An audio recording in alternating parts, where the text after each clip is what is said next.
to the president, the former president of the Republic of Liberia.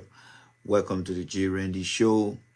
Today is the birthday of former President George Weah, and we would like to put aside all political differences and let us together wish the president a happy birthday. Like I said, this is one time in a year event. We have to put away our political differences because this earth is just a place that we are passing through. It's like a journey. But whatever we see along the way, we have to engage each other and have this kind of conversation. And that's exactly what we are doing on the platform this morning for the president, or the former president rather, Mr. Weah. So join me here, guys, and let's listen here. Those of you who are watching me by way of the cell phone, we are broadcasting across all channels. So wherever you are, well, be my guest and let's together celebrate Mr. Weah day today. So thank you guys so much. After we have given Mr. Weah what we think he deserves, and then we'll then go into the political aspect of things. So in the meantime, let's listen to the song here.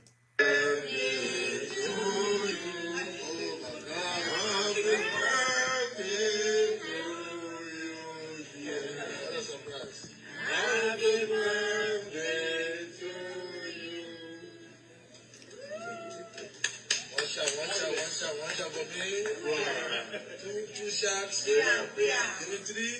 Thank you. Thank you very much. Thank you. Woo! Happy birthday. All right, guys. So if you listen to me by way of the phone, you're not going to see the video, but we encourage you to do the same as well. Please share the video, ladies and gentlemen. Let's play the video again for you guys.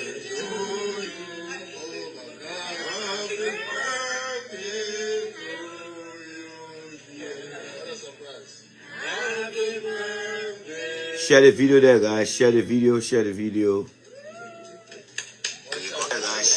Share the video there. Share the video. Two shots. Give me three.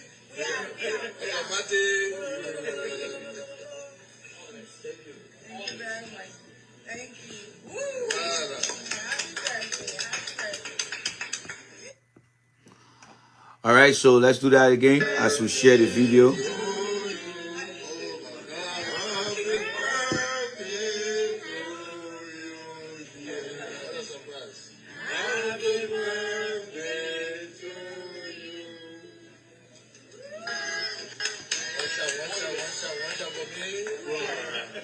Two shots. Give me three.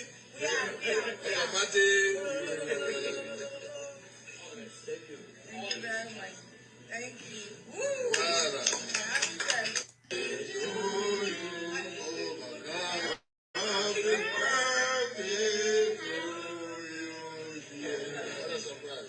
Happy birthday.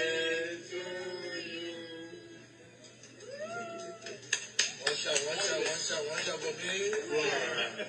Two shots. Give me three. Thank you very much. Thank you. Woo! Happy birthday. All right, the last one, and then we'll start our show.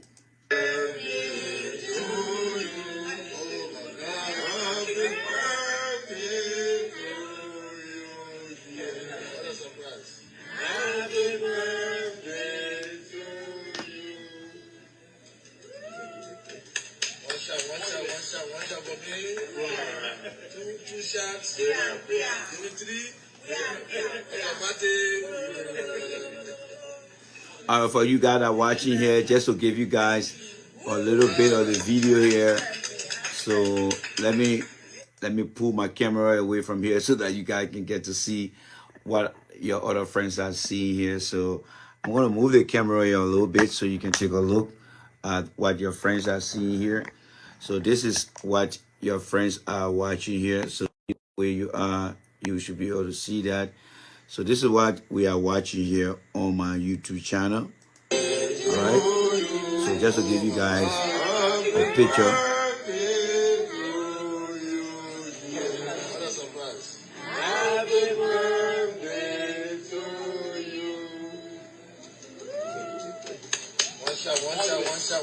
me. Two shots. Even three.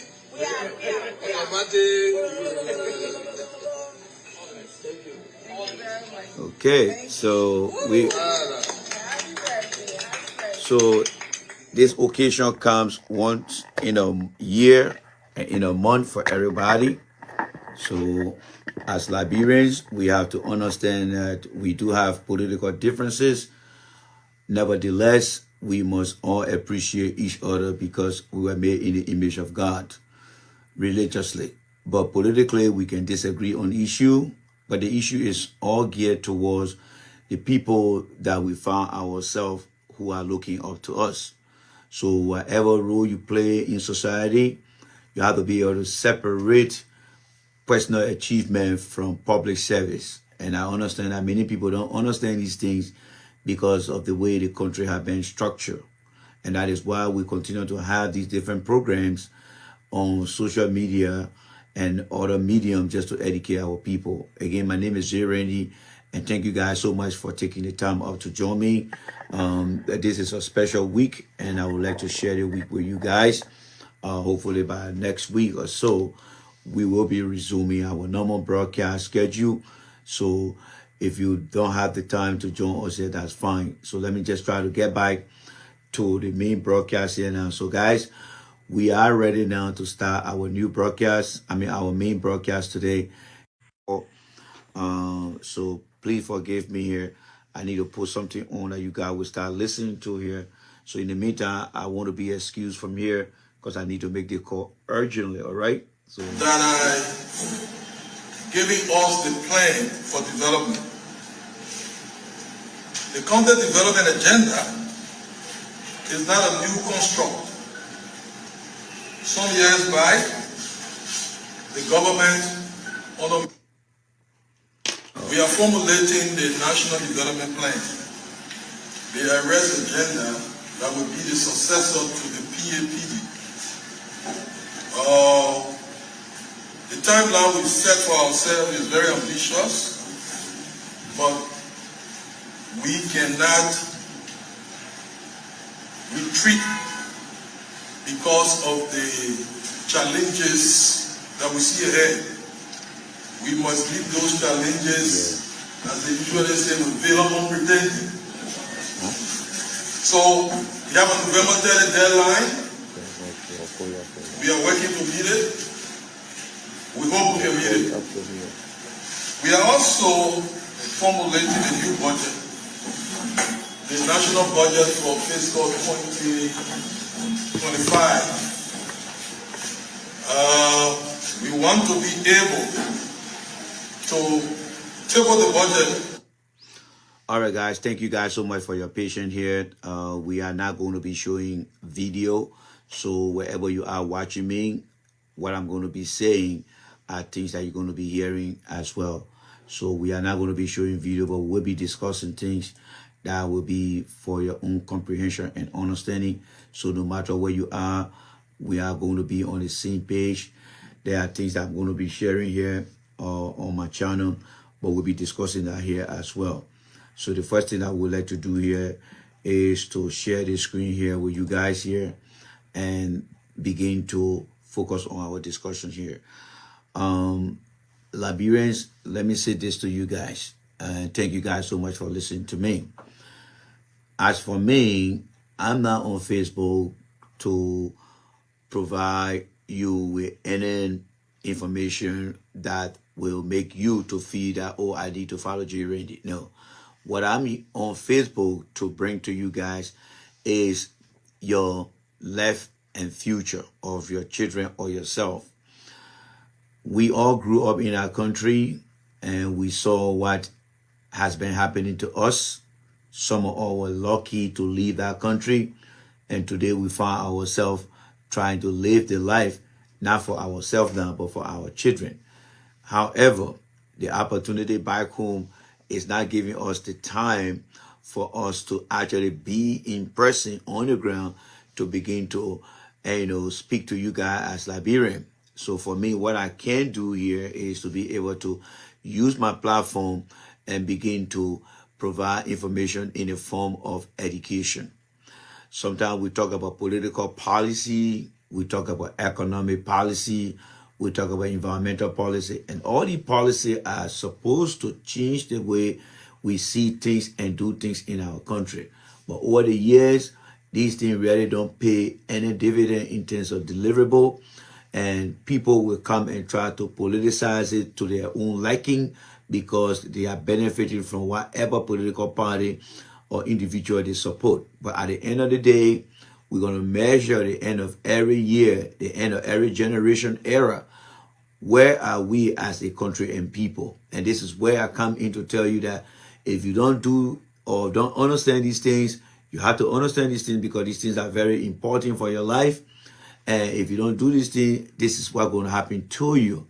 All right? I grew up during the Samuel Kanyando era. All the people that were in the government of Samuel Kanyando, majority of them are dead and gone. Today, the friends of my generation, not every one of them became successful today. Some of them are still in Liberia going through hardship. They are there with their children and they're going through hardship.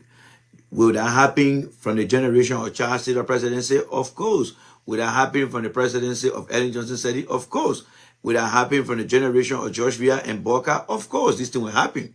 There will be people who will be on the wrong side of society because it was unfortunate for them that they did not get the rightful advice or advances and they decided to make the wrong choice. And that decision from that choice is going to have a domino effect on their children.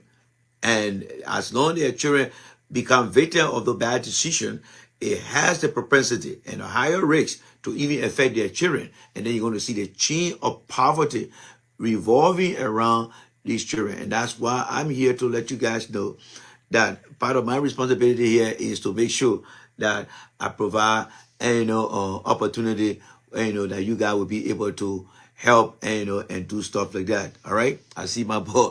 Let me see my boy right here. Good morning there to you, brother Moyo. Tony Mike, J. Randy, you home, Chitty. I am. My partner cartoon pushing starting too. Don't worry there. Tony Mike, keep pushing that cartoon. Everybody got time to push that cartoon. So yeah, so guys, so this is where we are. So those of you who are watching me, right now on the phone, if you also want, you can go down on the channel as well too, and also join me on that side.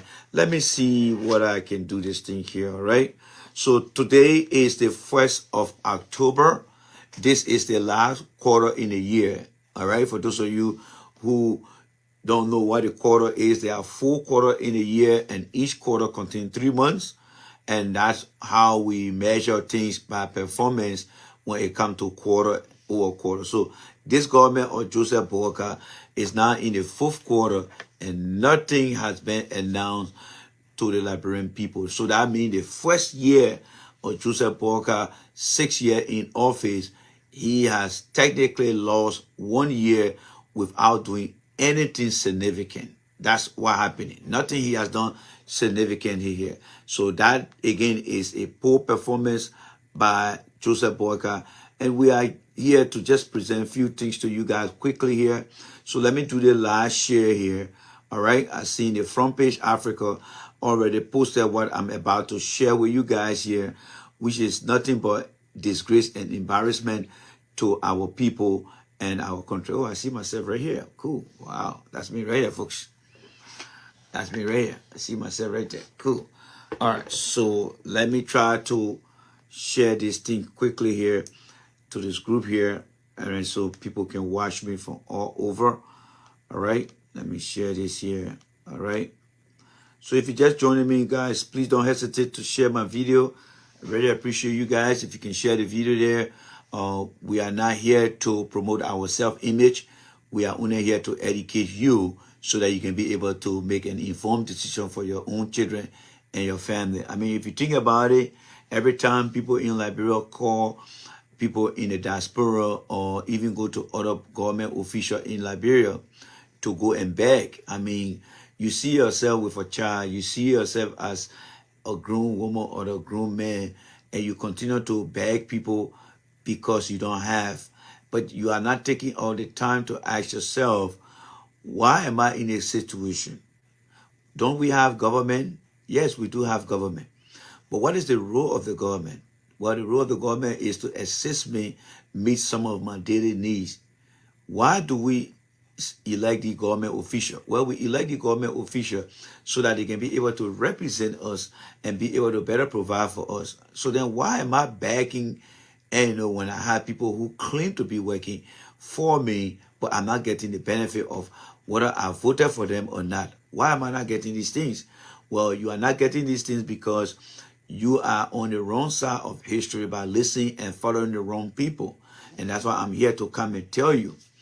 The year is coming to an end. There's nothing that has been carved into stone. There's nothing that has been given to you. Even though during the election campaign, people made promises to you that they were going to deliver for you, they were going to create. You are now about to end the first year of this government, and there's nothing substantial that has been done. Let me share something here with you guys quickly here. Yeah, let me see here, guys. Let me see something quickly here. We keep having interruption, so don't worry. Yeah, we back now and we are good. So let me ask you guys this question, right? Liberians, listen to me right now. What was your goal? Why did you personally purpose in your heart? And I'm speaking to Liberian back home and in the diaspora as well. But I want to specifically laser focus this question to Liberian back home. When Ellen Johnson Sirleaf took office, what was your goal? Your personal goal for you and your family. What was your personal goal? And then aside from that, what was your goal for your family as well? And then this third question would be, did you in some way, shape and form manage to achieve that goal? And when you think about that, when Ellen became president, what was your personal goal? What was the goal of your family if you had one? And at the end of Ellen 12 years, did you achieve anything? I want you to think about that. Because that's what society is all about. You see, every Liberian that lives across the world outside of Liberia, they will tell you when Obama became president, what were their goal in the United States. And at the end of Obama administration, they did achieve something, and they can tell you. When Trump became president, the same Liberian people, they had their same goal. And they said to themselves, for Trump, 4 years, here I'm going to go for myself and my family. And at the end of the term of President Trump, they were able to say, yes, I'm able to measure this. Joe Biden is president today. He will be leaving office hopefully next year, January. What has been the plan of Liberians who live here? They will tell you they got their own plan.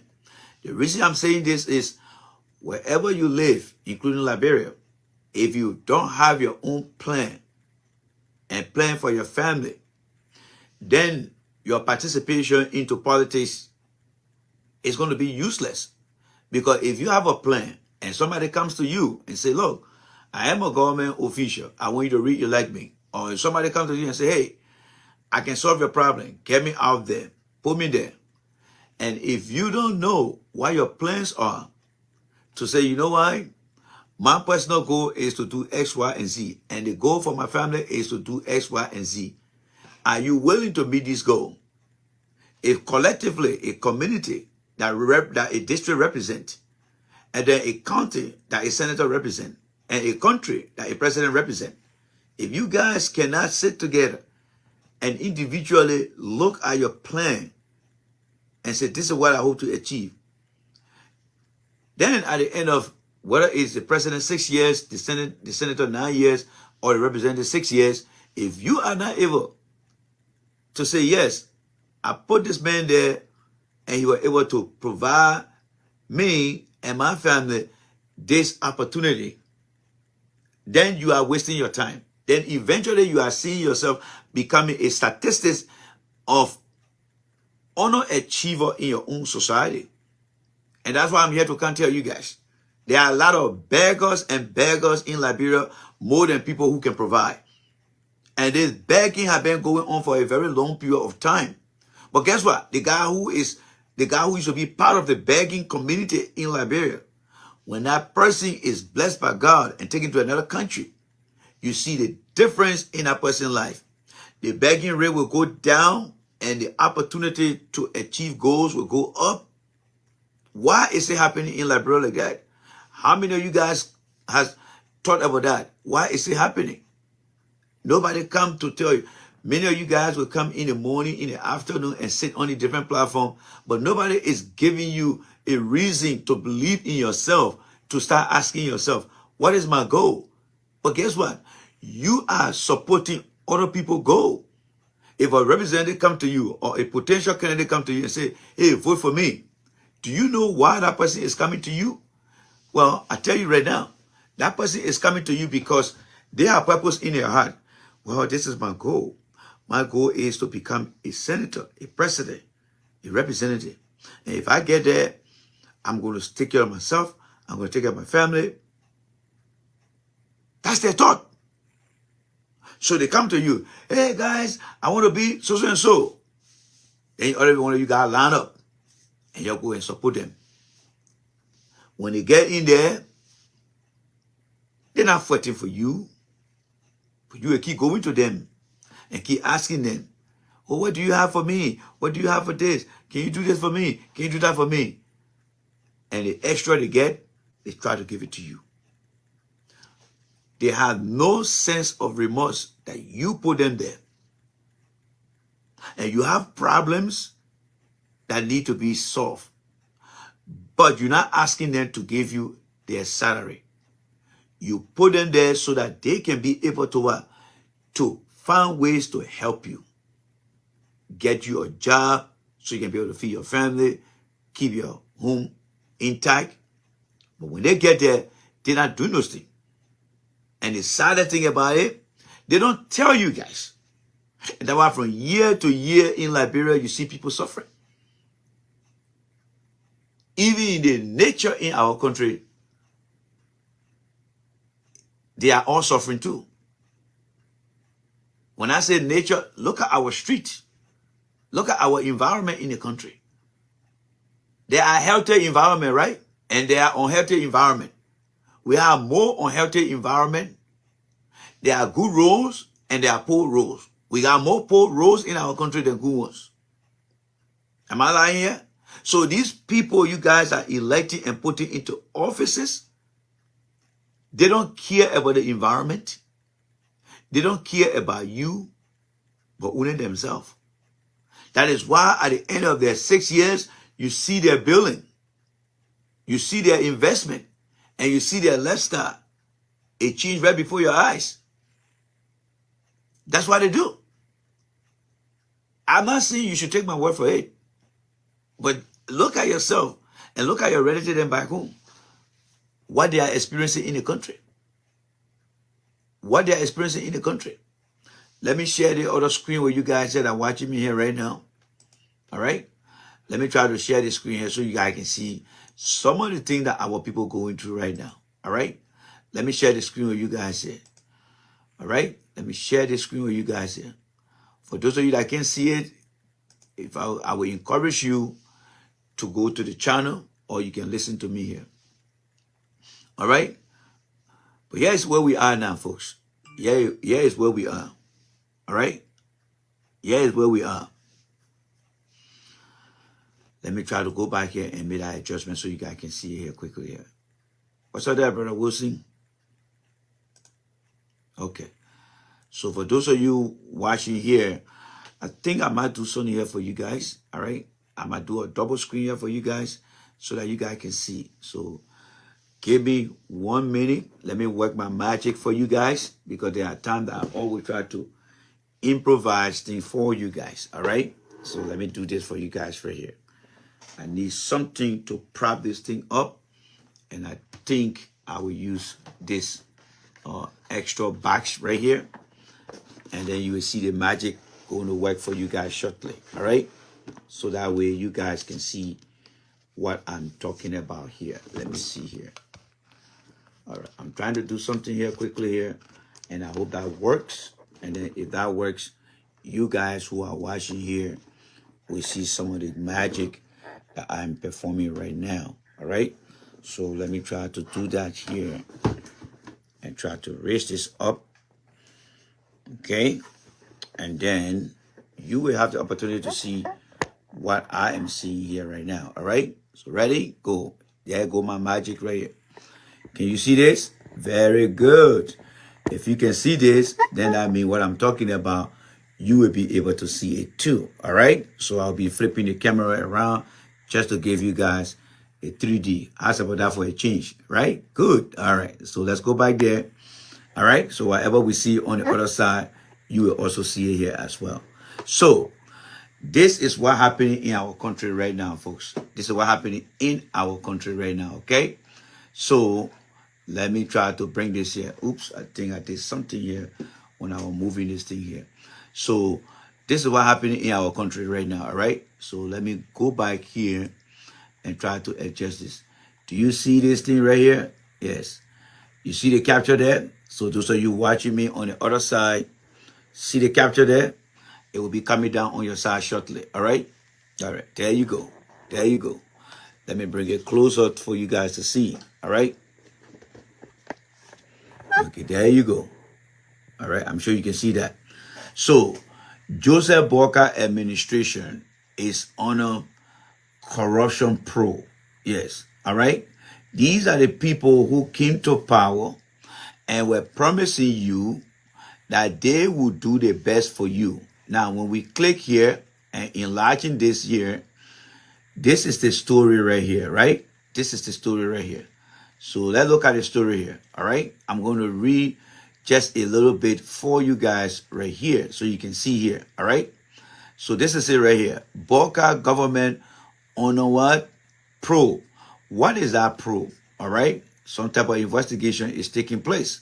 So it says here, moreover, the government decision to spend a whopping $15 million of the budget has sparked controversy as the Liberian Anti-Corruption Commission, LACC, has announced an investigation. Ladies and gentlemen, we did talk about that, so let me just try to come back here. Let's stop the share here. I'm going to stop the share, and then you're going to see me again, and then I'm going to come back here, and you're going to see me here. I'm going to be live here, and I'm going to turn this thing right around here, and you're going to see me here. That is how we're going to play the game now, right? So you're going to see this is the screen that you'll be looking at when I turn it around. And then when I turn this around, you'll be looking at me. And at the same time, you'll be looking here.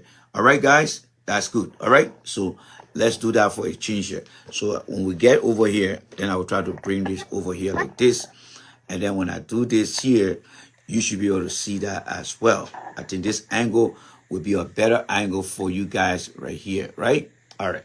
So let's turn this around right now. So you guys now have the opportunity to go on the other side, but eventually we will transition to the very screen here, because here we are broadcasting everywhere. But in the meantime, we have to like build that bridge so that you guys can transition, all right, onto this platform that we're watching here. All right. So Joseph Boyka government is on an investigation. I told you guys it last time. We have the documentation right here. We went through the documentation here. All right. And I'm going to read this thing for you guys here right now. So once upon a time, you just saw that thing on front page.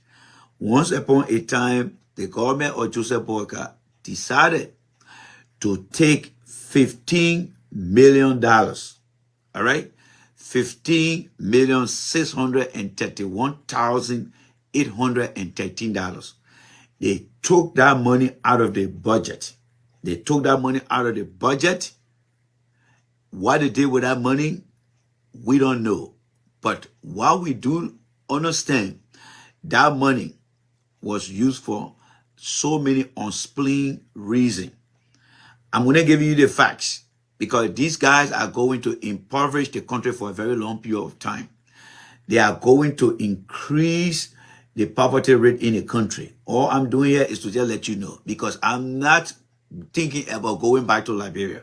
Those of you that want to go back to Liberia to go invest, those of you that are thinking about relocating to Liberia, you are going to put yourself in a situation that could even endanger your life, because the preparation that people are supposed to be doing as government official, helping our young people to become someone in the future, they are taking the money and using it for their own personal gain.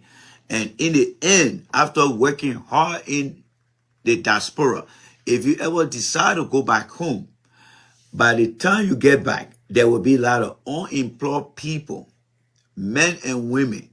And when you go back home and decide to say, yes, I have worked so hard outside of Liberia, I just built my little house to come and enjoy the rest of my life, you could be in a very, very serious problem when that time comes. You could be in a serious problem. And all I'm doing here now is to give you some heads up as to what is about to happen and how it will affect you in the future. So the Booker administration took $15 million, all right? So let's break it down here for you guys. They took $15 million out of the budget. Usually the budget is used to help every ministry and agency in the country meet the need of the people, because every ministry and agency in the country, they are there to provide services to the people of Liberia. And the way they do that is to be able to create a budget. Think about a budget like you in your house, you got your family budget, right? The family budget, you got to pay your rent or mortgage, you got to pay your car note, you got to do this for your children, you got to do that. And somebody just go into that budget and take a very big chunk of that budget. And when you ask them, but what you did with the money that was supposed to use to pay this, buy the children clothes, buy food in the house, what did you do with that money? And the person cannot give you a better explanation. That's exactly what Joseph Boyka did. That is why they're talking about recasting the budget. They're talking about doing this. Before we do that, let's listen to the foreign minister here, okay? I mean, the new finance minister. Let's listen to him here, all right? So let's listen to him here. He is about to say something about the budget. Listen to him. That I giving us the plan for development. The content development agenda is not a new construct. Some years back, the government, we are formulating the National Development Plan. They arrested, retreat because of we must meet those challenges, as they usually say, with veil unpretending. So we have a November 30 deadline. We are working to meet it. We hope we can meet it. We are also formulating a new budget, the national budget for fiscal 2025. We are also formulating a new budget, the national budget for fiscal 2020. So you heard it, man, right? He's telling you that we are also formulating a new budget. The question you should be asking yourself now is, why is he going back to formulate the new budget when they already had the old budget? After December will be the fiscal year start. Usually the budget, they can start preparing the budget by July. So between July to present, the Liberian government prepared the budget. But in that budget, somebody went in there and fingered it and took money from somewhere. Because the budget, there will always be some money sitting down somewhere. And then when the people make the budget, they're making the budget on that. It's like you take your pay. When you take your pay, you look at your pay and you look at your wife pay, you say, oh, let's put the money together. And then based on that money, you start making your list of things to pay for or to buy, right? And then while that money there, the person go to the bank, because both of you got the same account, the person go behind you and go and take up any money from that account. But if you're making the list, then when you go call the bank say, oh, you don't got enough money yet, and you know, this is how much you got. And then you look at your list, you say, but wait now, we made all the lists to buy all the things in here, to pay all the building. Who take the money from in there? That's the question you start asking now. That's exactly what some people in the Boyka administration did. So that information I just shared with you, where they say the government on a probe, they want to know who took that money. Somebody in that government stole that money. And that is the bad thing they're doing to the people in the country over there. These people were the same people who were accusing George Weah of not doing the right thing. George Weah doing this. They finished preparing the family budget because the government budget is like the family. Liberia is a society. A society is the larger part of a family. So those that you're put in there to be your representative, they are the one that's supposed to help to seek your interest. But they're not doing so. And there are many other people on Facebook that just continue to mislead our people back home. They come all day, they tell them to stop. But at the end of the day, at the end of the week, at the end of the month, at the end of the year, the very Liberian people, when the year starts, they're starting with nothing. Throughout the year, they got nothing but begging people. But the people that on the different social media that come to talk to you, you see how nice they're looking, how they're giving you good news. How many good news do you get out of Liberia? Every time you see something from Liberia, it's a disaster. It's a sad news. It's a pitiful news. So these people are coming to power to enrich themselves because they got their own goal. And if you don't have your own goal, that means you listen to the wrong person. Because when you listen to the right person, like here, we tell you that before you elect somebody, you have to have your own goal. You have to have your own goal. Every one of us go to a place to work, right? Yes. Those of you that are working, you go to a particular place to work. You see your co-worker, you see your friend, everybody working.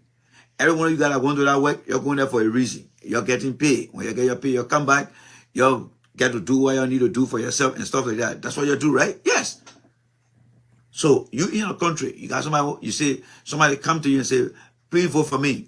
And the person try, and you go and vote for the person. But you voted for the person without even telling the person what you want. So let's look at the 15 million here. All right? Let's look at the 15 million here. So the 15 million. All right?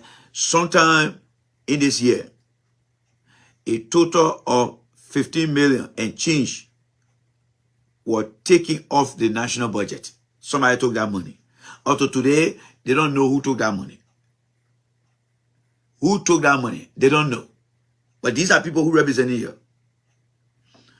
Now, but they are saying, the people now who control the list, it's like you, like I said, you and your woman put the money together, and somebody went to the bank. Either you or the woman took that money.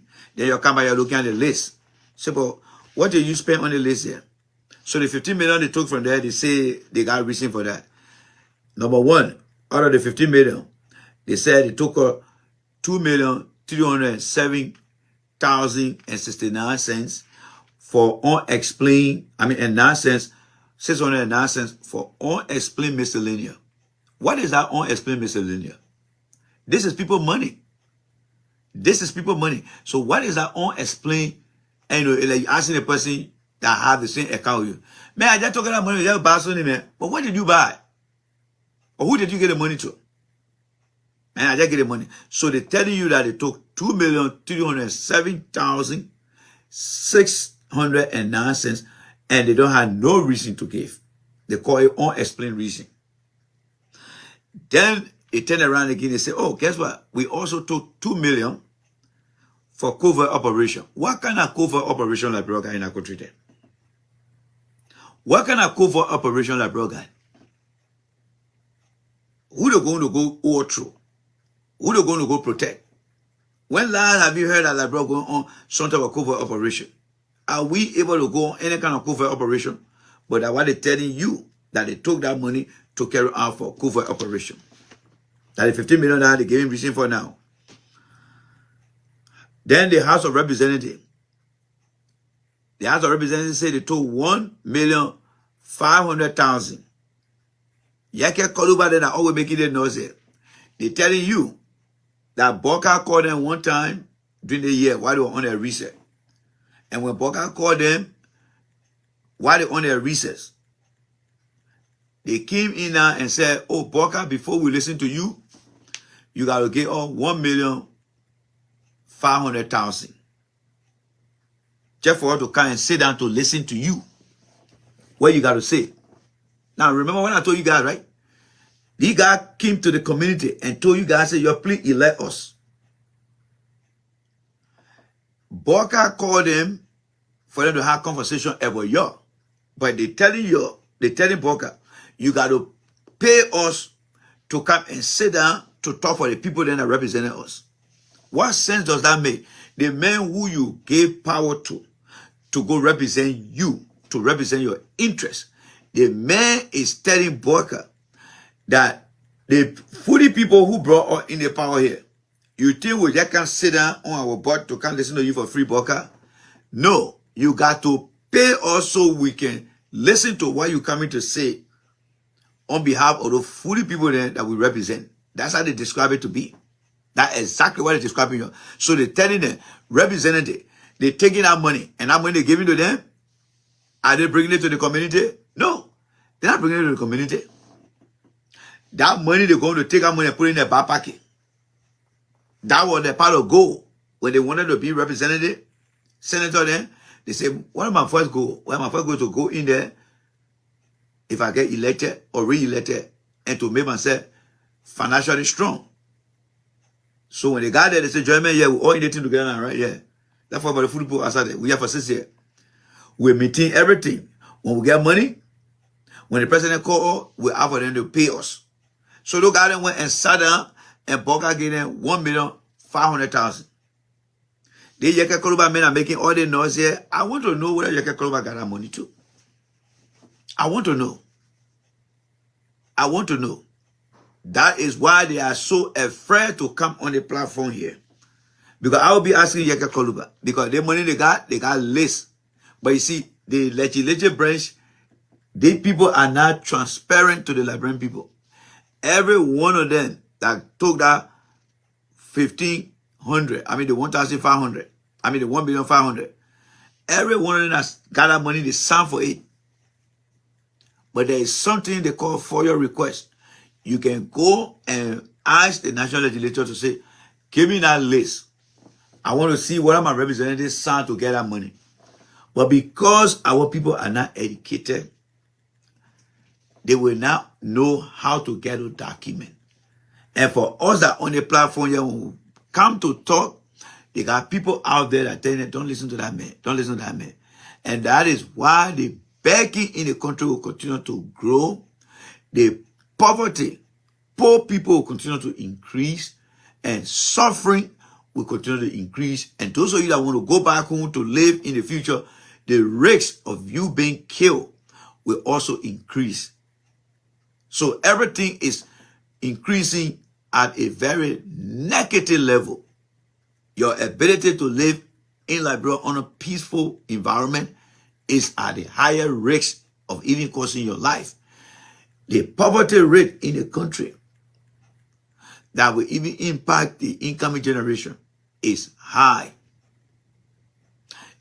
The unemployment rate in the country will also be very high because what the lawmaker is doing.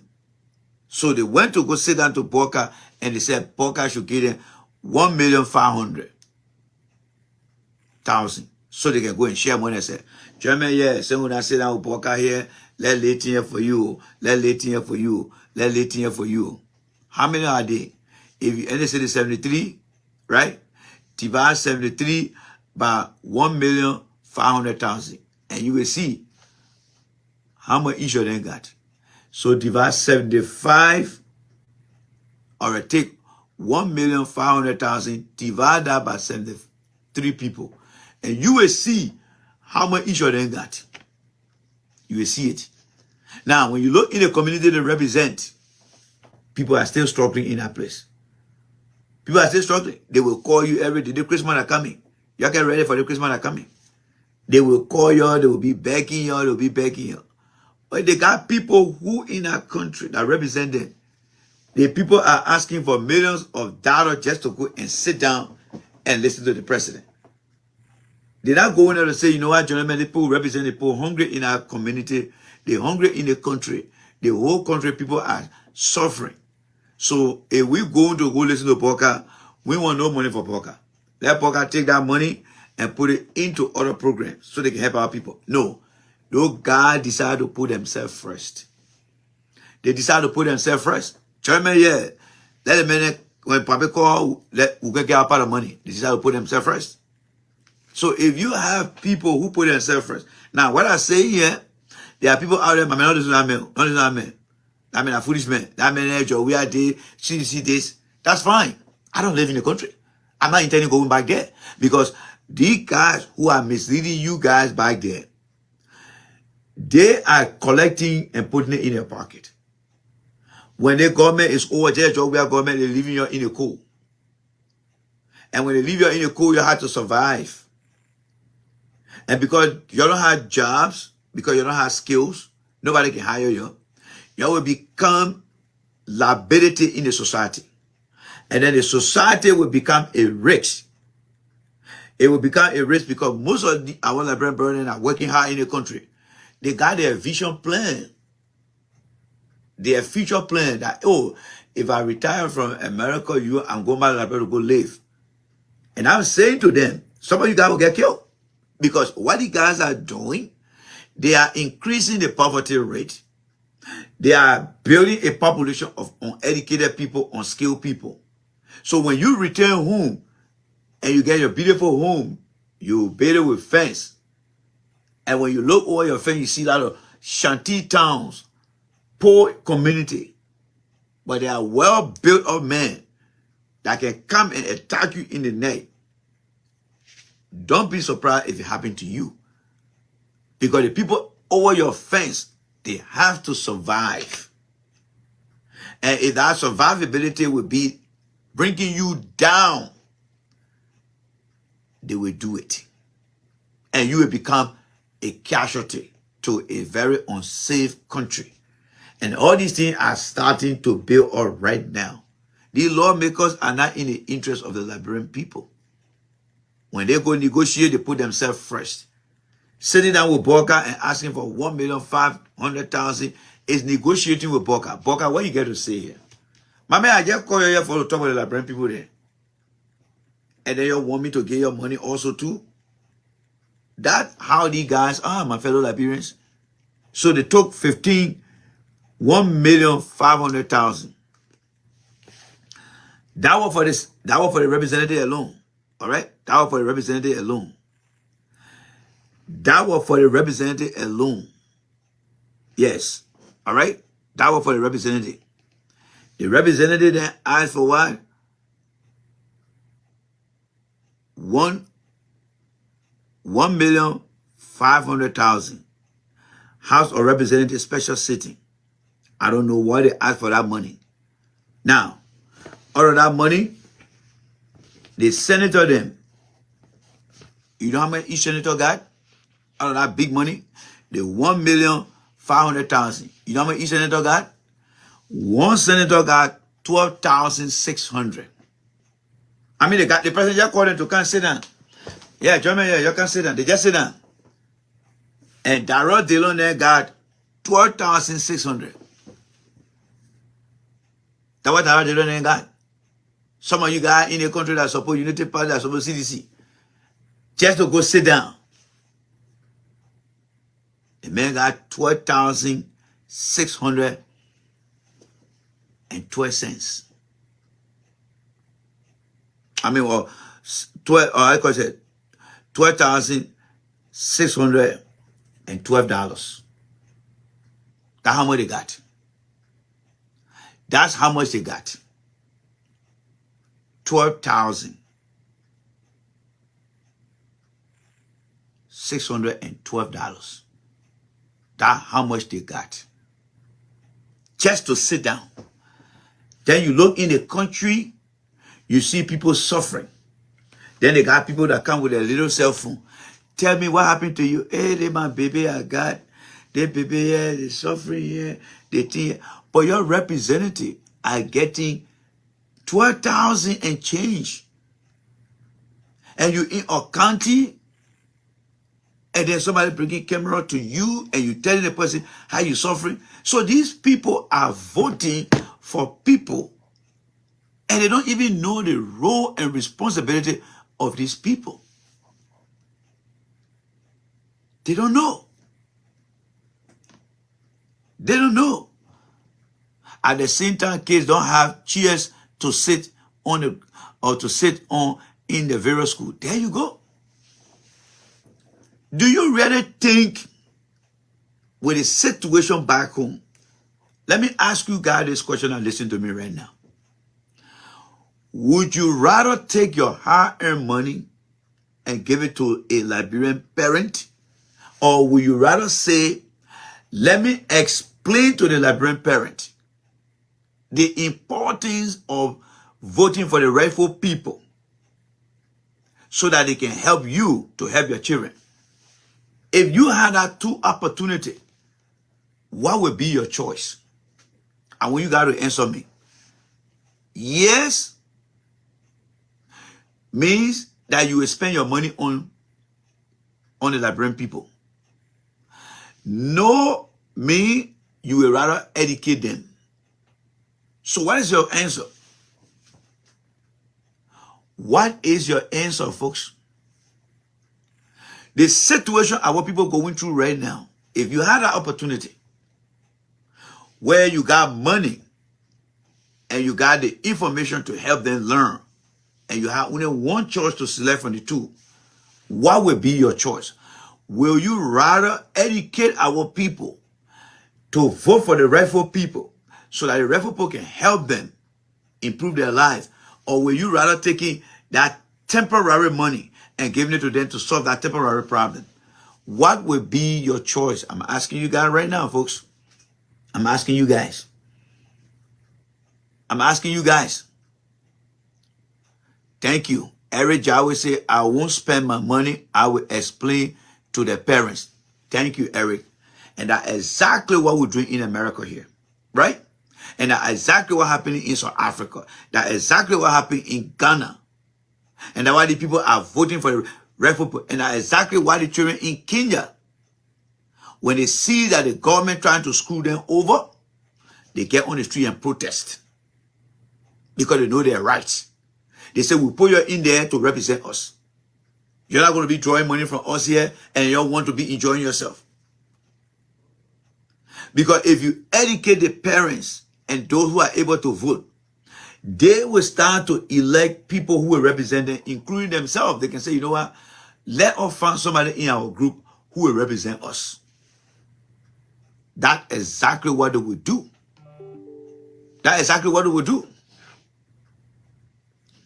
That's exactly what we will do. Because you know what?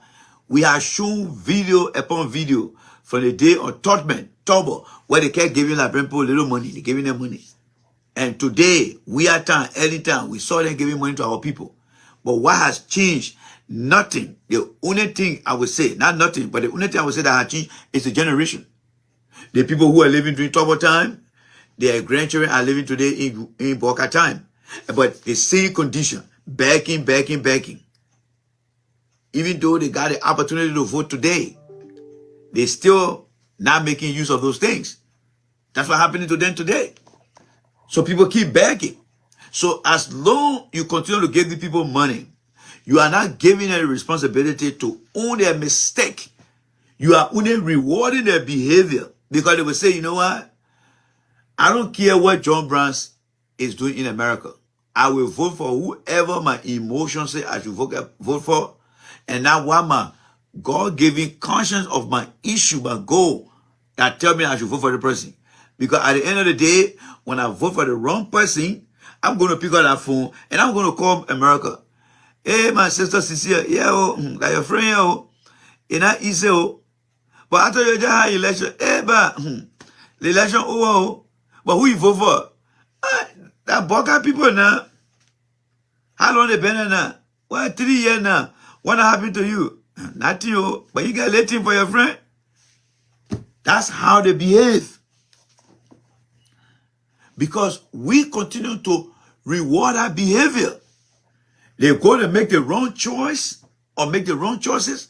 Then they come back and call you and say, oh, please give me letting. And then you turn around. So that's why you see the senator there, the representative, when they call them to go sit down, they say, Boca, you got to get up 15 million. I mean, 1,500,000. Yes. Then they send them out of that money. Each senator getting $12,612. How much they getting? One senator. Just to go and sit down. Just to go and sit down. And all the other money, they own explain expenditure, 2 million. Nobody know where that money went. NSA operation, nobody know where that money went. Then they talk about funeral. They buried Tomo Do now, they spent $65,000. They said they buried another guy who had been presidential contribution to the Muslim community. They said they took $191,000 to bury that man. Then they come to the Ministry of State or Presidential Affairs. They said, Presidential Affairs said, oh, we took $30,000, $880 to bury the guy they call Justin Namwe.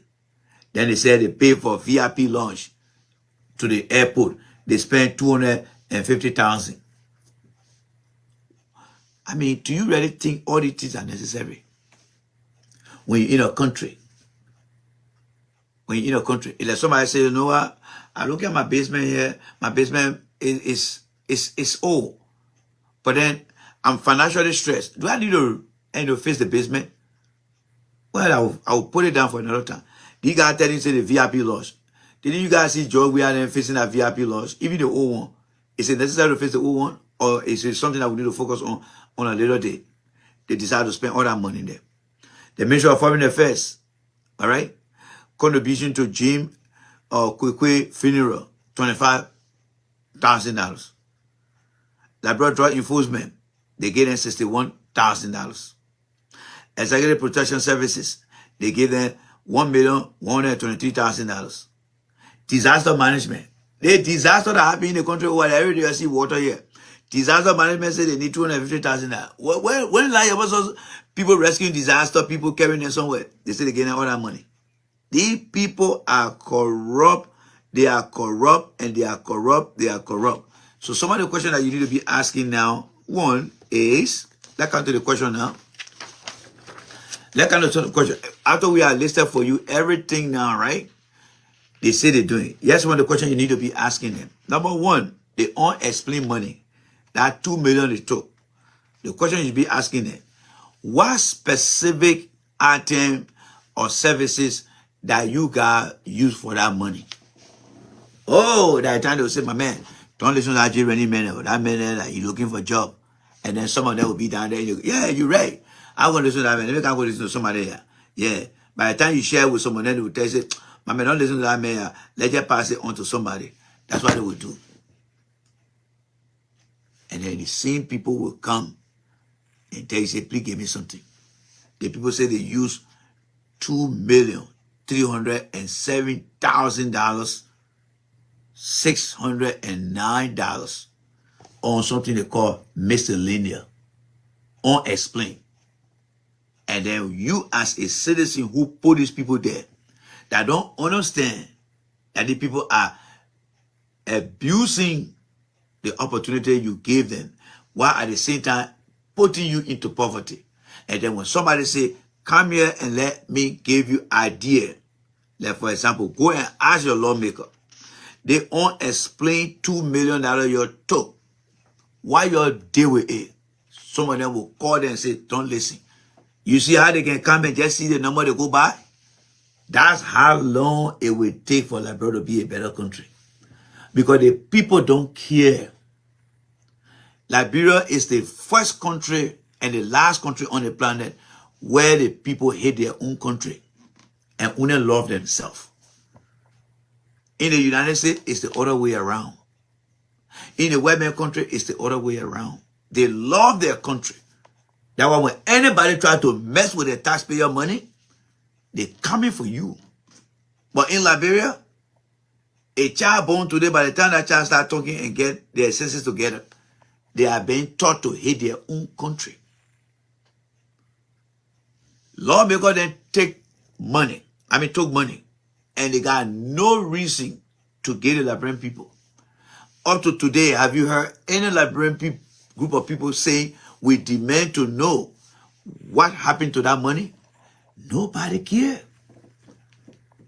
Nobody care, my brothers and sisters. Nobody care. So the unexplained miscellaneous spending of $2 million and change, you all need to go and ask them. If Yeke Koluba talking, you journalists out there, say Yeke Koluba, are you aware of the unexplained $2 million that were used? Or Yeke, there were $1,500,000 that were given to you guys. Did you take your own?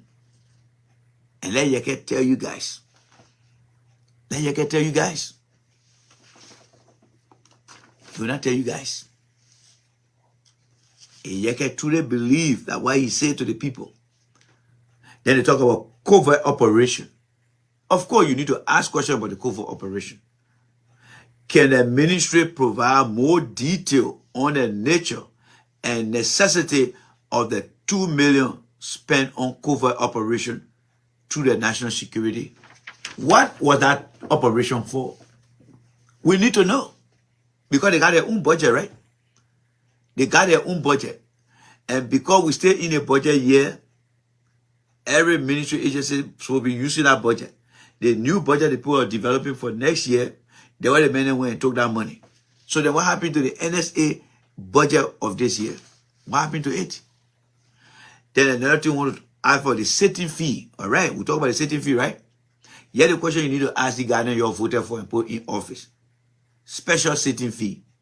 What were the specific purpose and outcome of the special sitting for which the House of Representatives and Senate received a total of $1,500,000,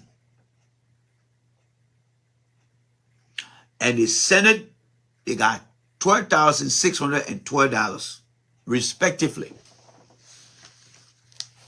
Right now, so Liberian Ghanaian in the time right now there's a 10. The Senate are making sitting fee for 12,000.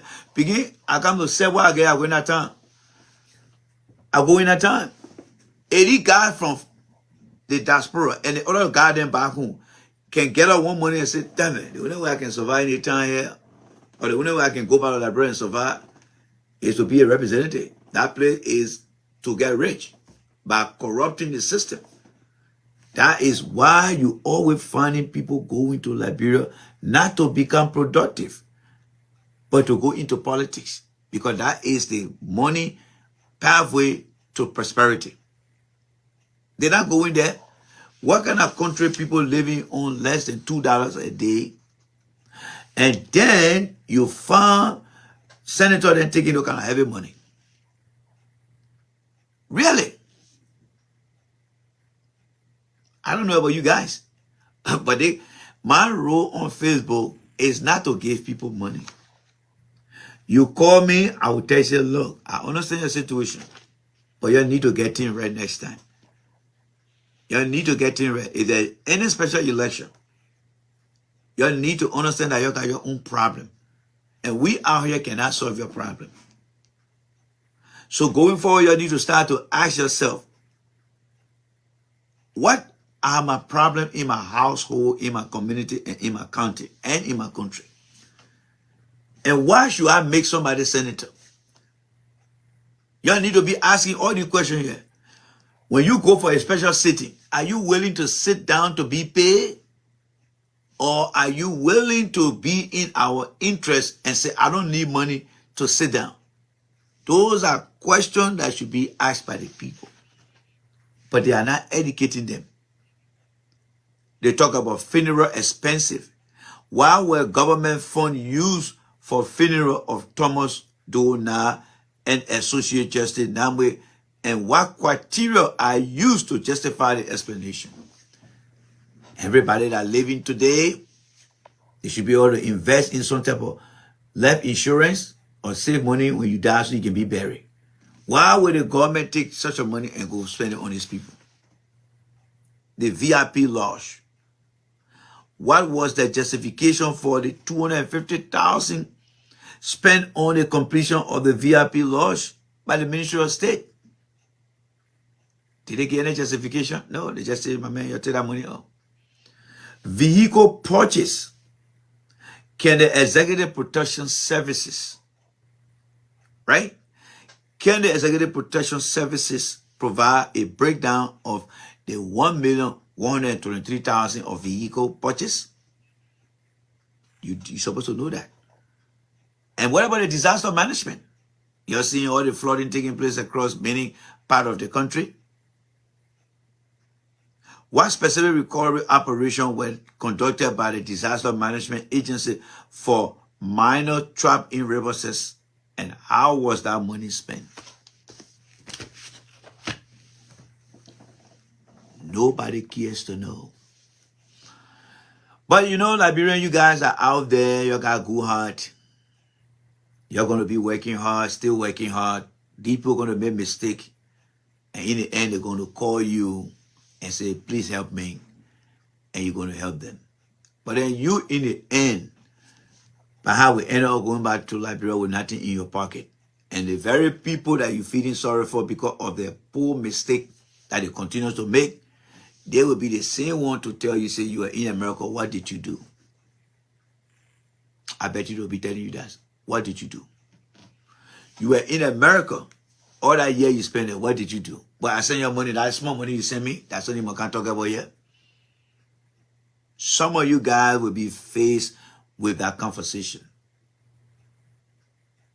I can guarantee you. Some of you guys listen to me now and later will be faced. Some of you guys will leave from here with not enough. And those guys will tell you when they see your condition. Look at that when you're in America, they always will be on Facebook. He kind of time, he get nothing for himself. And then you say, but I used to help you. You can forget about that statement. They don't care for them. And that's why I'm saying to you, save your own money for yourself and give Liberian people the advice. George Bush was president of the United States. He went to Liberia. He saw the massive suffering, but he knew that Liberians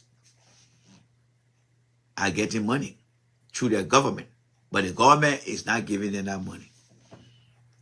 And he said, I'm not going to give nobody money here again. I am only going to give these people books so they can read and be able to help themselves. The more you give people money, they will see it as a favor. The more you continue to do it, they will see it as an obligation, that you are obligated to do that. And the more you continue to do it, they will think it is something that they are entitled to now. And the day you refuse, then that enemy or hatred will start for you. And it could even kill you. So the best thing to do is to come up with your own plan. When people are in distress, one of the things you want to let them know is why you got into the distress. And what can I do to help you? For Liberians, if you keep giving them money and you think they're going to start coming to you, then think about the other generation of Liberians that were here and what they did. Go meet some of them. When we first got here, the people used to have their cell phone on the street. The cell phone on the street.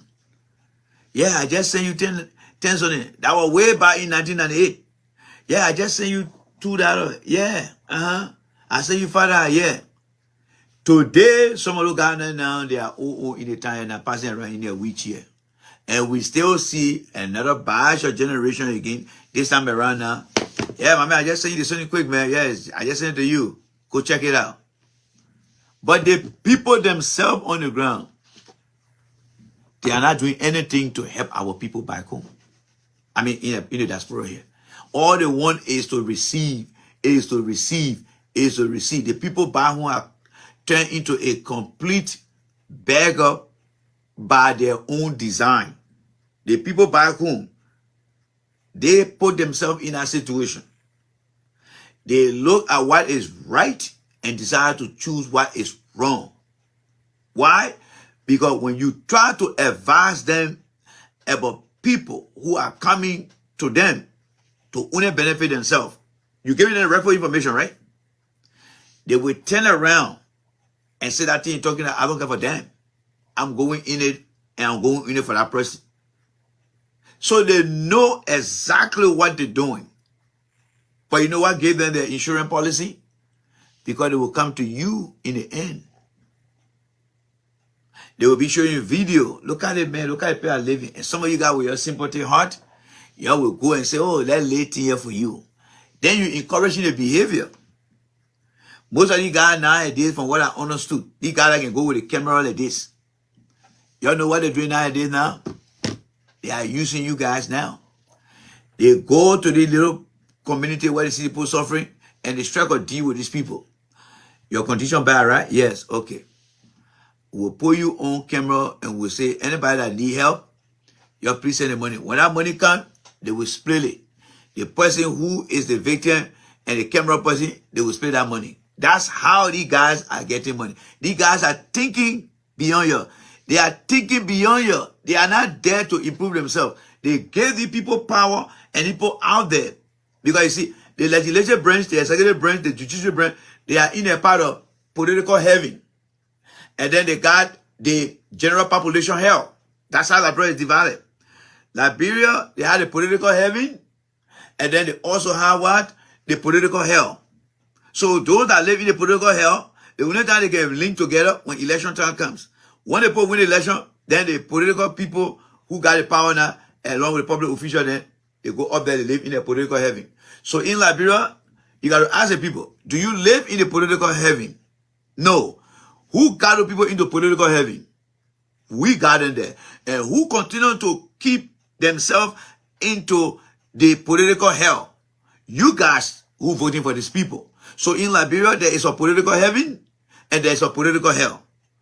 And you guys who are in the political hell, they are the one calling you here to give them water to drink.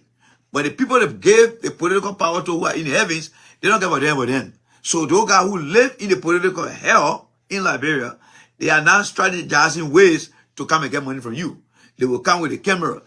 Yeah, sister, brother, tell what's going on. Yeah, you know, there's my daughter here.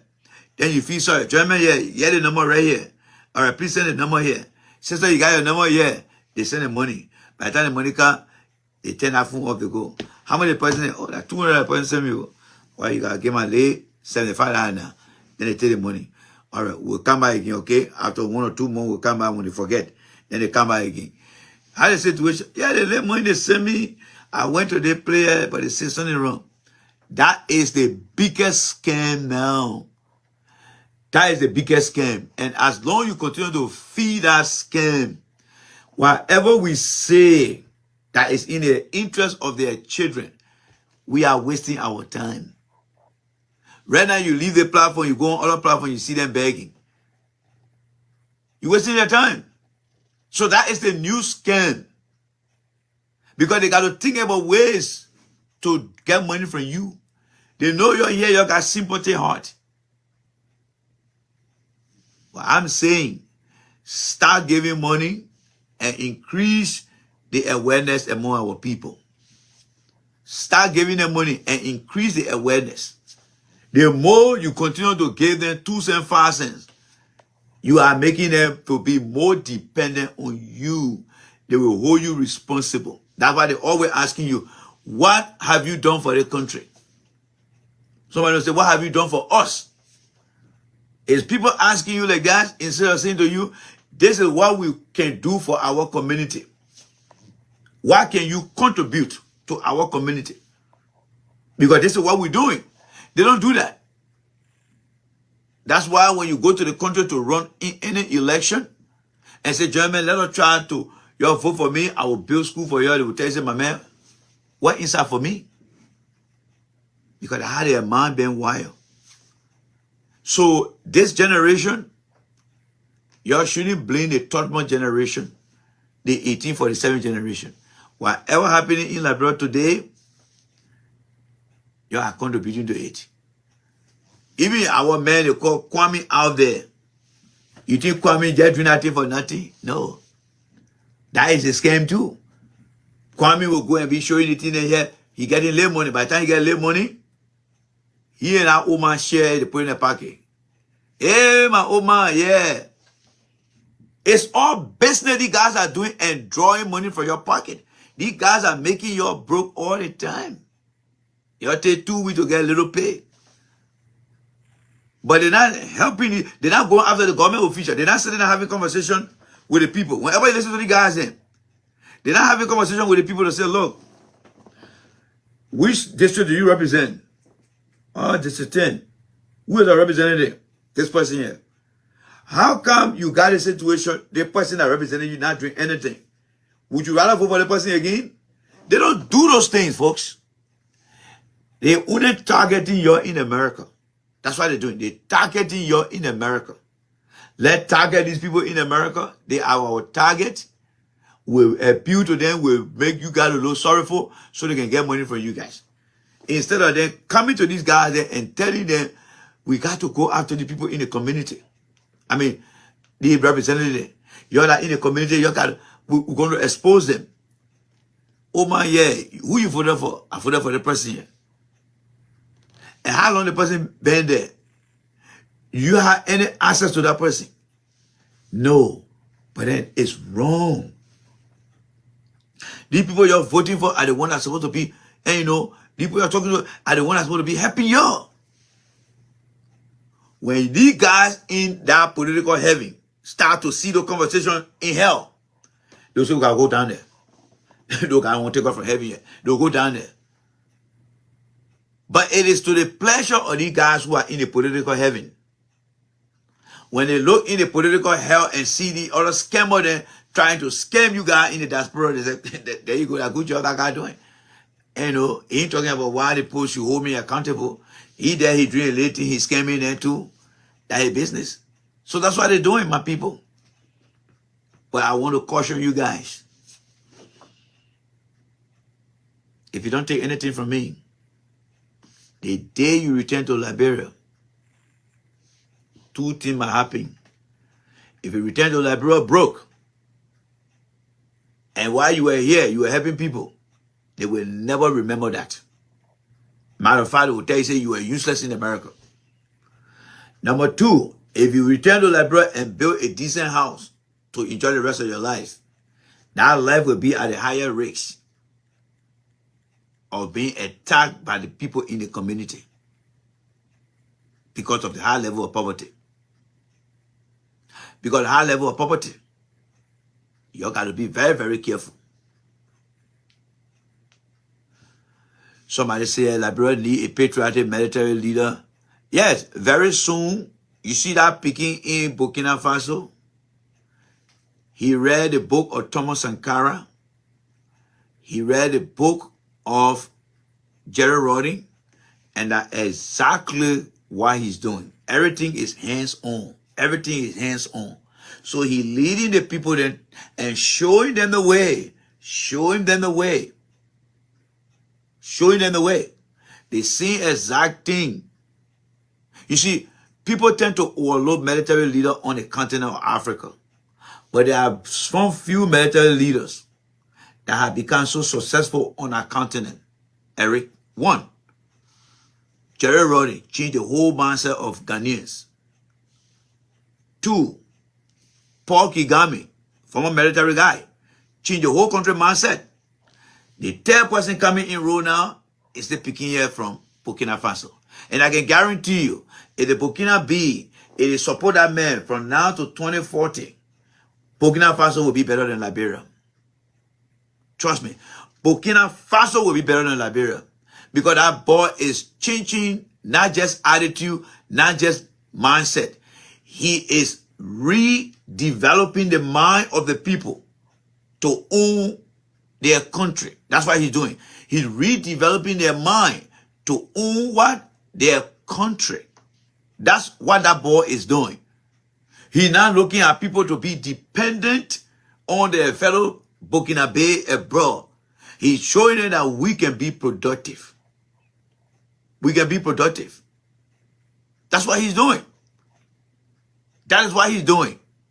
Now, let's listen to the other clown here. Like I said, I have enough time today. We can drag it on today. We'll drag it on. We will drag it on today. All right? Augustine, how you doing? Speaking about Burkina Faso, let me show you. I mean, yeah, you're going to listen. No, you're going to watch it. Yeah, I think you should be able to watch it. Hold on. So let's listen to this guy right here, okay? Let us listen to this guy. You're going to watch the typical dependency syndrome of a typical lazy black man. A typical lazy black man. That's what you're going to listen to here right now. So let me see what I can find here for you guys. A typical lazy black man. That's what you're going to see here. Let me see what I can find that video here. All right? Let's see what we can find here. Let me see what I can find here for you guys. Let me cancel this here. All right? But in the meantime, let's listen to Augustine Garfon. All right? He got from the Unity Party.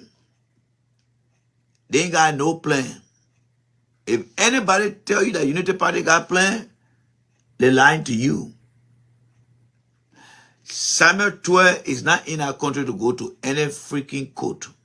They were just using those who are in a political hell to convince them that they had thrown another guy from the political heaven into hell and they're happy like that. No. Samuel 12 is coming to help those guys to get things done for them. It is not in the interest. I mean, that thing they're doing is not in the interest of those guys. No, it's not in their interest. So let me play the Augustine Garfon guy stuff while we go for the other guy here. You're going to be amazed to hear what the other guy has to say.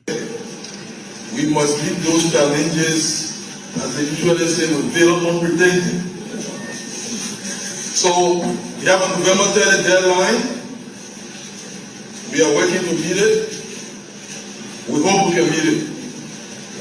We are also formulating a new budget, the national budget for fiscal 2025. We want to be able to table the budget at the legislature even before the end of November. And so those are frameworks that are giving us the plan for development. The content development agenda is not a new construct. Some years back, the government, we are formulating the National Development Plan, the arrest agenda that will be the successor to the PAPD. The timeline we set for ourselves is very ambitious, but we cannot retreat because of the challenges that we see ahead. We must meet those challenges, as they usually say, with veil unpretending. So we have a November 30 deadline. We are working to meet it. We hope we can meet it.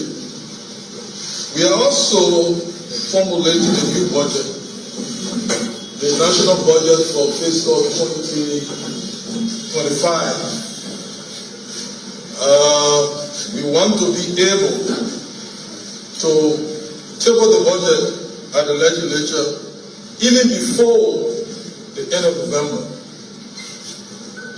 And so those are frameworks that are giving us the plan for development. The content development agenda is not a new construct. Some years back, the government, we are formulating the National Development Plan. We'll talk about that with that will be the successor to the PAPD. The timeline we set for ourselves is very ambitious, but we cannot retreat because of the challenges that we see ahead. We must meet those challenges, as they usually say, with veil unpretending. So we have a November 30 deadline. We are working to meet it. We hope we can meet it. We are also formulating a new budget, the national budget for fiscal 2025. We want to be able to table the budget at the legislature even before the end of November. And so those are frameworks that are giving us the plan for development. The content development agenda is not a new construct. Some years back, the government, let's listen to the other guy here, okay? we are formulating the National Development Plan. Let's listen to this other guy. The arrest agenda. All right, so I got the other video here, and my apologies for that, guys. I've been trying to download the video, so let's see what we can download the video here. All right, both videos have been downloaded now, all right? So I think I got both of them here. So let me try to upload them, and then we'll start to look at them very, very critically here. So I do have the two videos here, so thank you for your patience. Let's get into the video so that you can get to see stuff, all right? So let me remove this thing and bring in a new video here, all right? Let's see here. All right. Yes, we do have both of them here right now. All right, so the other clown here is going to surprise you. This other clown, all right? These are some of the unproductive people that find themselves in government and don't know what to say. So let's unload that one first, all right? And I'm going to turn the thing around. You know, we got our best friend there. My friend, your friend are the people that can help you. It's coming on right now, folks. Disagree with me. Disagree with me. Beat me if you want to. Listen to the guy. Listen to him. If you want to. Listen to him. But your friend is not only a friend indeed. Oh, listen to him. I will give them one. Do they one? I will do they one. Yeah, no. When I need to, you must come. Yeah, listen to him. You won't tell me. You say you my friend. But I suffer for television and radio since 1990. Amen. Amen. Let's stop it. Water. We still hustling for it since 1990. Okay, so guys, let me just turn the thing around and ask you guys here, right? So you listen to that guy over there. Liberia is a sovereign country. Liberia is an independent country. This guy is telling you that the war that we created on our own, we went to war by ourselves. Nobody grabbed our hand or put gun to our head and say, you're going to destroy your country. Other country came back and said, look, we are here to help you guys, but we got other obligation to help other country.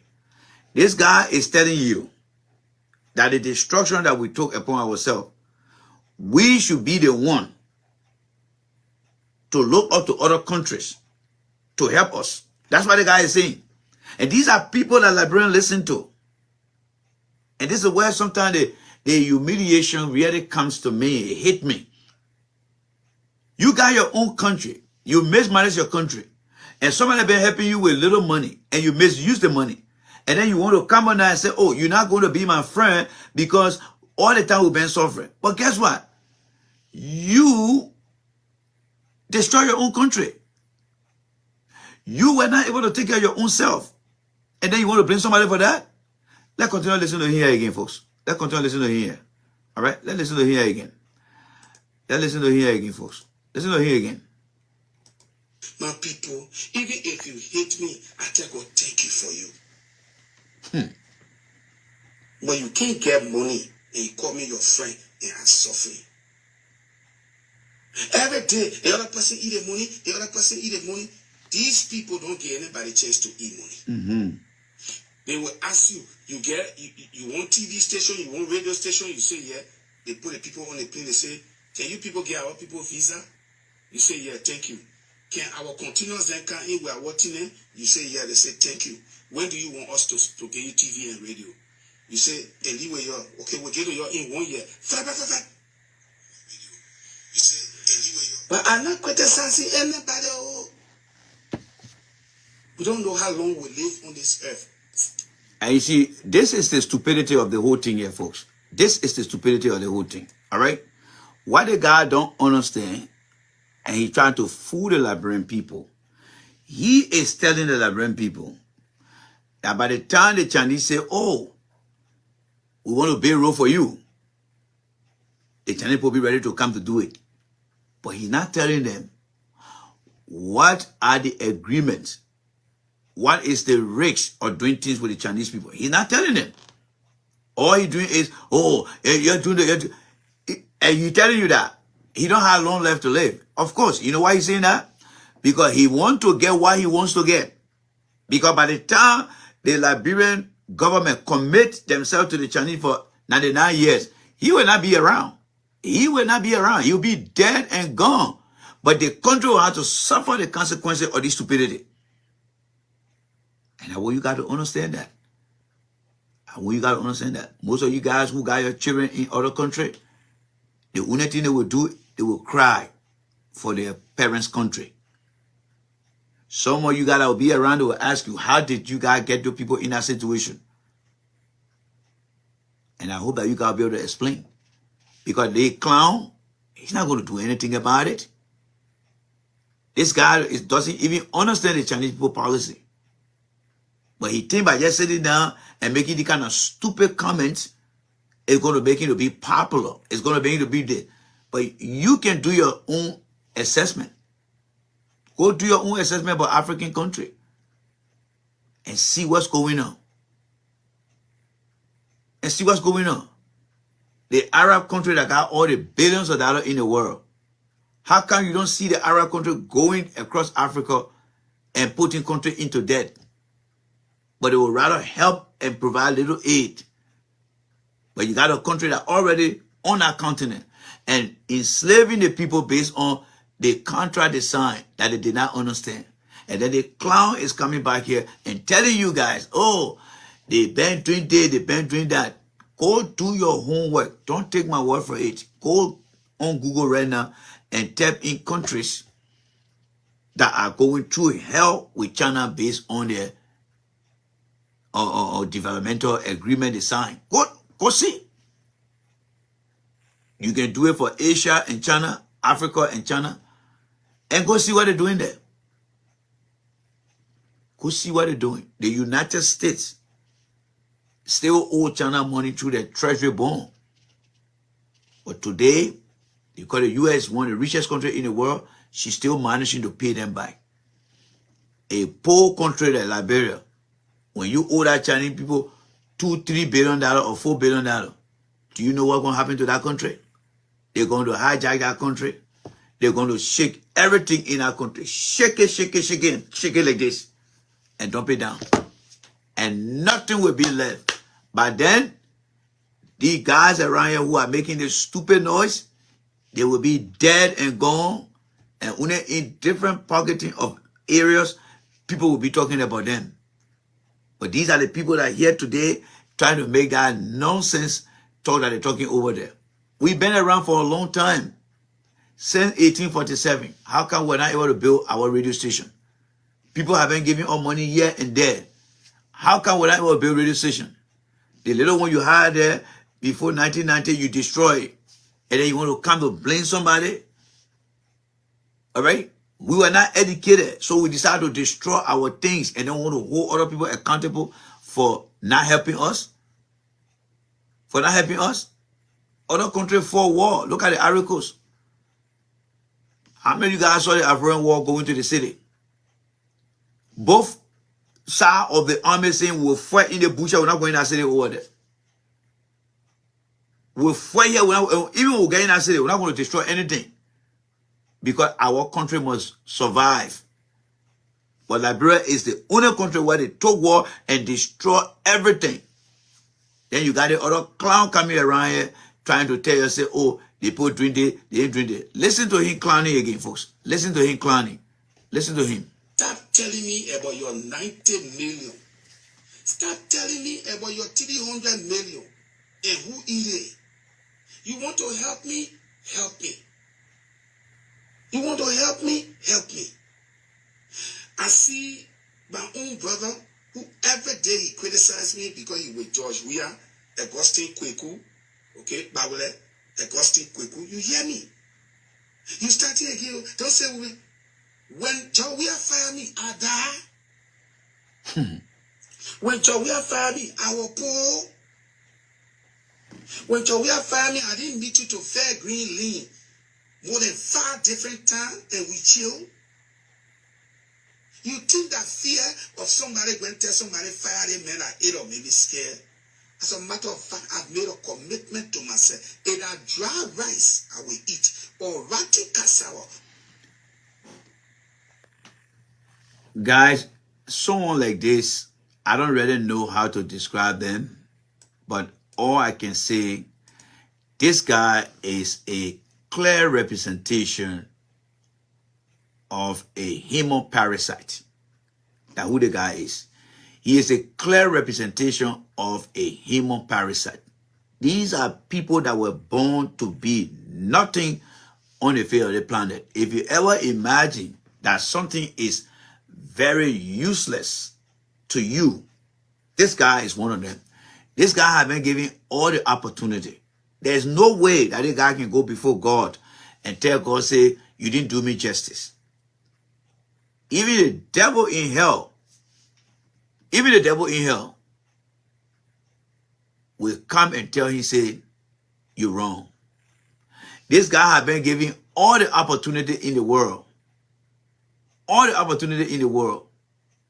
But up to today, he are not proven to be worthy of anything at all. Nothing at all. Nothing. This is the man that want to come here and want to come say, oh, if you fire me, you do the one, you fire me, you do the one. No. He does not deserve nothing. Nothing. Nothing. This guy. All right? This guy does not deserve anything here at all. Yeah, this guy does not deserve anything. All right? That's who he is. So, guys, time has been fast spent here. And I would like to say thanks to every one of you guys for giving me the opportunity. We got a long way to go. We have a very long way to go. You will grow old. You will go bald. That country is not going to change anytime soon. My friendly advice to you, don't put your life on hold. If you are to invest in Kenya, go and invest in Kenya. If you are to invest in Canada, invest in Canada. If you decide to go to another African country to live, go and live there.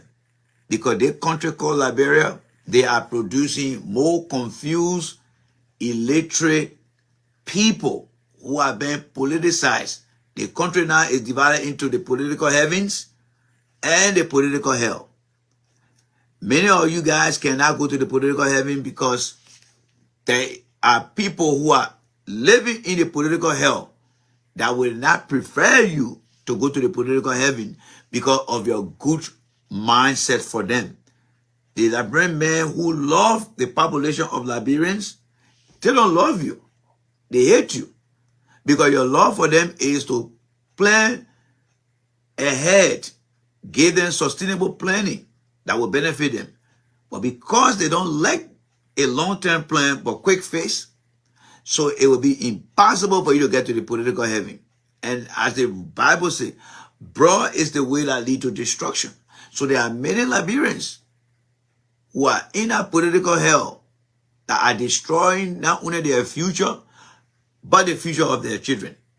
Because they don't listen to you, who has the right advice for them. So from now to 2045, the country will continue to remain like that. You will go to Liberia, you will enjoy yourself, and you can't right back. How long have we been on the Facebook Live?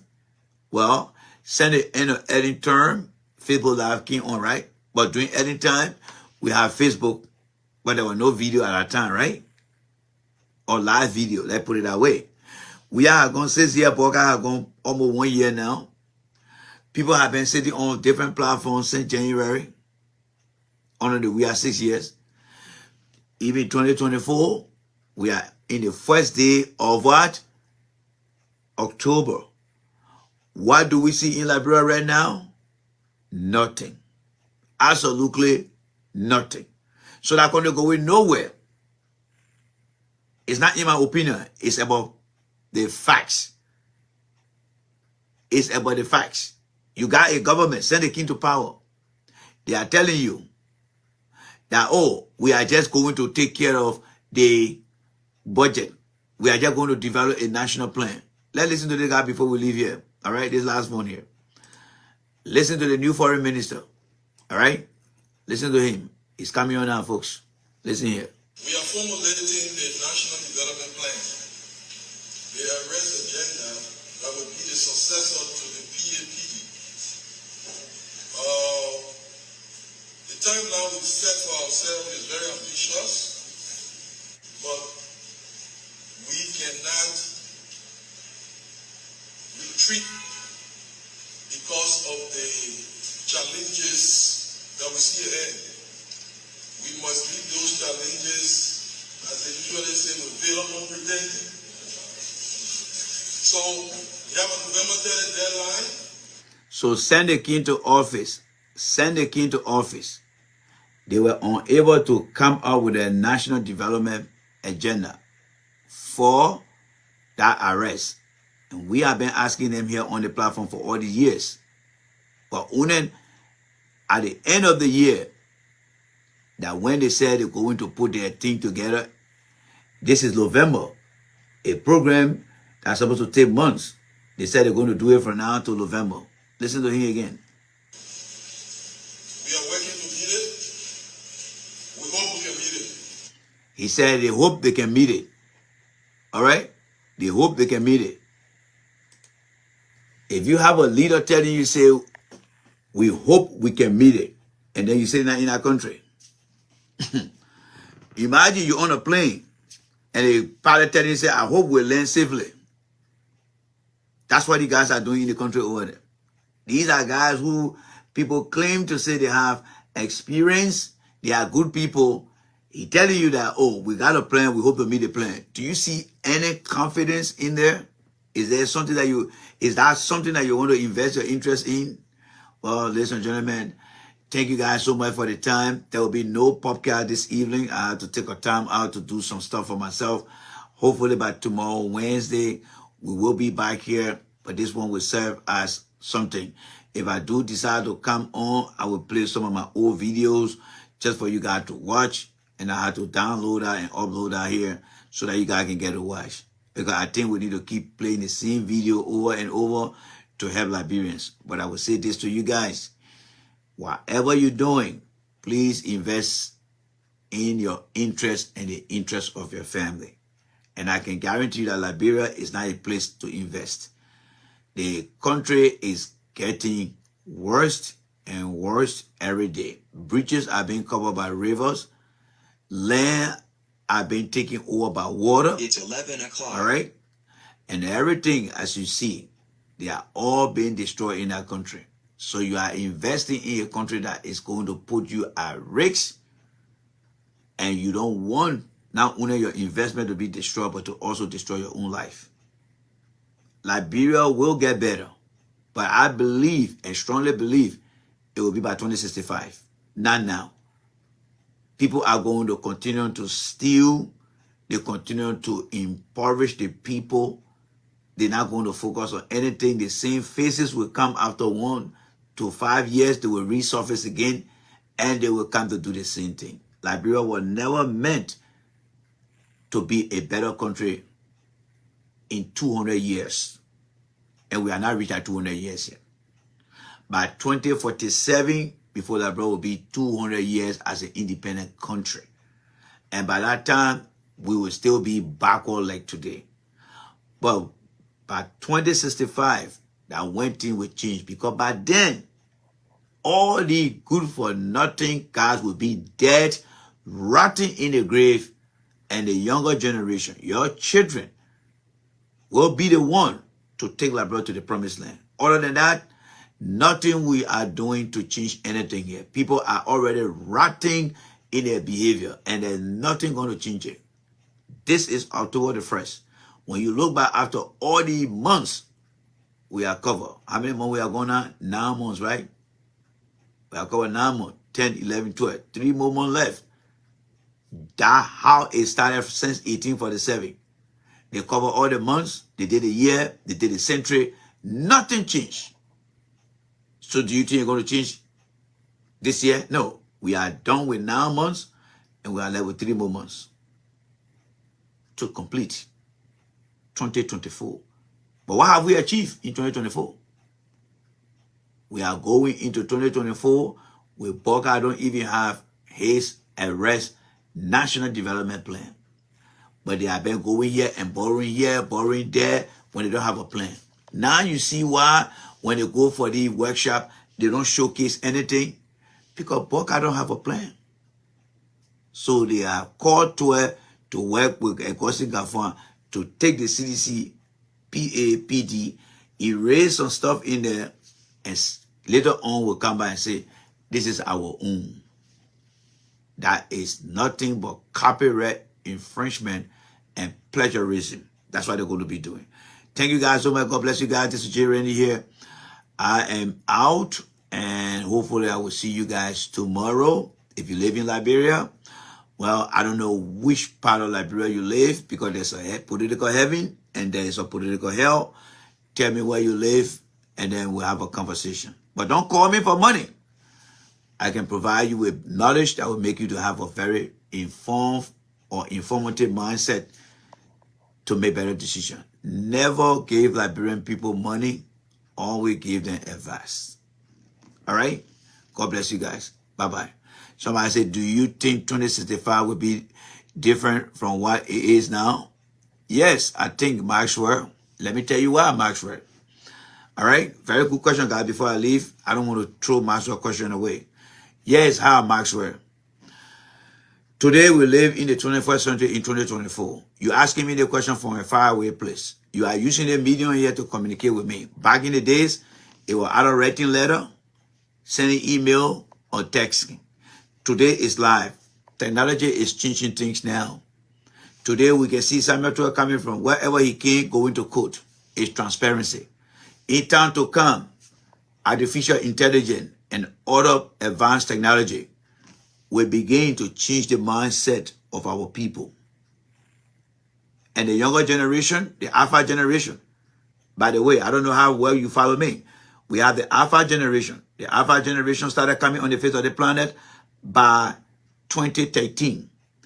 They will be ending their generation era at the end of 2025. The 2013 Alpha generation, by the year 2065, they will be 52 years old. How old you think you will be?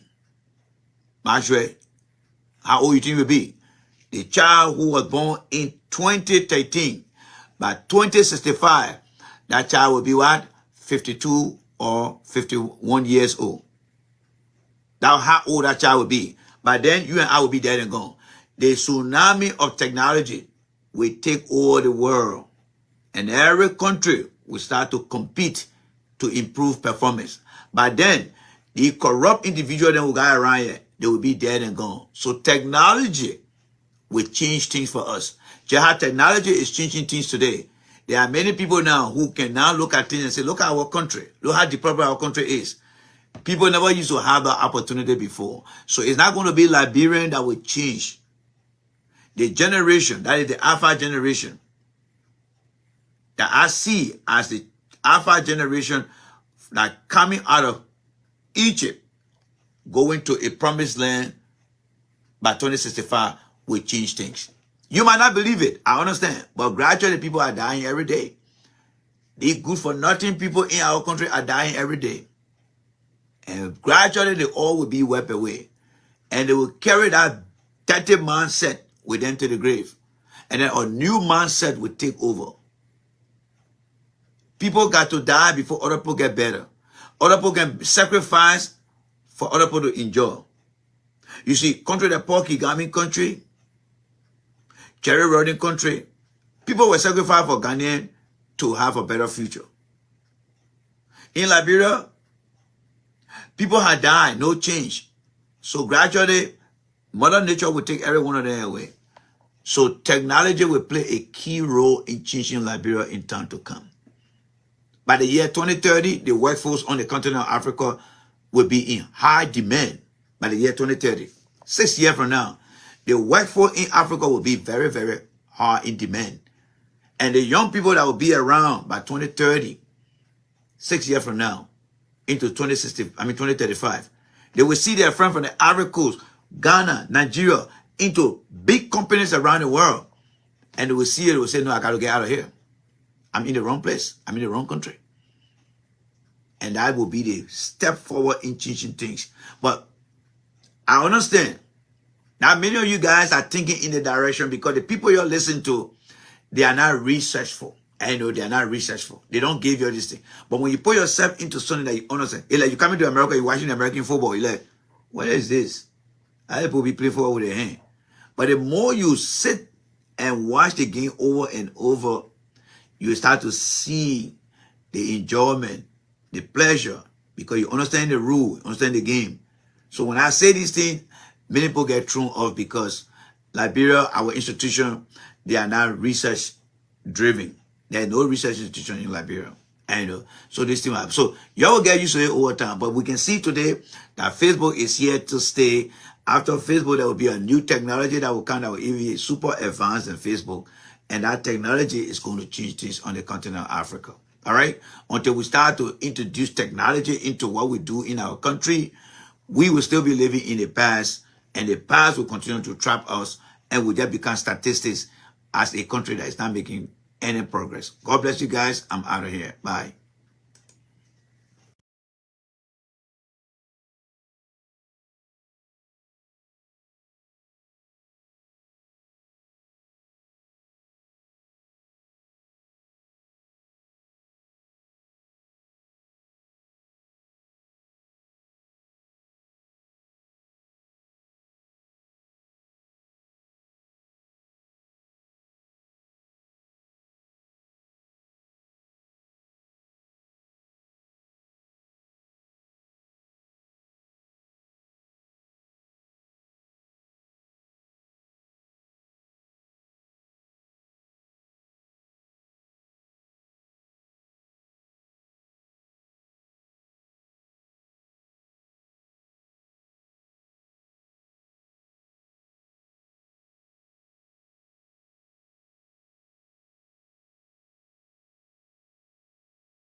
I can't hear the people too much, so I got to put it to my ear. I can't hear them too much. They sound very low. I'm going to press it to my ear. Press it, huh? Yeah, but I can't hear them too much. I'm pressing it to my ear, but I can't hear them too much. Yeah. You can hear them? Oh, okay. But I can't hear them. I'm going to press it to my ear. Press it, huh? Oh, just press it, huh? I don't know why the people get me the kind of thing in here. And you know, those CDC board and they all over the place that will be. Those CDC children will soon start be taking my picture. I'm not worried about it. Yeah, but I can't hear them. When my Ellen was here, I don't know whether they get it into my Ellen them before. I don't know. What place Joey was sitting down? Joey was sitting down in front. But who pour behind here? Oh, that's Professor Crispy and pour behind here. Why?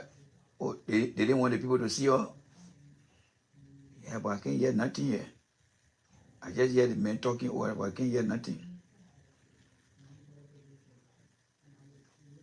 So what you will do? You can hear too?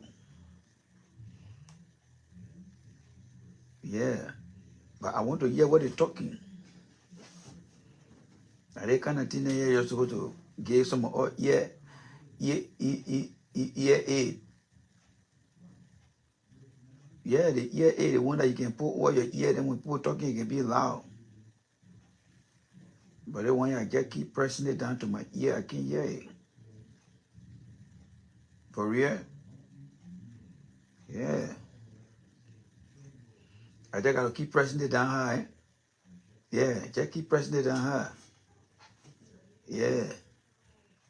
You know, they got a CDC board then, they call Prince Sherry then, they call I know KOK then, those children they don't joke in that time. So what you want me to do? Just keep pressing it high? But my hand getting tired now. Yeah, my hand getting hot, my hand getting tired. But see what best know it? Was she on the other side? But I thought she was supposed to be here with me. Or they carry the foreign minister then on the other side. But how long do people get to talk? My hand getting tired. So nobody here to help me.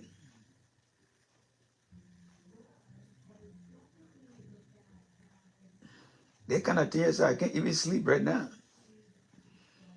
Because this is a correct place for me to sleep.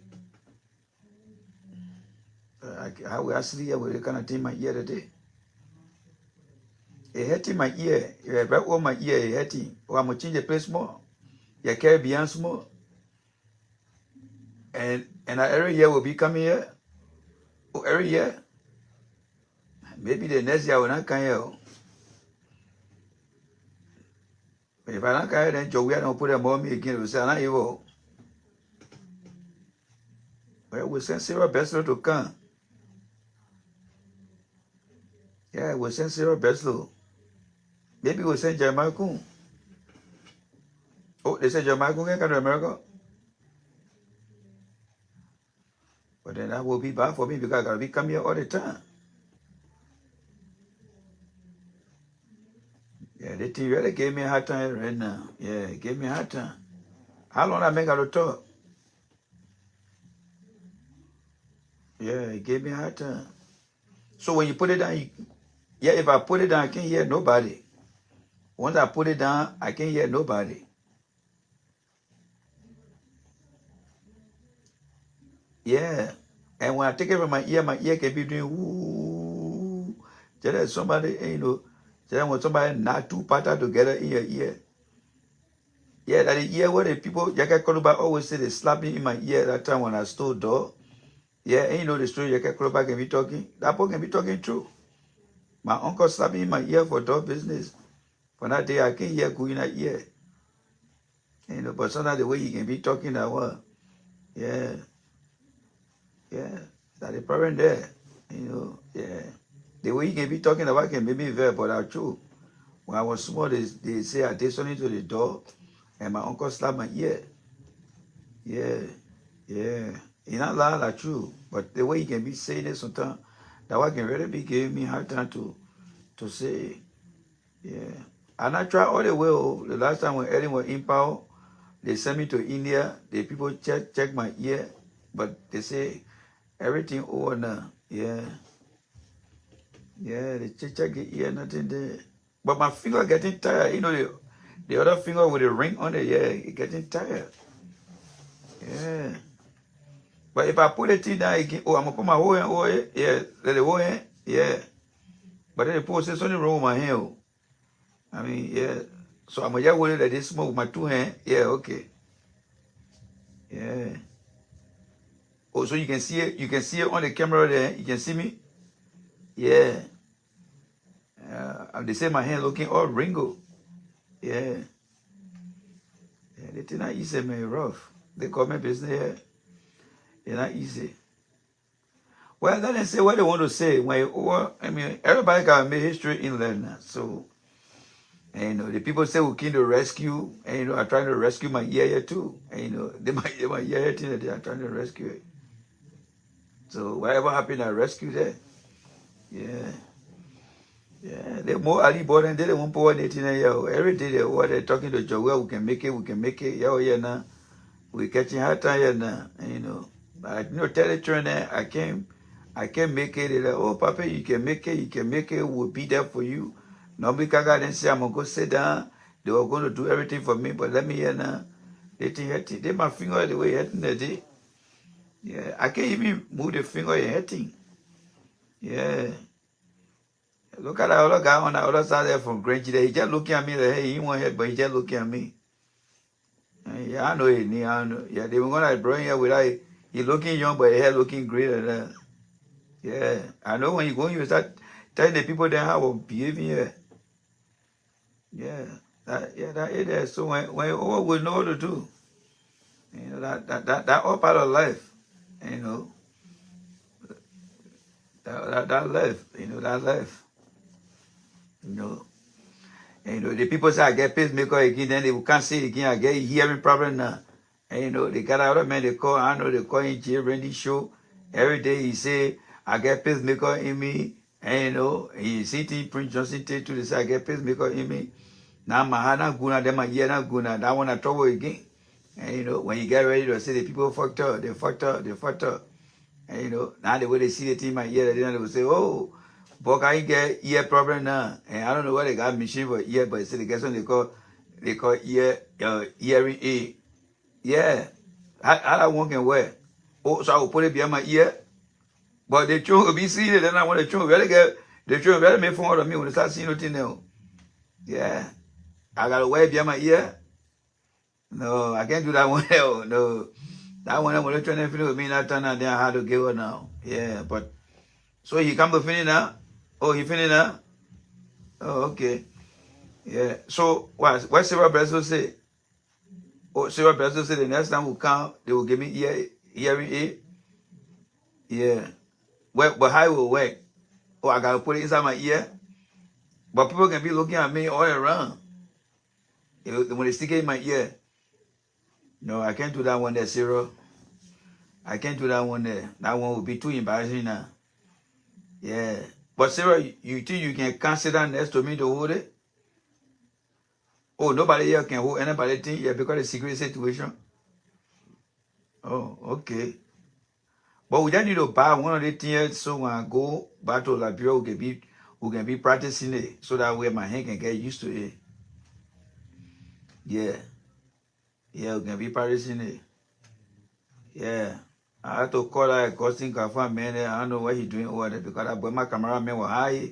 He ain't wanted to take no money to buy anything. Okay. So he finished now, eh? Oh, okay. All right, yeah, thank you. Oh, yeah, the thing can really help. Yeah. Ladies and gentlemen, we are in it for a long run. Your president, I present your president to you.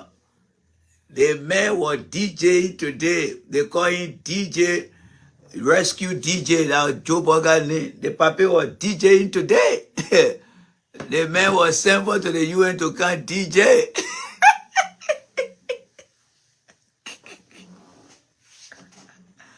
Look at them really put our country in trouble. Look at really put our country in trouble. I'm not to you guys. What? That papi finished. The man got heart problem, then he can't bring a part of ear problem. That papi finished. Let me tell you one thing. That papi finished. Everything on that papi just gonna get messed up now. Everything on that papi messed up now. What? Yeah, you really need to do something. You really need to do something, Liberian people. One of the most embarrassing moments of our country life today. That's what we saw today. If you got president, I got heart problem. Then you got ear problem. The next thing that will come out will be no heart problem. We'll be having heart problem.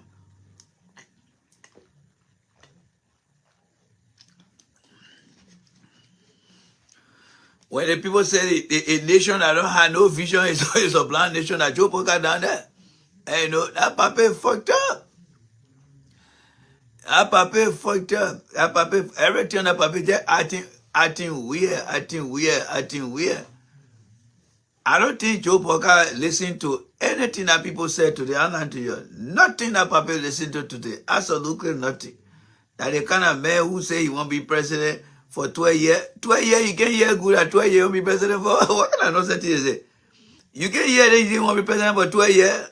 First of all, you need to go face that man here first. You need to go face that papi here first. Let me tell you right now.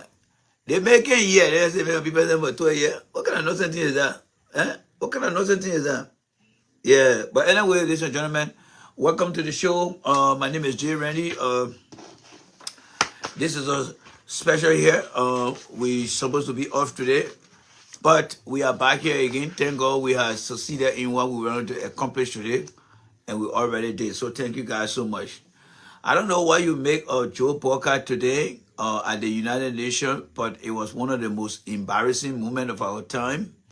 All right, as old as President Todman was, and you know, in the midst of no technology, President Todman was able to listen to people from far and near.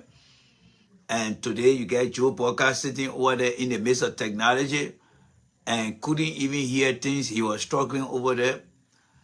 That's one of the reasons when we started the whole thing behind Joe Poker, I used to tell you guys that the old man need to provide all his medical fitness record, and people used to come after me. And you know, to be a leader, it's not a small thing. I mean, it comes with a lot of responsibility and challenges.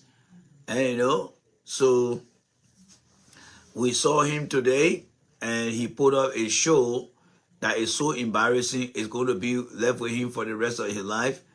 But the embarrassment is going to be on us today and for the rest of our life.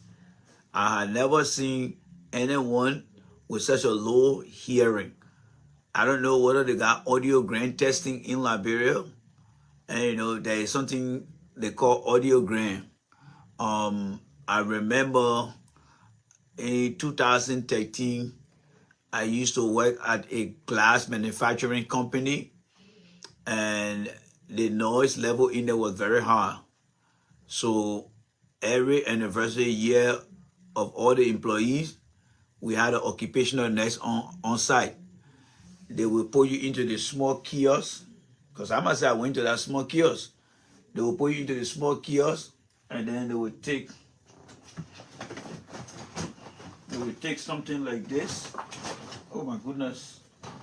The thing is stuck all the way down. Do I have another one here? Okay. They will take, oh my God, I'm making a mess here. Well, at this time you get these stuff. Oh, okay. Yeah, my apologies to you guys. So they will take the audiogram, and then they will put it over your ear like this, and then they will give you something to hold, and then the nurse will go outside, and for every time you hear, you know, when you watch some of the military movie, the submarine underneath the water, every time it moves, you hear that beep, beep. So when you're in our audiogram room, because of the work environment. Every year, as you age, you have to go through that audiogram hearing. So you have something like this. By the time you hear that beep, you press the sound. So when you go, you hear beep, and you gotta press that thing. And then after a few seconds, after a few seconds, maybe 30, 40 seconds, and then you hear beep, beep. And what I think is actually doing is collecting data on your ability to hear. And then after that, the next will read out your listening level. Yeah, your listening level. Again, when I see Boca struggling at that, it comes with old age.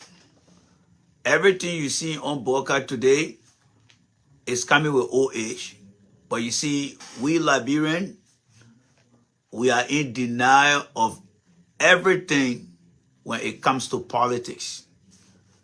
We never bargain with politics, more especially when the politics is not in our favor. So what you saw over there today is total humiliation and embarrassment to an old man who had no fault, but based on his age progression, embarrassing himself over there today. If Joseph Boca had gone for total medical evaluation, they would have ran that test and Joe Boca would have been having an hearing aid to listen.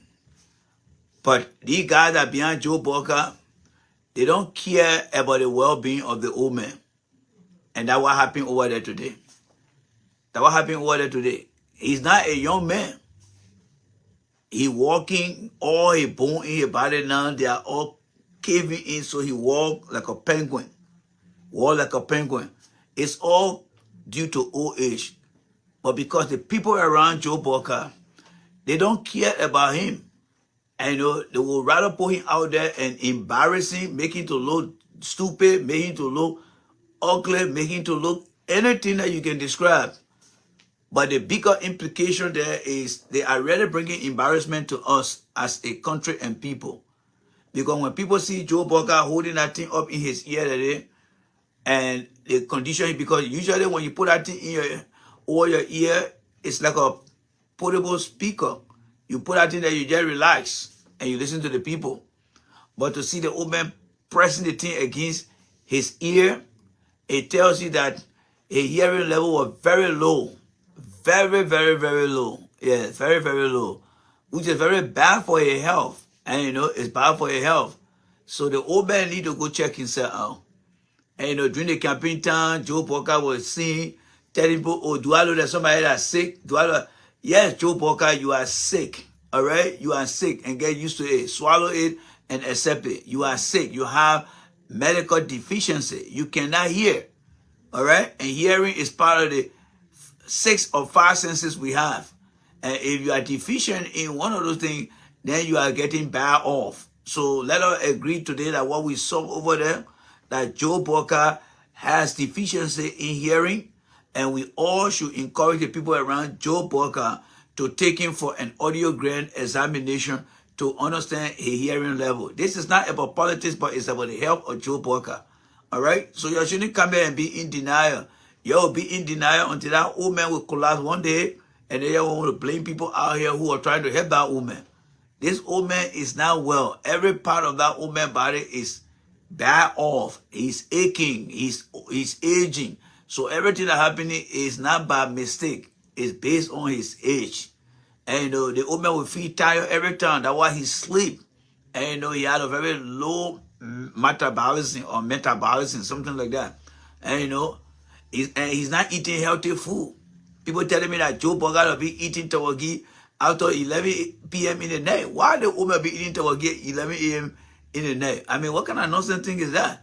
As old as that woman is, and he was in opposition during the Weir administration, Joseph Boca never exercised. He never exercised. Nothing he did. He just sat down over there, and everything he did just increased in his body. So, ladies and gentlemen, you have a president today.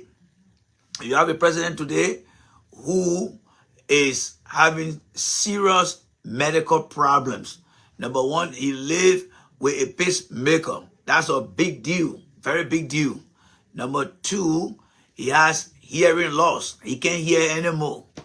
He can't hear. You call that man, you can be calling Joe Parker, they're coming for you. So now the UN need to, they need to start helping Joe Parker now to start understanding sign language. That's what they need to do. They need to have somebody to be reading sign language to Joe Parker, because Joe Parker is losing his hearing. So it's going to be difficult for Joe Parker to answer questions. It's going to be difficult for Joe Parker to relate to people. So today, the people at the United Nations, Liberians who had the opportunity to see Joe Parker, they are all now convinced that Joe Parker has hearing problem. He has hearing loss. And the old man cannot hear. So you got a president that cannot hear. And he cannot hear. He got two ears, but one ear cannot hear. And I don't know what Yeke Koruba said. It is true. But it is true that his uncle slapping and his uncle really have babu hand. And his uncle really have babu hand. That's why it is. So the old man cannot hear. And a president that cannot hear, is not figuratively speaking. Because Liberian and other people say the men don't listen, the men don't hear. I'm not talking about that one. Joe Parker cannot realistically, as a human being, he cannot hear. He cannot hear. So I don't know whether we need to have those BB loudspeaker then, and the one the police then can be having to go call somebody in the building. Maybe that's why the UN put it to carry that tomorrow. And when they get ready, they put out B100. President Joe Parker. They say,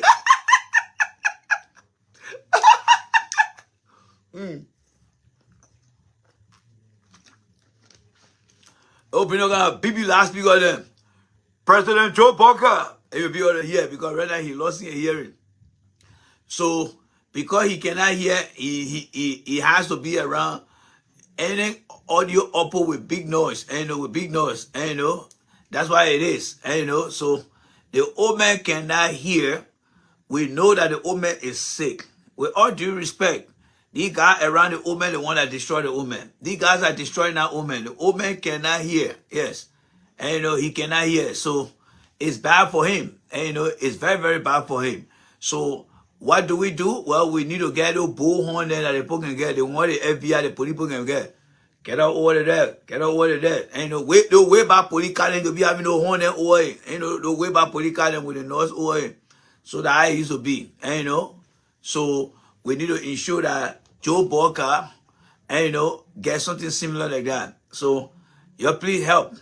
If we start going around and start looking for things, we need to help Joe Parker. So you got a president that cannot hear. Now, if the president cannot hear, it's a problem in the country. Because his sense of hearing is bad. So when people tell him things, he will not be able to hear it. And your hearing loss, if you don't have the sense of hearing, it's very, very dangerous. Very, very dangerous. Because somebody can be next to you. They can start telling you all kind of crap. And you never hear it. So that's where the country is now. By default and behavior, Joe Parker cannot hear. Then, by his own DNA, his own biological life, he cannot hear. You're wasting your time. So, what are you speaking to Joe Parker figuratively and say, oh, the president don't listen, he don't hear? That one thing. But naturally, if the old man cannot hear, they will have a problem. So that means that whatever Liberians are saying, it will come in two negative form. One, as a leader, he doesn't want to listen. As a human being, he cannot listen. So he fucked up. And he fucked up. So you guys are dealing with a leader that cannot hear. He cannot hear. So we need to find a replacement. If not, over time, that Papa here will start to deteriorate. He will start going down. Jeremiah Kun was right. And he said he was going to win in 2017. That's it. But 2023, no. No. So Jerry was right. Jeremiah Kun was right. This old man will continue to embarrass you. He will continue to embarrass you. And this old man will be walking one day on the road and you'll be going to a dead end. And people be calling, Joe Parker, hold on. And you know, that's not in a scary movie. Maybe the bad guy somewhere, he waiting for you. And the person been seeing the bad guy. Maybe the person way upstairs. And see Joe Parker walking in a corner. Joe Parker. Because Joe Parker can hear you, just be going there. He will just be going. Because he can hear. That is the dangerous thing you want to mess with it. Very, very dangerous thing. You don't want to do those things.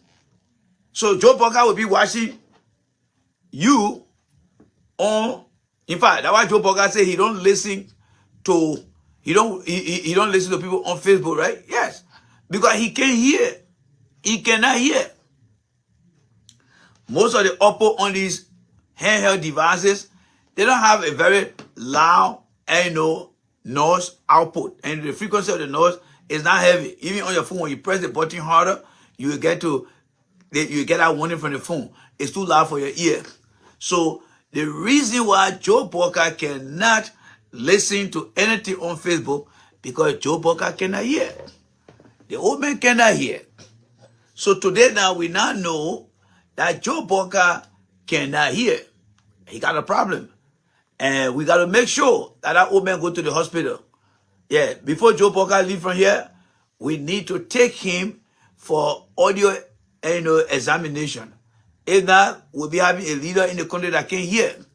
That man will be laying down, somebody will be hitting a window. Boo, boo, boo. And he will be sleeping like a roach. So Joe Parker right now is not, he got all the characteristics. Joe Parker is incompetent. That's number one. Joe Parker is a medical liability. That's number two.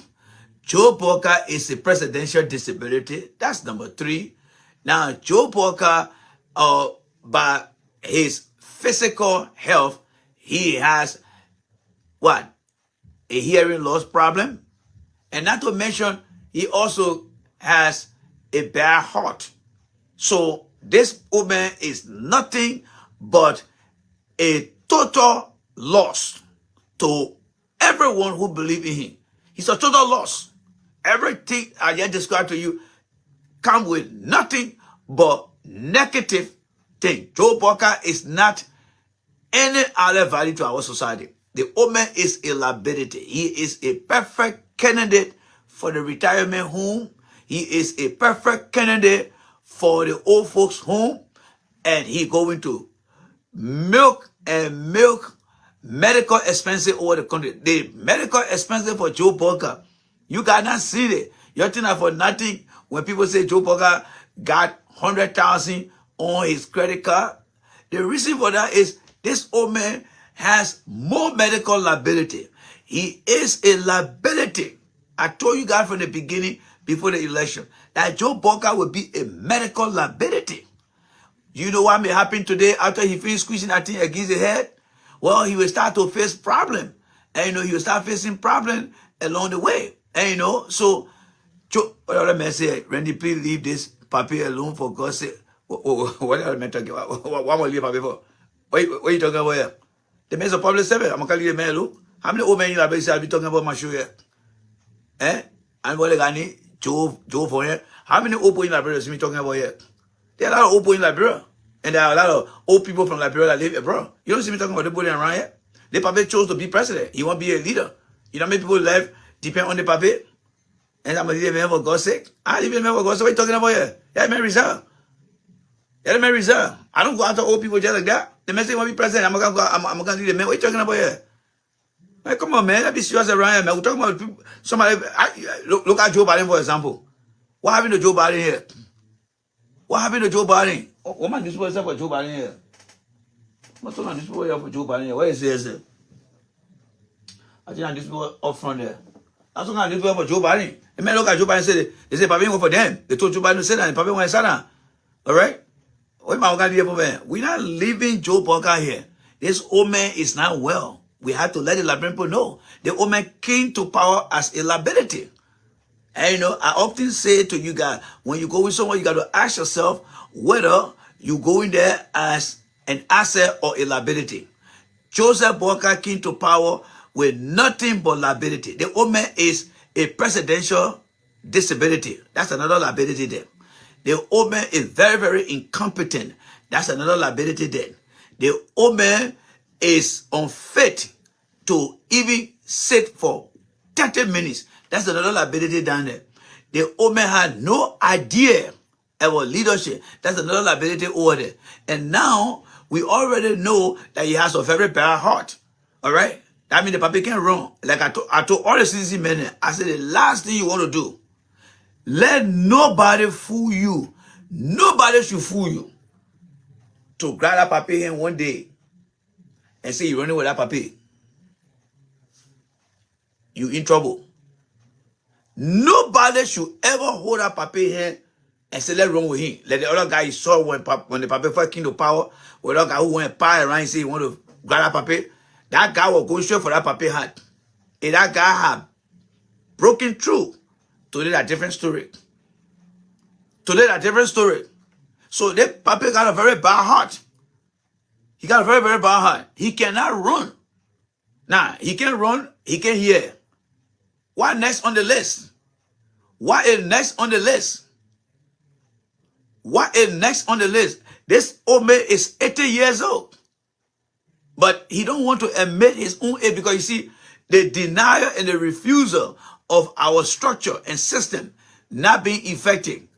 Liberia is one of the countries where people lie about their ages because from the day they were born, they were never given birth certificate. So people lie about their ages, and that includes Joe Boakai. Joe Boakai don't know that somebody who I know 78 or 79 years. No, that papa know that he 81. He know that somebody who is 81. But because there is no history of birth in our country to track people date of birth, many people in Liberia know their date of birth.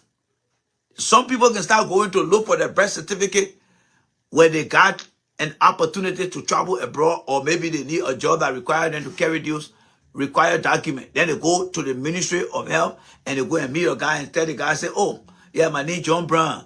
When were you born? Well, I think my mom said I was born 19 days, but my father said this year. So it's bad. It's bad for us. It is bad for us. So we can't live with that, all right? So Joe Boakai does not even know his age, but from the activities that we see Joe Boakai carrying on every day, we know that old man is a presidential disability. All right? He is a presidential disability. And you know what a presidential disability means? He can't do nothing for himself. He can't function for himself. The man is unfunctionable. He can't function for himself. But still he want to be president. President for what? It's just a name? Look at the kind of embarrassment he called for here today. Look at the kind of embarrassment. You saw the time Ellen went to the UN when Dylan was sitting there behind Ellen at this. That woman was listening attentively. Just like that. Even President Todman, when Todman went down there, just imagine Todman, those guys were old guys, and Todman were old guys, but then there was no better technology in terms of means of communication. People there used to be speaking from their mouth and they hear them. Todman were in that place, they listen, they heard people. But you look at the paper today, it ain't work for them, and I don't care for them. This old man need to find somewhere to put himself and start causing embarrassment for us here. Aren't you guys embarrassed today? How can a country that has 65% of the population being young people, and then you take a tone-deaf man? Yeah, because the papa is tone-deaf. He cannot hear. He cannot hear naturally and artificially. He can hear. He can hear. He cannot hear. I couldn't agree with you more. I think that Papa is 85 years old. But because people can lie on their ages, so you're just thinking that old man young. No. That Papa is not the age he is right now. I doubt it. But today was another embarrassment in the day for our country. How many Liberians today were proud to see their man win, their president win a year like this? Nothing but embarrassment. When the man even walking, he can't walk straight. He can't walk straight. But this is a country that has 65% of the youth. He got all the garden with the prostate bed and behind, all the other phone way people then behind. Where are the phone way people then today? You could not find one phone way behind. Because the other them all in the town passing around shopping. Oh, you go carry the old man over there. You know what I feel sorry for in the whole government? That Sarah Beslow I feel sorry for. Sarah Beslow is the #1 phone way. Yeah, she's the #1 phone way. Do you know that Sarah Beslow today is serving as Joseph Boca healthcare worker? Yes. Sarah Beslow is not just a foreign minister. She is caring for that old man. And people who work in the group home to take care of old folks. That's what Sarah Beslow does for that old man. It's beyond her job description. She cares for that old man. Whenever he was not going, Sarah Beslow had to help. So Sarah Beslow knows everything about that old man. She is serving him as foreign minister. She take care of him. He get her some money. They say the papa cannot even wear his socks. Joe Boca cannot wear his own socks. For Joe Boca to stand up, how we can stand up and put our pants then on? You stand up, you put your pants on. They make it. He can't make it. He can't make it. Somebody got to hold him that day, then he got to put it for inside. What kind of thing is this? What kind of thing is this? I mean, has Labrador become a handicap country now? Has Labrador become a handicap country? And you know, somebody said Jay Rennie died the meaning of the war. What? Jay Rennie died the meaning of that war. What are you talking about? I don't know what you're talking about. And you know, so the papa cannot make it. He can't make it. He can put his own pants on. And he say he won't be leader. Then the thing that was making me to look at him funny. You remember the last time he was campaigning? Oh, do I know somebody that's sick? And the people said no. Do you see somebody put me in a wheelchair here? No. But guess what? They remember at the airport here, in America here, I think Denver International Airport, or maybe Atlanta Airport, sitting down in a golf car there. How can you say you're not sitting in a golf car? And you know? Because he couldn't make it. He couldn't make it.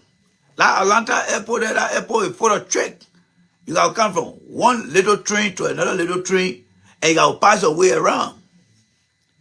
Why the meaning of phone way? I mean, how they post that phone way? Go find on my page. You don't follow me too, I'll be asking you questions here. You want to know what phone way is? Go on my page. I think last week I posted something talk about phone way. All right? The papa messed up. The old man is messed up. The papa cannot even put his own pants on. He can put his own pants on. Sarah Beslow then got to hold the man that day. And you know, the guys when they call for your lift, that's why they get used. They can crank it up. And you know, they're in the garage. Clinking. Then they get clinking up. Then they just put the pens there, they put the pens there. Then they clinking down. Clinking. I mean, what kind of country is this? What kind of country is this, folks? Bringing somebody like that can't even put his own pens on. Then he can't hear again. And I think he can see. And guess what? The man cannot even drive. Joe Boca never drove in your life before. He didn't know how to drive. He never drove in your life. So Joe Boca got more liability than becoming an access. I'm telling you guys right now.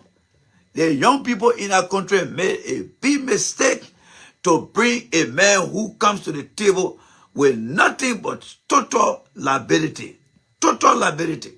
And the young people should be ashamed of themselves in our country that they did not make a right choice. And you know, I mean, forget about Joshua. It could have been somebody else. But to go bring the old man that cannot even put his own pants on, that cannot even walk. One night you saw Joe Boca walking during weird time. All the time Joe Boca in opposition. He never walked, never went to exercise. Nothing. The old man is a problem. And then when you look at his leadership, he got no vision. He has no vision. Everything the man had done, look at that man talking about pimple. That man what I tell all the time. Why when Joe Boca come from the airplane in Liberia, they can tell long. When men told them used to come from the airplane, we had to come from the airplane. Eddie said they come from the airplane, but then the airplane land, man, you can hear German, how you feeling? But when Joe Boca land, they got to go in some kind of room. You think that Uneport Daddy got 100 or 1,000 or Johnson baby oil? That VIP room where they got to that airport in JFK there, I mean, to RIA, that room they got big stack of dapper there down there. Plenty. The teenager there, they plenty. They plenty there. That's why when the papa come, he can take time before he comes out, because when he goes out there, he can go change and do everything. That's why they didn't want to we are to part well, because we are not can run them more can run too much. You part your we are in that place, you go see that dapper or you go tell Carrasco, but man, that papa you see that dapper. That's why the men say we are not passing inside here, and they were serious about it. Because they say we are more can run. But in that place, there's dapper inside there. Plenty dapper in that place. And you know, the women call it pull up. They just a brief, but a baby part of brief. That's why you got to over there. So that's what going on over there. So that whole place, that one of the reason why they said, Joe, we are not passing over there. The people swear to themselves. They say, Papa, all the dapper you got inside here, Joe, we will not pass in the place there, because that ball more can run. When he sees something here, he'll go out there and go tell Carrasco, and he will pass it to somebody, and they will start leaking it. So that kind of men swear, they say, Chowia will never pass in the place here. In fact, the papa get the key, they lock the key and they put a code on it. Nobody. So that one of the reason why today Chowia cannot pass over there, because there are a lot of plenty dapper there in that place over there. I bet anybody who say, I'm not seeing the truth here, let Joe Walker come from America and just get up from the plane and just go straight in your car, because he got a car. Some car you can rely on letter this, right? Yeah, because you don't want to suffer from Jack Lie, so you can rely on letter this. They got all that thing in the car, but Joe Walker, when he get down, he gotta go in that place. They gotta take out the dapper, and then they gotta change it to put it on. All the guys behind Joe Walker, then all of them, they are all prostate member. Them, they are prostate member. Them. So they pee on the plane too much. So they got a whole dapper. You think that only part that he want got a last tag of thing that he used personally for himself? No. Joe Burger got a whole warehouse in that place. And you know, whole warehouse in that place. Alright? Whole warehouse in that place. Whole warehouse in that place. So looking over there. And there's nothing wrong with that thing. You gotta remember one time, one lady, I think she drove from Massachusetts. The woman drove from Massachusetts straight to Florida, Kennedy Space Station, because she said one lady was loving to her husband. The woman put a dapper on her. She never stopped until she reached to where she was going. So there's nothing wrong with wearing that dapper, all right? But we got to understand the purpose why people wear those dapper then, because they are not able to age the papa in today. He qualified to wear those things, but they need to understand that this country called Liberia is operating under a democracy, and the democracy gave us right to free speech. We are entitled to free speech, and the free speech is all about educating people. There's nothing wrong with somebody saying that Joe Walker is a liability. He's a liability. He brings nothing to the table, and we got to understand that. And it's our constitutional and protected right to tell Walker that he is a liability. There is no crime. There is no crime about somebody saying Joe Walker is a liability, and I probably got that away. Joe Walker is a dead away man. You're thinking, oh, because I'm talking today. There's the same man who went and sold a better goat to a full businessman. The same Joe Walker man sold a better goat to a full businessman. How many of you guys who disagree with me today, what I'm saying about Joe Walker, never ask me or go ask Joe Walker and say, oh, Jay Randy said you fool a full businessman and so better go to him. Did you guys ever ask Joe Walker that question? But I'm telling you now, as old as Joe Walker is, he's a dead away man. He's a dead away man. And you know, back in the day when we were growing, who said dead away man, that papa guy died. He got died. That means he's a con addict, he's a crook, he can do anything. That's why I look at Stand Up With Us. I Stand Up With Us. You can fool the people in Liberia. You can fool some of the Liberians in America. But you cannot fool Joe Walker. Joe Walker will sell belly goat to you. And that belly goat will be useless. You know what Joe Walker has used today? Joe Walker look at John Moru and use John Moru.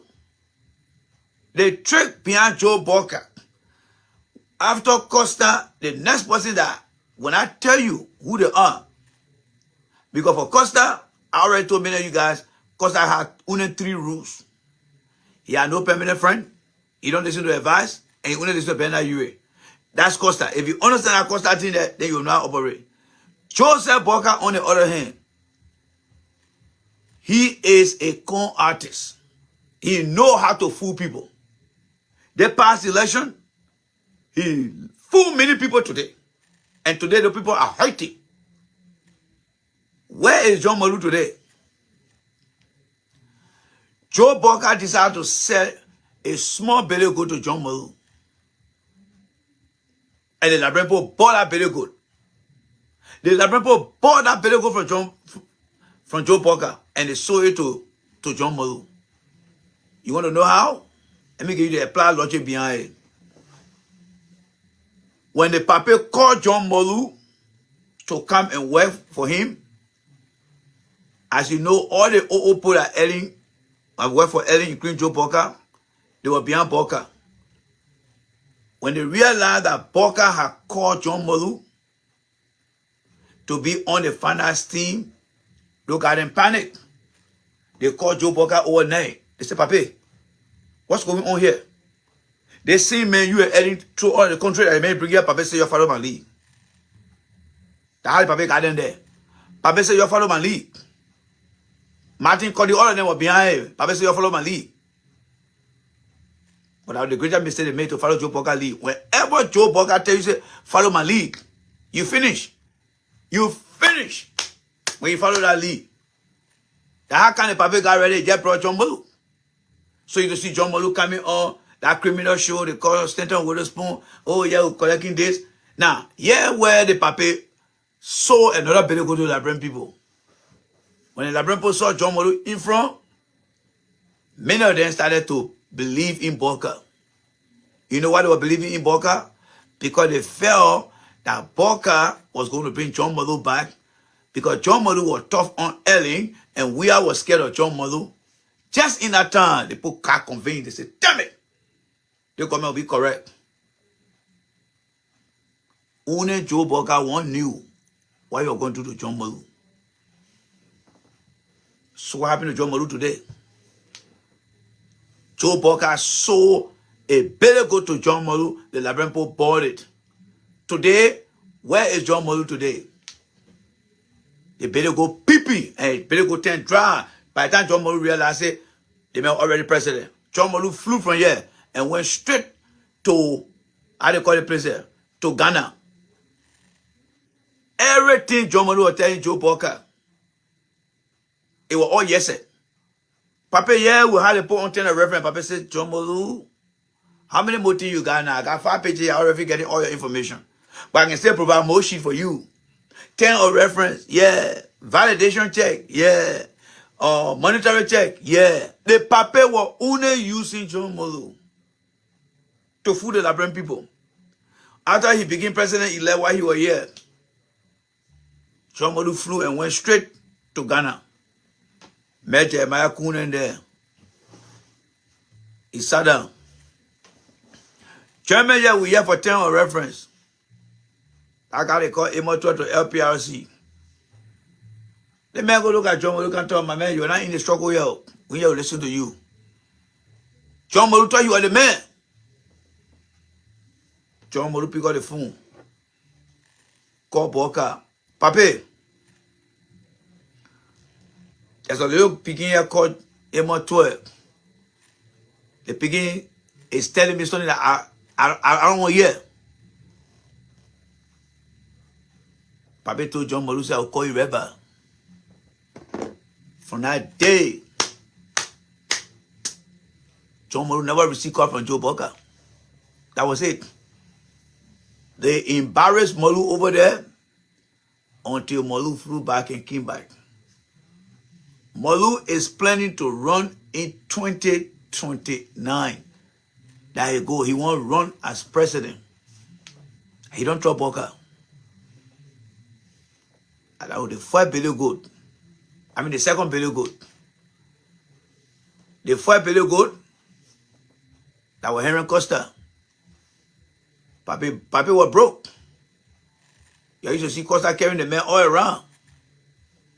Carrying the man to Waterside Market in Philadelphia, here and this.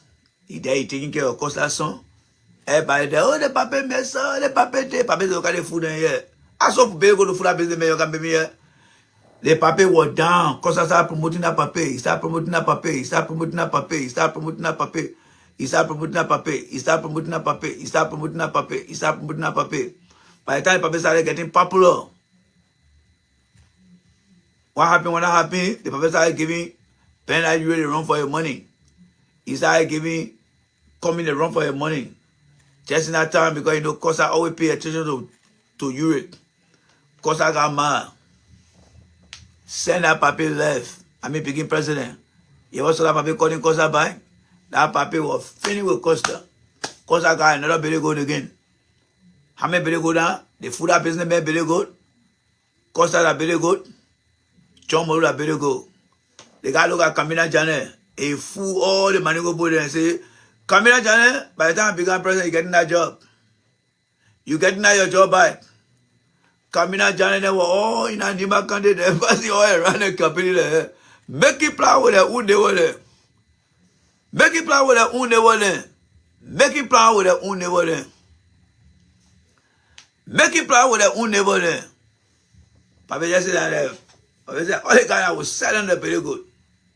I will sell each of them men very good. Where is Camina Janet today? The Papa messing up. The Papa messing up today. Finish with him. I don't begin to call Martin Colley. The Papa the king, they say, oh, the Mokan for all asset recovery. Martin Colley, they say, Papa, yeah, who coming will be all asset recovery. And the other men they call, Imaya Gonti, the EFM men, they were all in the street. Hijacking the poor car, and by the time the car, Papa, look at me, Papa, say, look at me, I will not say, that nanny go over, because the men they fucked up. What happened? You saw the men in the street when Boga to offer? The men there, pull people car over, pull over. They thought the Papa was going to get them money. They charge the Papa. They charge you for that, man. They charge our fake charge. They charge our big cash.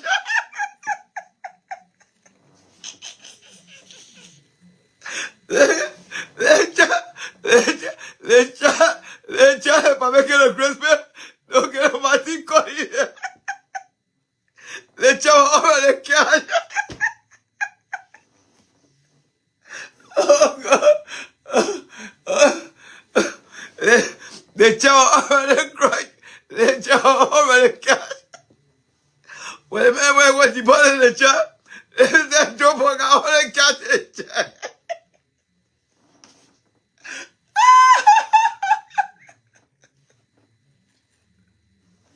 So the men got mad. They can't come back. They can't talk outside because we know that Bele go to them. So that when Martin Colley got mad with the Papa get it. Oh, blanche. Papa get it. Oh, blanche. Papa get it. Oh, blanche. And you know. Papa went and follow come in the old chair and rather the pocket and go carry the chair. They put the chair, I've been cash already. Why are you doing the chair here? That guy Martin Colley got mad today. He got mad with that Papa and he keep coming after because he accusing Grace Pay. Because he came out and said Grace Pay should resign. Grace Pay wouldn't carry the chair to the manager. They gave me a big envelope there. Thank you for your service. Thank you for your service. Thank you for your service. The whole Boga went made a long list. The whole car chair. They put in the chair man a long time ago. Now when they call Boga, Papa say, I say right now. I can't talk to you right now. You go talk to Grace Pay them. That's what happened today. So the two guys was so very good. They so very good to the people. That's why today, you don't find Imaya Gonti around. You don't see Martin Colley. Martin Colley is just going out on the offensive now, attacking Boka all over right now. And the thing that Gosin Kafan can cool him down. So let's see how far that will go. But the Papa scam the men. He scam them. Scam them beat down. He scam them beat down. That is the same thing you are bringing to Alexander Cummings. The Papa went and tracked Alexander Cummings because Alexander Cummings is so rocky. And you know, back in the day, they put out to be tapping. They used to put a carbon copy on the sheet so they can have an extra copy. That's where that thing copy come from. The men allow coming to go and sign all the worksheet that had the carbon copy. After that, the men went and finger coming signature. So while coming in the stand dancing, he came out with the VPS. The men brought the original, they say, commies. You finger the document, our signature in here. The men try to sell that bill go to commies. Coming got to go to Europe to bring forensic experts to come and look at what they did. The men knew Boca was a crook. And they realized that Boca, your fingerprint operated because the men did a complete fingerprint analysis. They brought that thing and showed the Boca the inconfidence of land. Boca saw the thing that the men said, Boca, we either expose you or you let it go. That's how that case died. That's how that case died. From that day, coming on to a Boca. Coming on to a Boca no more. He don't to a Boca no more. Boca too, he scammed Bernard Ure. Every time you see them going to Nigeria, Bernard Ure get plane. You get on plane. He say he get money. Bernard Ure charter plane. Oh, Boca, yeah. But man, Ure won't become president player, you enjoy. Whatever you want, Ure, you enjoy. Next thing you go to Rio, just open a B wallet. Pia! Get it private jet, first class. Send that paper won that election. He never ever called Bernard Ure. He don't even know that Bernard Ure existing. He don't know. But the man is so far below go to. Now you can call over.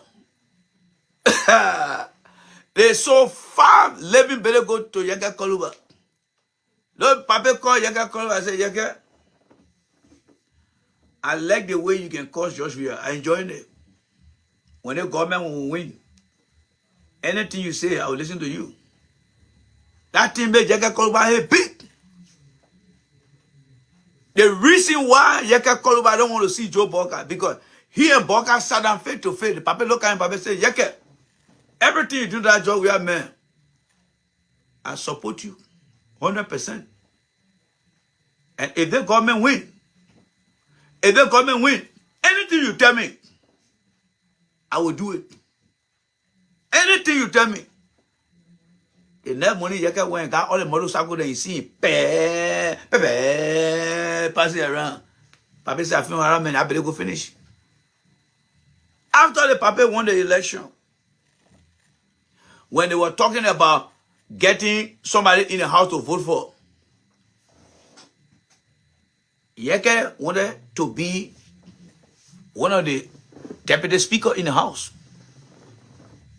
Because of the agreement that Yeke came up with too. If you remember, Yeke was making plan with Prince Moïse. The Papa promised Yeke on top of that. He said, Yeke, I can see a great leadership in you. Better way, Yeke, he got big. He got big. The Papa is so far better go to Yeke Koluba. The next thing you know, Yeke Koluba was all in Grand Bassa County, passing around, going all around. We get rid of we are men. When you come out, Papa say, Yeke, you still thinking about that speaker shit? He said, yeah, say my son, you get that thing. Don't worry. Check go hit, came out, beat it on that side. The people were telling Yeke, they say, Papa, they Yeke making curse people. Papa say, you follow my lead. You follow my lead. Nobody should stop me from what I'm doing. You saw Yeke going from place to place, place to place, place to place, place to place, place to place.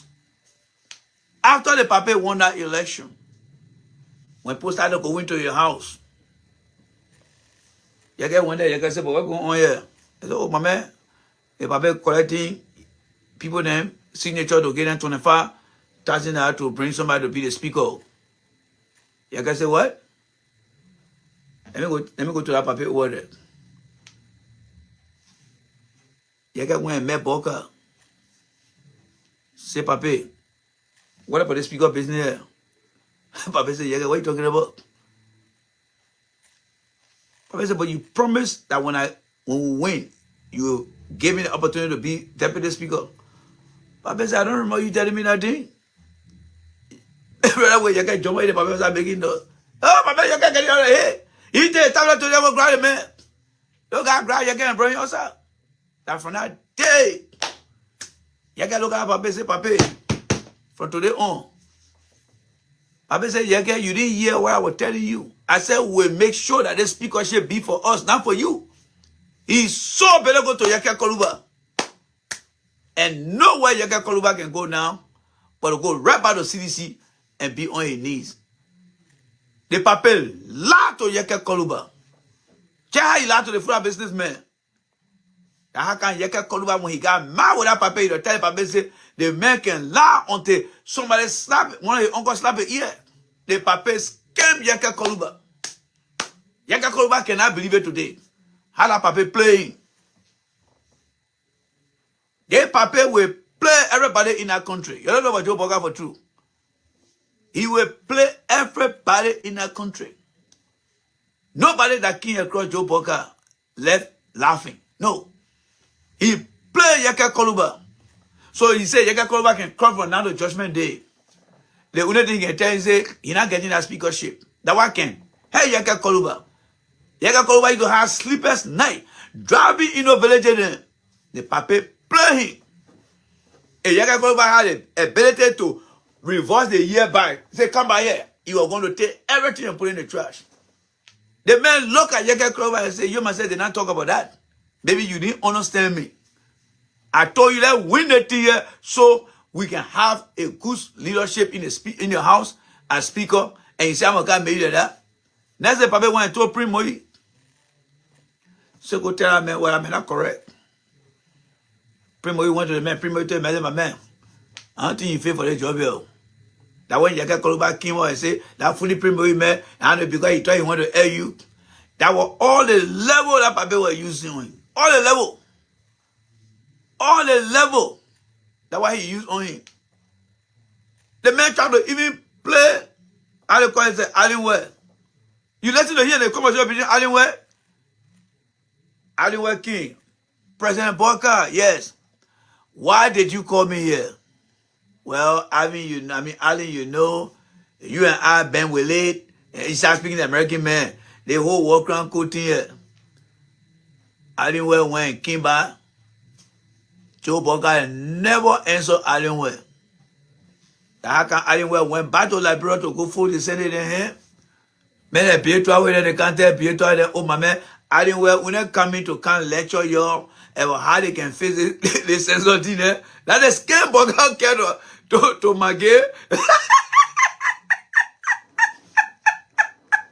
The papa went, and he called Maggie, he called Pietro, and in the Senate say, Allenwell will be coming to the Senate. You know what he's going to talk about? No. He coming to talk about how they can negotiate on the Senate building. How can our Senate room was part of this? The next thing you know, when the new backfire that they were coming just to see them signing onto the war ground code, that how can Bill Travel got ready and say, we want the guy who opened the gate for Taylor, we want the janitor, the driver, everything. Because at the time the papa finished scamming. The papa finished scamming that guy already. All right? Bill Travel. He finished scamming him. He has scammed all of them. All of them. He has scammed them. Joe Boga is a master crook. He is a master crook. Don't see Joe Boga over there. Don't be fooled by his age. Because many young people today are being fooled by Joe Boga's age. You listen to Joe Boga, he got some smart talk in his mouth. Smart talk. But it's small. You see that man going high from the Chinese president today? Xi Jinping, going high today? That is a crook behaving like that. You know what he's doing? He always presents himself like somebody. The only person that knew Joe Boga back in the days, because the two of them came from Sierra Leone, that was the late Kekula Kutu. Joe Boga almost sold a belly goat to Samuel Kanyando. Though almost bought that belly goat. But thank God to Adequate. thank God to Kekulaputu. You know, Kekulaputu had a war, he the water day. One of the level long, one all short. He was the party chairman. When Kekulaputu got on the executive mansion ground, they said, two of them getting ready to come put that man in power. I mean, to come make him vice president. That man started running. Samuel Doe, Samuel Doe, Samuel Doe, don't do it, don't do it. Doe was about to declare Walker as a running mate. When Kekulaputu got down there, he said, Doe, I need to talk to you as the party chairman.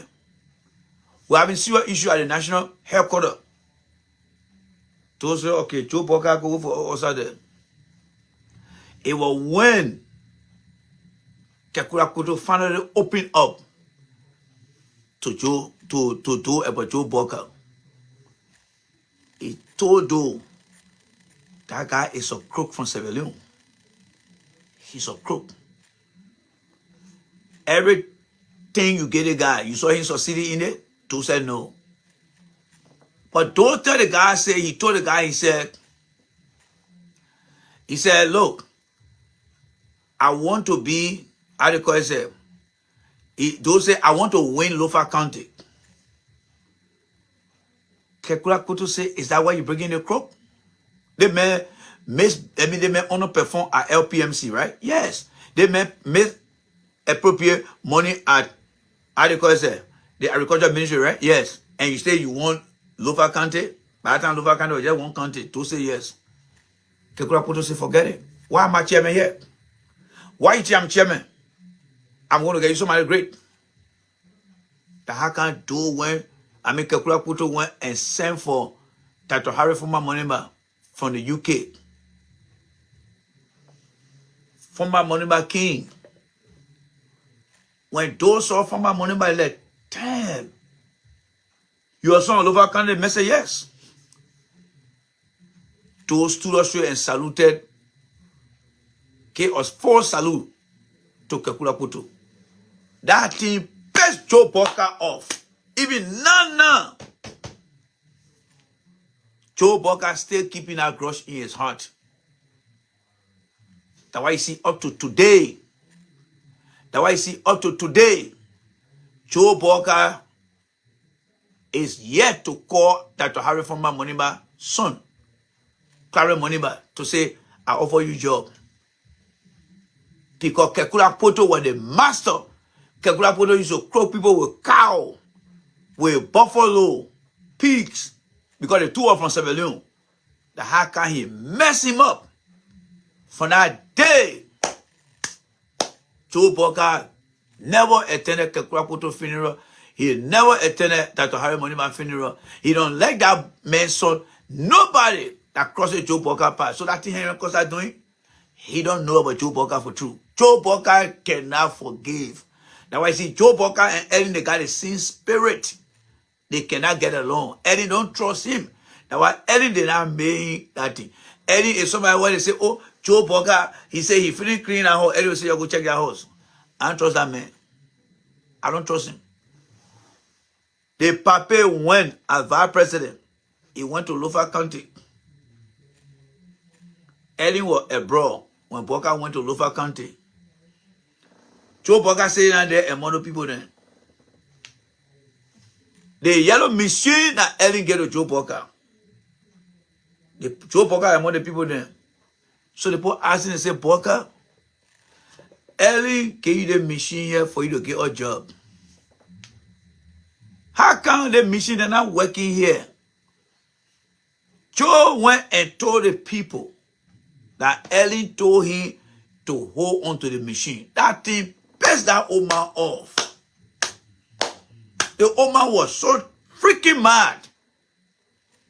You remember during early time when she came one time to the airport, and at that time Joe Walker had an interview at the air, with BBC, and said, oh, I think Eddie is thinking about me running.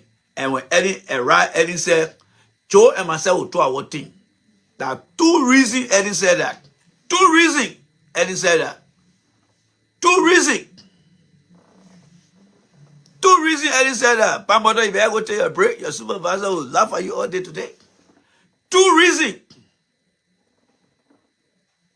Why Joe Walker was lying to the people over there? One of the people went phone in straight to Central. They knew reach to Ellen. Ellen here, Joe Boca to the poor Lofa County. That you told their son Boca not to, how do you call it? You told their son Boca not to implore them. Ellen said, what? Ellen called Boca. Boca again told Ellen, say, the people did not understand him. The Oma said, Boca, don't tell me that bullshit. Don't tell me that bullshit, Boca. That one of the places where Ellen started to look. They trying to black the page, folks. They trying to black the page.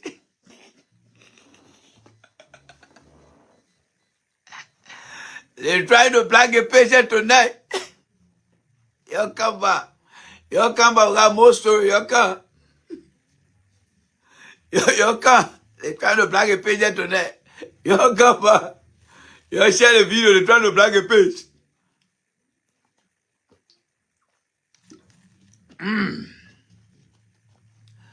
They trying to black the page. You come back, folks. They trying to black the page. You come by. You come by. They trying to black the page. You come by. They trying to black the page. They trying to black the page. We not telling people the truth. Facebook, we are only here to tell the truth. That's all we're doing here. They're trying to black the page, but they cannot black the page there. Joe Boca, the people will hear the story today. All right? They're trying to black the page. That's why the video keep cutting off. They're trying to black the page. They're trying to black the page. You hit that like button. You keep hitting the like button. You keep hitting the like button. Guys, if you listen to me, keep hitting the like button. Hit that like button. Hit the like button. Get all the likes. There you go. You get all the likes. Keep hitting the like button. Keep hitting the like button. Don't give me the thumb up. Hit the like button. Hit the like button. Just keep hitting the like button. There you go. We got a story here to tell. Keep hitting it. If you can't give me anything, just hit that like button for me, please. I beg you. Keep hitting it. Keep hitting it. So that way when you see it, it will not stop it. But we told the story here today. We were talking. You keep hitting it and you keep sharing it. Keep hitting it and keep sharing it. Interesting news. Interesting news. You keep hitting it. You keep hitting it. Keep hitting it. Keep hitting it. Yes, you keep hitting it. That way they will not stop it because they say, yes, the people love the show. The show is interesting. The people love the show. I'm watching it. I seen all the love sign, guys. Yeah, thank you. I really appreciate you guys. Thank you guys so much. We have to expose this old man. He's a medical liability. He's a disability president. He is nothing. He has no vision. Nothing. We have to let the people know. Your kid hitting that love button there. Yes, your kid hitting that love button. They cannot stop us from on the platform here. We got to move on. We got to move on. Share the video. Share it. Hit that like button. Share it. Hit that like button. Share it and hit that like button. Emmanuel Taylor, go and hit that like button. All right? Yeah, they are not tolerant. They are not tolerant. I can blast on CDC all the time. CDC will stand here. They will say, yes, J. Rennie, you entitled to your right. But now the Boca people then. We will talk about them here. We'll talk about them. Thank you very much, my brother Wilson. We'll destroy them here today. Yes, that's who they are. And thank you guys so much. So let's get back to the story here. Let's get back to it here anyway. Let's get back to it here. So the guy went and told Ellen, called the guy. Ellen said, Boca. And this is the interesting part, and they don't want me to tell you because they know I'm coming to the part here. So Ellen called Boca, said, Joe, because how Ellen can call him, Joe, why you went and told the people that I told you not to create job for those people with the machine over there? Joe turned around and started to lie to the woman and say the people lie. But guess what? Somebody was there that was recording. Somebody was recording Joe Boca's voice. And the old man turned around again and lied to Ellen and said that not his voice. The old man gave up on him. The old man gave up on him at all. Now, the main place where the old man, and the reason why the old man did not support Joe Walker in their election. Joe Walker broke Ellen promise. He broke Ellen promise. He broke Ellen promise. That Farmington Hotel you see over there, after CDC had that Blue Thursday, where we are lost to Ellen in 2011, the UNMIL, the United Nations, the United Nations itself, the European, the US, they went to Farmington Hotel. We were in there after CDC suffered a casualty. In that meeting, the people signed a non-disclosure document. Non-disclosure. When you hear the word non-disclosure, it was not for public view. In that document, Ellen signed before ECOWAS, the United Nations, the UN Embassy, and all other foreign partners in Liberia, that after our 12 years, we will give a young generation chance to lead. Anyone who followed the Ellen administration religiously, there was a time that Ellen was talking about young generation should lead. That was a commitment to CDC government. Because the people said, Mr. Weah have been very patient and he has held on to peace in the country. So they were going to give them the chance. But when Walker went to London, he had an interview, we got an interview here. And the guy asking, are you running? Walker said, yes. And the guy said, is Ellen supporting you? And then he said, yes, I believe. The reason he said, yes, I believe, because Ellen did not support that, was not the idea. Walker, then all of them agreed that after their 12 years, they would turn their back and go into retirement. That's why when Walker started running for that presidency, Ellen was not happy. Ellen left. And all the way Ellen called, he never listened. He never listened. Never listened. The plan also too was, oh, go wrong with Cummings. When you lose, then you can leave the race. He said no. He said no to Ellen.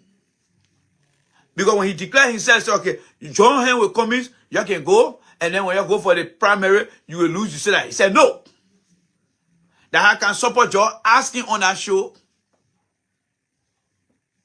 And he said, the question go like this. What if you don't win the primary? And I'm just trying to dramatize the way support Joe asking the question, because when you always go like this, what? How come if you don't win the primary, what will you do? And then he look at support Joe, he said, I'm not going to go in any primary support Joe's. I'm not going to be number 2. He was trying to get back at Eddie now. I can't be number 2 anymore. And support Joe said, even if you lose the primary, I cannot go number 2. You will remember when we were running the campaign. I also got a video here. We are said they said they were going to give the young generation chance. We were making that comment because we were part of that stuff. And because Walker had betrayed the struggle, betrayed the promise, we are almost came out to say that damn thing, but he was cautious. He was cautioned. Because if I want to open, I want to get out of big country in trouble. Joe Walker cannot be trusted.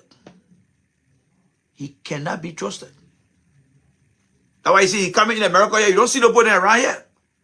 A delegation left here and went to Liberia to visit Ellen. Ellen is disappointed in Walker. That's why I don't care Walker can come to the country 100 times. he will not get the American people to work with him.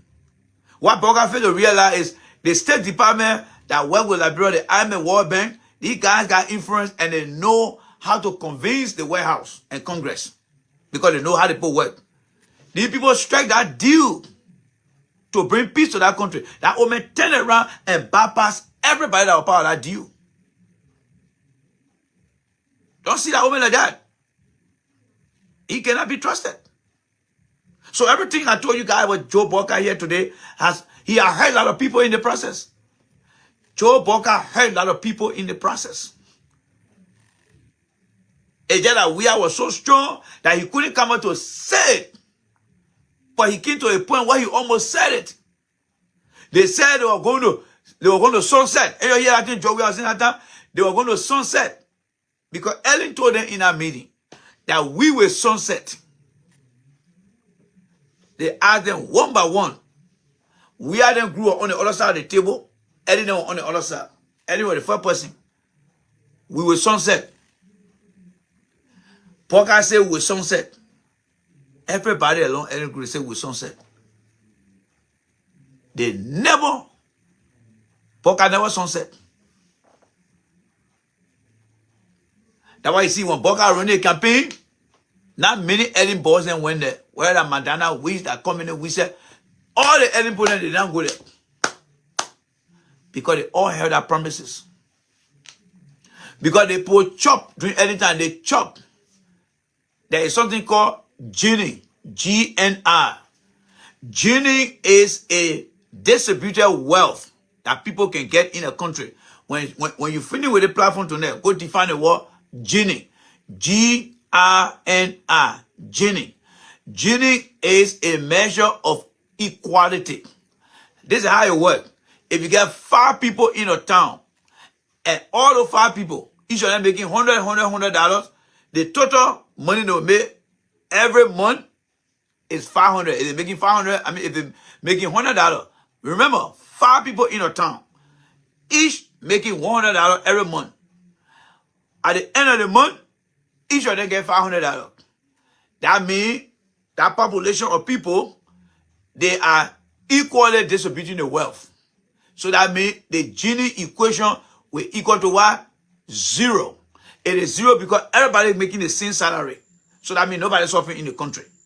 Now, when you have the inequality of the Gini, let's say the 5 people, among them, 1 person making that $500 every month, and the 4 people not making that $500, then that Gini is considered an inequality in the economy of that little village. That means it will equal to what?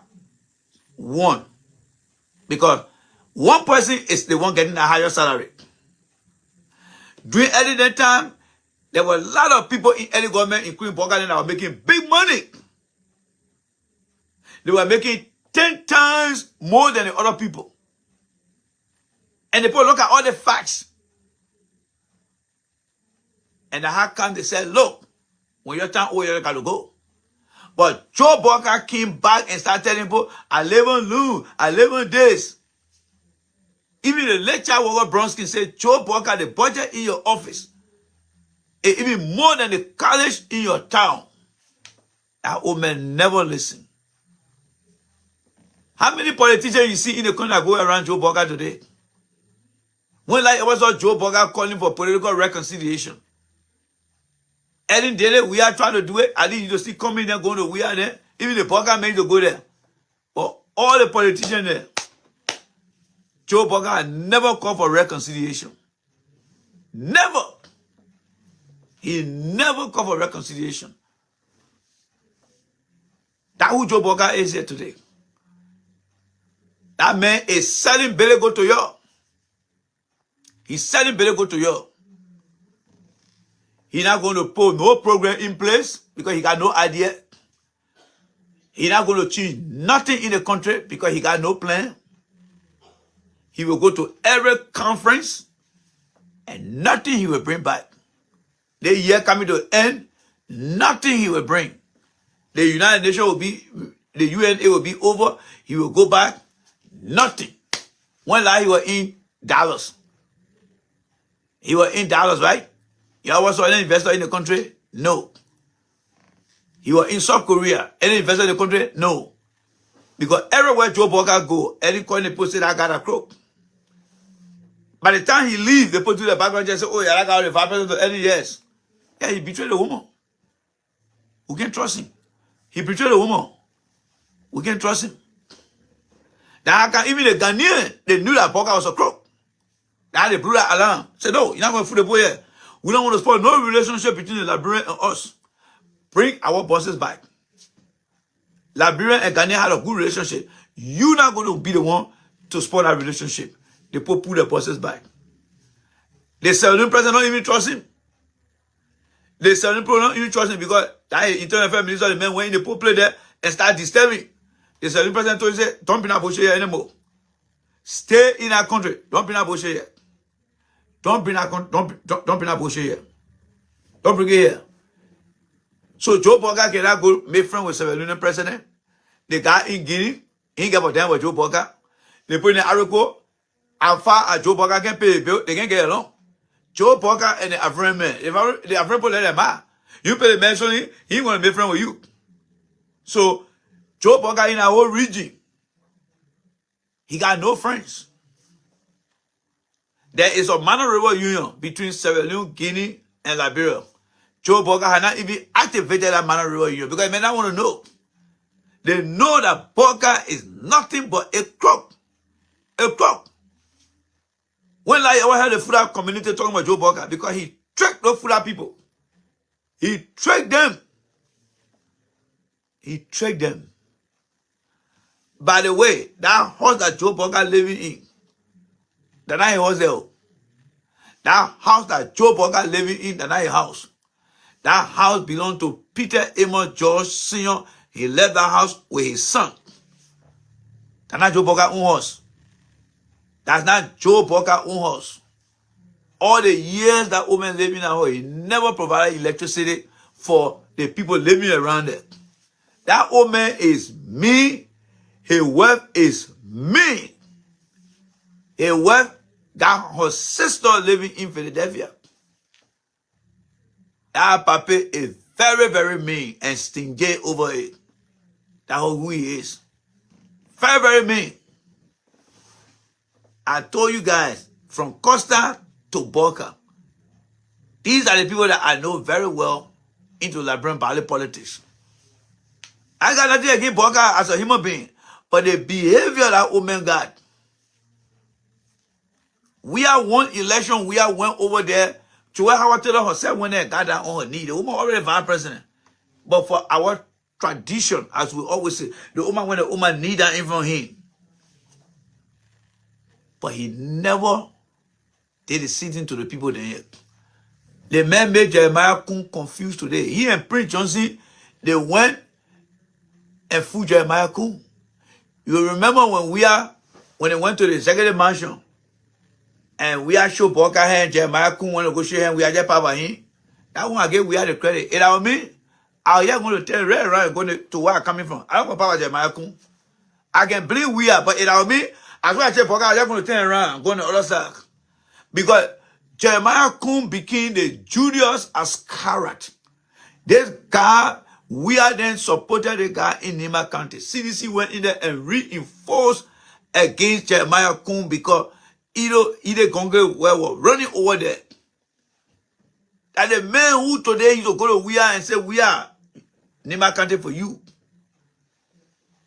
And we are relaxed. That guy turned around and went to crooked Joe Boca. He and Prince Johnson. Then today now they walk out, we are here, we hear that they walk through people coming here, you put the pig in the street. We are one of them, I don't want to put nobody in the street. The people can't talk the case here. And that one person you get or two now, you can see Prince Johnson, don't worry. When the people come, I myself will go present myself because when Boca was messing with Yaga Kolba, Prince Johnson was there like this. So Prince Johnson now, Yaga Kolba now here, the people come and walk around, he say, Prince Johnson, I will be the first to go there, don't worry.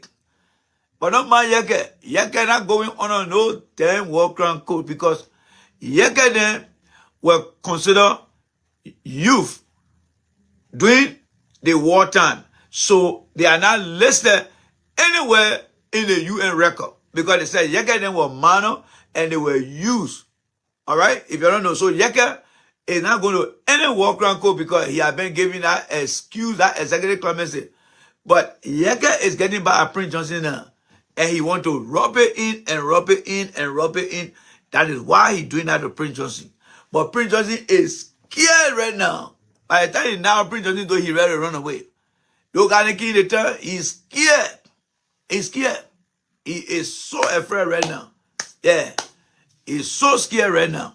So Boka cannot be trusted. All right? Nobody should trust Boka. All that thing Boka doing over there, oh, we got arrest. That's a scam.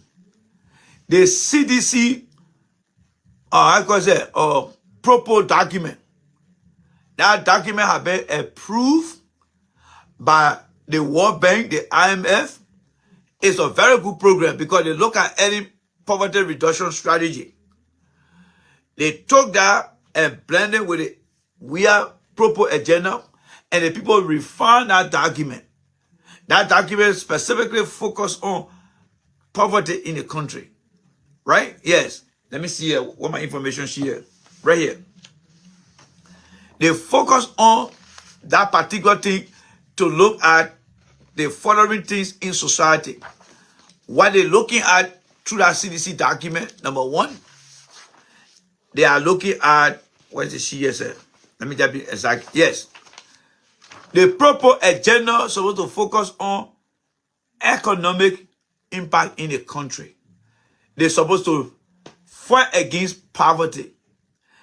The second aspect is supposed to look at is economic growth underneath the proper impact. And that is a combination of the early poverty reduction strategy because early said by the year 2030, they wanted to create middle class.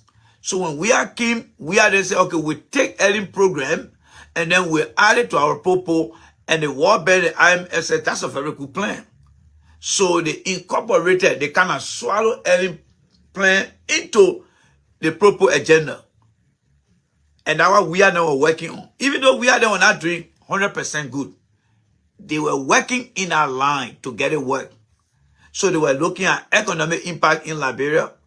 They were looking at economic growth. Then they came out to social impact. That means access to opportunity like job and other stuff. All right? To prevent social adhesion. What? Cohesion. Social cohesion will bring about income disparity. So we are fighting against that. But Senate Pape came to office. He looked at that whole plan. He said he's not using it.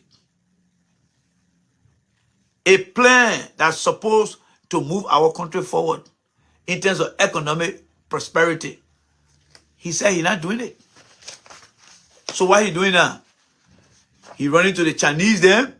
He going to Asia. Wherein we got a plan that he's supposed to look at and start to improve the life of the people. He's not doing it. That old man will destroy that country until Liberia herself will say, you have made a mistake by bringing the man here to come be president of the country. The country called Liberia itself. That is why you see today Joe Boga got no national development plan. Nothing. Nothing. No guy will just be moving from one place to another and nothing they will do in that country. We are almost into what? The fourth quarter. We are almost into the fourth quarter. Remember, it's October, November, and December. The fourth quarter. Nothing they have done in our country. Nothing. Not a single vision plan for any agency by the agency director. No vision plan by any minister. And that's what mentioned Joe Boga himself. They took office in the first quarter. January, February, March. And they took the second quarter plus a few days in the first quarter and ran it up to 100 days. Nothing they are shown. The third quarter that we're coming to finish now, nothing. They lie about yellow machines. They lie about buses. They lie about making trips to America, South Korea, they went to China, nothing. Now, what they're trying to do now, and one thing I want you guys to be careful about. Here is the rule of thumb. Joseph Boyka is a very dangerous man. He is a very, very dangerous man. The old man has been failing in every area that Liberia has benefited from.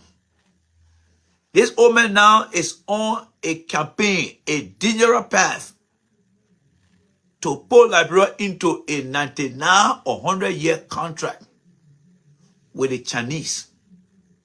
With the Chinese. These people will come, they will build new radio stations, they will build railroads. That money is not for free. It is a government-private partnership. But the dangerous thing about it, Joe Boyka doesn't care. In the next 20 years, Joe Boyka will not be living. Joe Boyka will commit Liberia into the hands of the Chinese. That even if you're traveling from Maryland to come to Kakata, every money that will be collected on that road that the Chinese are going to build, it will be used to pay the Chinese people back. So right now, Joe Boyka is planning on putting the country into debt with high interest rate. You need to call on your stupid lawmakers to start that deal. If you don't learn your lesson, your thing about the Firestone deal from 1926 is still going on today. That one was just a company. They want at the Chinese, and the Chinese don't joke. And like you get your business, the man lose money, you can't pay the member, you can't take care of your business. And he said the thing, he take half of that money, he gave it. So, like me, hate me, the young children in our country, Joe Boyka is about to put our country into everlasting debt. Children that are not in the know today, they will grow up and grow up and grow up and finally get to see that the country is owned by the Chinese. Even if Liberia discover oil in the future, the Chinese will have right to that oil. Because that 3.1 billion, the Chinese will start adding profit on it. They will start adding profits on it. They will never want our debt to go down. And there's no way that Liberia can go to the international community and say, you forget our debt. The Chinese will not do that. The Chinese will not do that. They will bleed everything from that country. That when they finish with Liberia, Liberia will be one of the least countries on the planet. But then Joe Boyka will be gone. And that's why I said Joe Boyka came. The Chinese people get them few late grant. Oh, they put get them one year. They're fooling them. They're fooling them. And Joe Boyka go and sign on that 3.1 billion. And you don't get to know. May God bless your grandchildren. And may God bless Liberia. You will forever remember Joe Boyka. Just have people today, they don't remember Charles D.B. King. Because Charles D.B. King, the population was not many. And they have more grown-up people. Today, the population is different. We are all over the world. We're seeing things. So it will be difficult for us to not see what's happening. Because the Chinese, their presence will be in our country. And you will see them. They will start taking over the free port. They will start taking over the airport. When you arrive, you see so Chinese people there. They're not going to respect you. They're not going to respect you. They don't like you. They're not going to respect you. They're going to disrespect you. They'll be in all the villages. They'll be on all the highway. They will start frying donut, kala, selling sugar cane, selling kinju. It's a new day of colonizing Africa through debt. So you better make sure that Joe Boyka don't commit that country. And now you will go dig on that man's grave and say, Joe Boyka, you got to come back and see what you pour in here. I'm telling you guys. This is no joke. This is no joke. We can brag about the World Bank not doing anything for us. But at least we still got our country. Now a day you also war bank come and say, oh, we're taking all abroad to get our money back. They people even forget our debt after Eddie took office. A Chinese not going to forget that debt. What the Chinese doing is called debt trap diplomacy. Debt trap diplomacy. That's what they're doing. They come to make that friendship with you in the form of diplomacy. They bring in that debt. You sign up on that people. You put our country into serious debt. That's it. That's it, my fellow Liberian. So, thank you guys so much for the opportunity. We'll be back here tomorrow. CDC people, y'all enjoy yourself today. But I want you to understand that we can make mistakes too. So when I come here for we are, I hope you will be here too. Because I don't belong to any political party. Because the people in our country, they're greedy. Every one of them greedy. And when I come to make sure that everybody get their genie. Everybody should get a part of share. So today, y'all have your day today. Y'all enjoy yourself. You're enjoying yourself today. You don't give a damn to send me any cash or nothing. Tomorrow when I come, I don't know what side I'm coming on. I don't know what side I'm coming on. But you already know what side we're on today. So tomorrow when I come, don't run away. Be here. Because we got to make the platform strong. I don't give a damn how Joe Burger feel. I don't give a damn. The last person that Joe Burger will say very good to, that me, because I don't eat very good. So you can't say very good to me.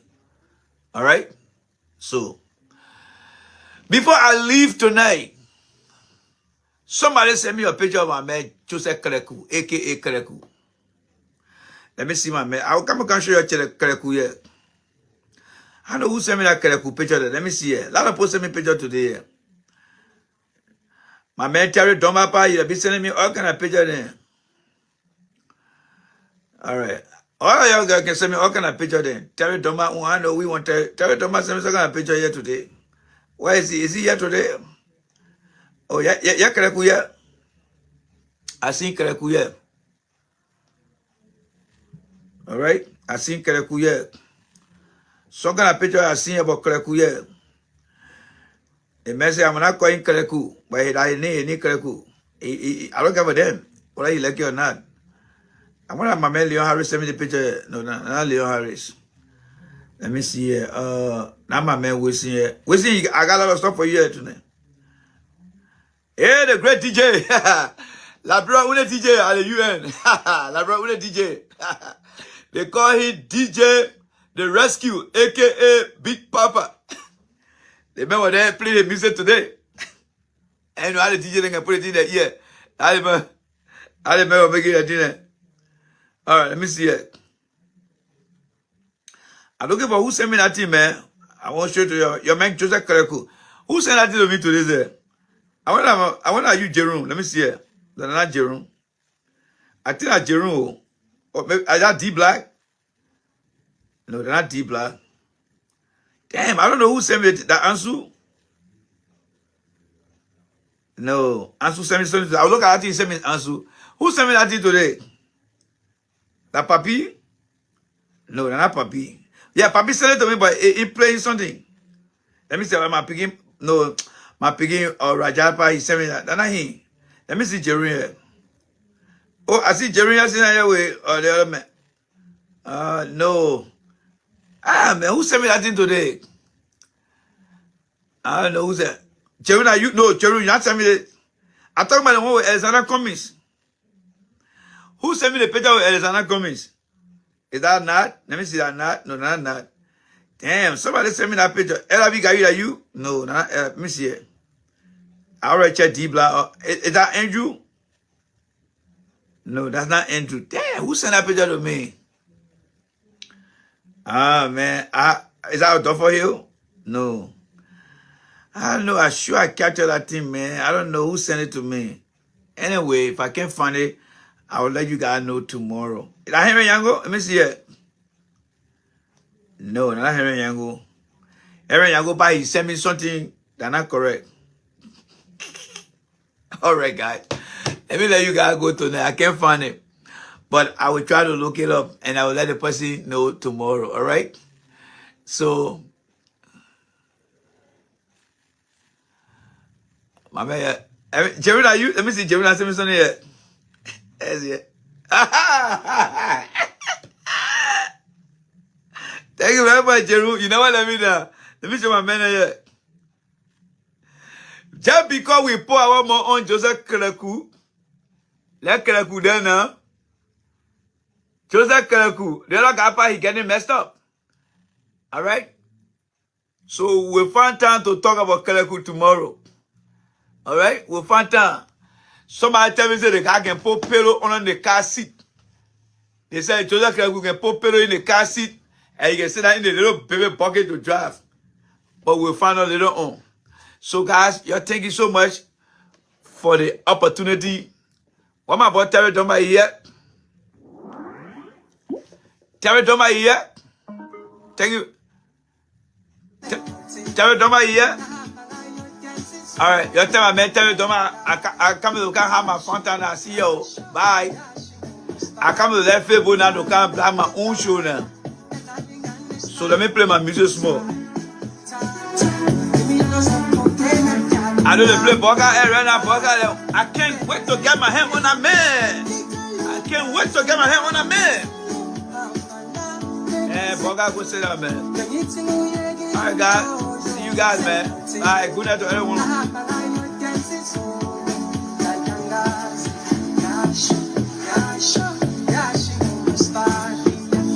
All right.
Share the video, guys.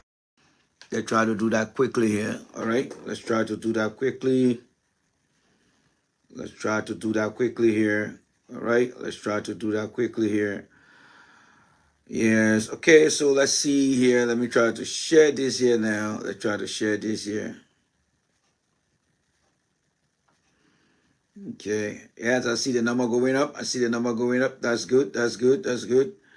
Okay. Yes, I see the number going up. I see the number going up. That's good. That's good. That's good. Okay. Yo, bear with me there. That's my, how do you call it? That is my, how do you call it? My speaker trying to intercept here. So Yeah, please bear with me on that. All right, so let's see here. All right, let's see here. Let me just try to do one thing here quickly. Yes, one thing here quickly here. All right, so let's do this.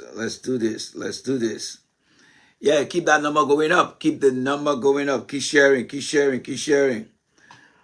Damn, somebody watching from Dar es Salaam. Damn. Sir, thank you very much from Dar es Salaam. Tanzania. I want the country I wanted to really go to. Yes, I want the country I really wanted to visit. Dar es Salaam, Tanzania. Very good country. Yeah. Yes. My man, the day you got time, just give me a call, man, so we can talk. I really would like to visit that Tanzania area there. Yes. How it look like. So, sir, if you have the time, please don't hesitate. Give me a call so we can talk about Tanzania. All right. I really want to go visit that place. Tanzania is a very good place. When I was in Africa, I really wanted to visit that area over there. Yeah. So Tanzania, very good place. All right. Yeah. So hook up with me, sir, so we can see how we can make some arrangement. Yeah. I would like to visit that place. I'm not too big on visiting Liberia. I would rather visit places around Liberia and and stuff like that. So let me know. Call me. Through Messenger. Let's start a conversation. It might not be anytime soon. At least let's try to engage ourselves for now. All right.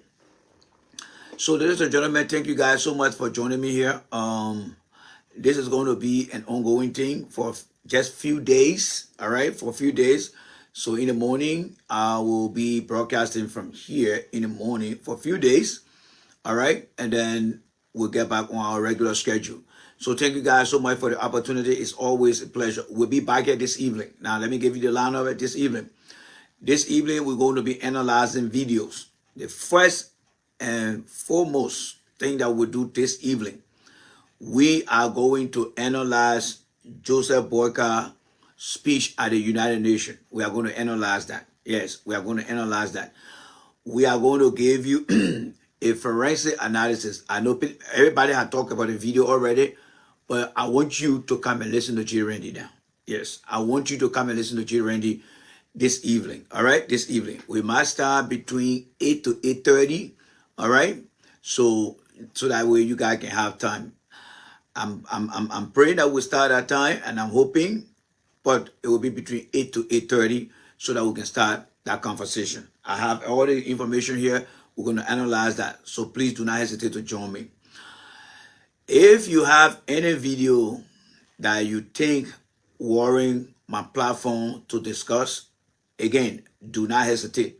Send it my way so we can analyze it. Because the more information you share, the better position your colleagues will find themselves in order to have a very good conversation. All right? So don't hesitate. Keep sending the video in there and stuff like that. What's up there, D Black? So keep sending the video. All right?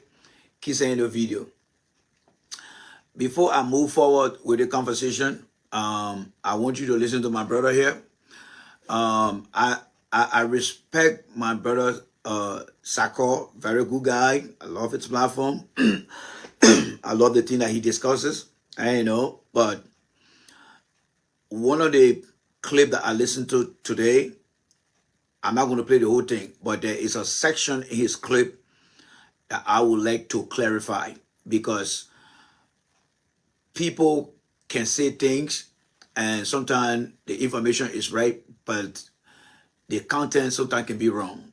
All right. So in a situation, with all due respect, Brother Sako, I just want to make one correction, just only one correction. All right. So you are going to listen to Brother Sako. All right. I'm sure some of you guys are familiar with him and stuff like that. I just want to make one correction, and then we'll try to get back to our regular conversation about what I'm all about here. All right. So I just want you to hold your horses here, because the platform will find ourselves in, people from all over the world and from our country, which is part of the world as well, but specifically from Liberia. People tend to listen to us, and and I think that the information that we put out there, the manner and shape in which we socialize our information, we have to be very accurate and and provide clarity. So in the spirit of presenting clarity, we all on Facebook, we are one people who are trying to present our country no matter what we are, but at the same time, there is nothing wrong with respecting each other. But if the error is there, we have to correct the error. So I'm going to remove my phone right now, and I'm going to show it right here before we go further into the conversation. I just want you to know. Oh my goodness. Sorry there, guys. My goodness. Sorry, guys. My goodness. I think I may have broken something here. All right. Sorry there, guys. The thing jumped off the tripod. I didn't know it was that. It wasn't click inside, so it just jumped out. All right. So it just jumped out of the iPad. Let me show you why. You see, it was in the thing. It just popped out. Click. So I'm going to put it back. So I just want you guys to bear with me. Let me put it back, okay? So if you saw the camera going back and forward, it was because my hand's going to cover this. So my apologies to you guys. All right. I think we got it now. My apologies. Kind of like screw it up. So let me just do it this way. All right. There you go. So I'm going to play this thing and I will stop it and provide a clarity on what I'm trying to do here. Okay. So again, my sincere apologies. The clip did not hold the cell phone right. So when I try to move it to a 90-degree angle, it kind of fell off my hands, and I sincerely apologize for that interference. All right. So again, I want to respectfully, and with all respect, disagree with my brother Sako here. He says something, and I don't want for Liberians to misconstrue what he said. And like I said, it's only one thing that I am going to provide clarity on, and then the rest for me is okay. Let me repeat myself again. I'm going to show you brother Sako here. All right. I'm going to show you brother Sako right here. All right. I love the brother here. All right. I enjoy the brother a lot. You guys know this guy, right? And I think by the voice, you'll also remember him too.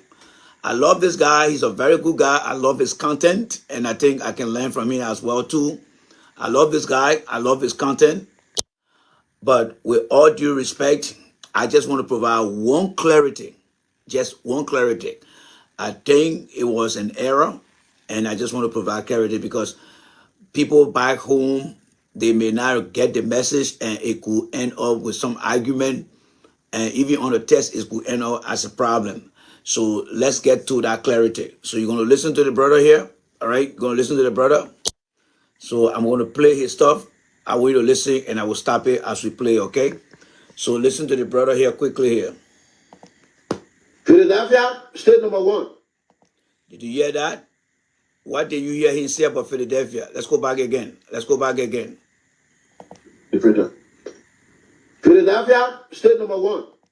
Did you hear that? And I just want you guys to respond. If you heard it, tell me what did you hear. All right? If you hear that, tell me what you heard, please. I just want to make that correction. That's the only correction I would like to make. All right? So let's go back again. In this state, a different state will keep it for you. Okay. Listen again.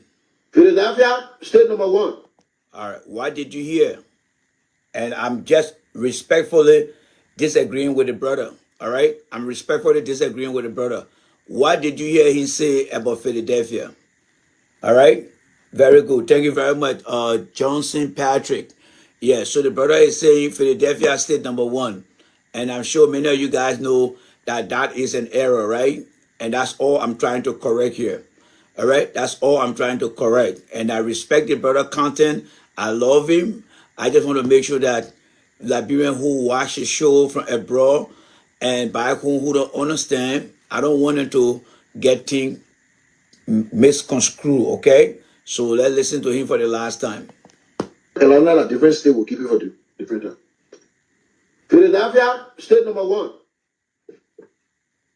In this state, the women from this state, Liberian girls in this state, they dress very, very. All right, so I'm not going to go into that other aspect of the conversation there, all right? But just to provide clarity, all right? Because I had the same experience there with my friend Samuel Toy. I'll be very honest there. I had the same experience with Samuel Toy. And he honest and he can remember. He will tell you, the conversation. So they were back in 2003 when Mr. Toy came to the United States. I believe that was his first visit to the U.S.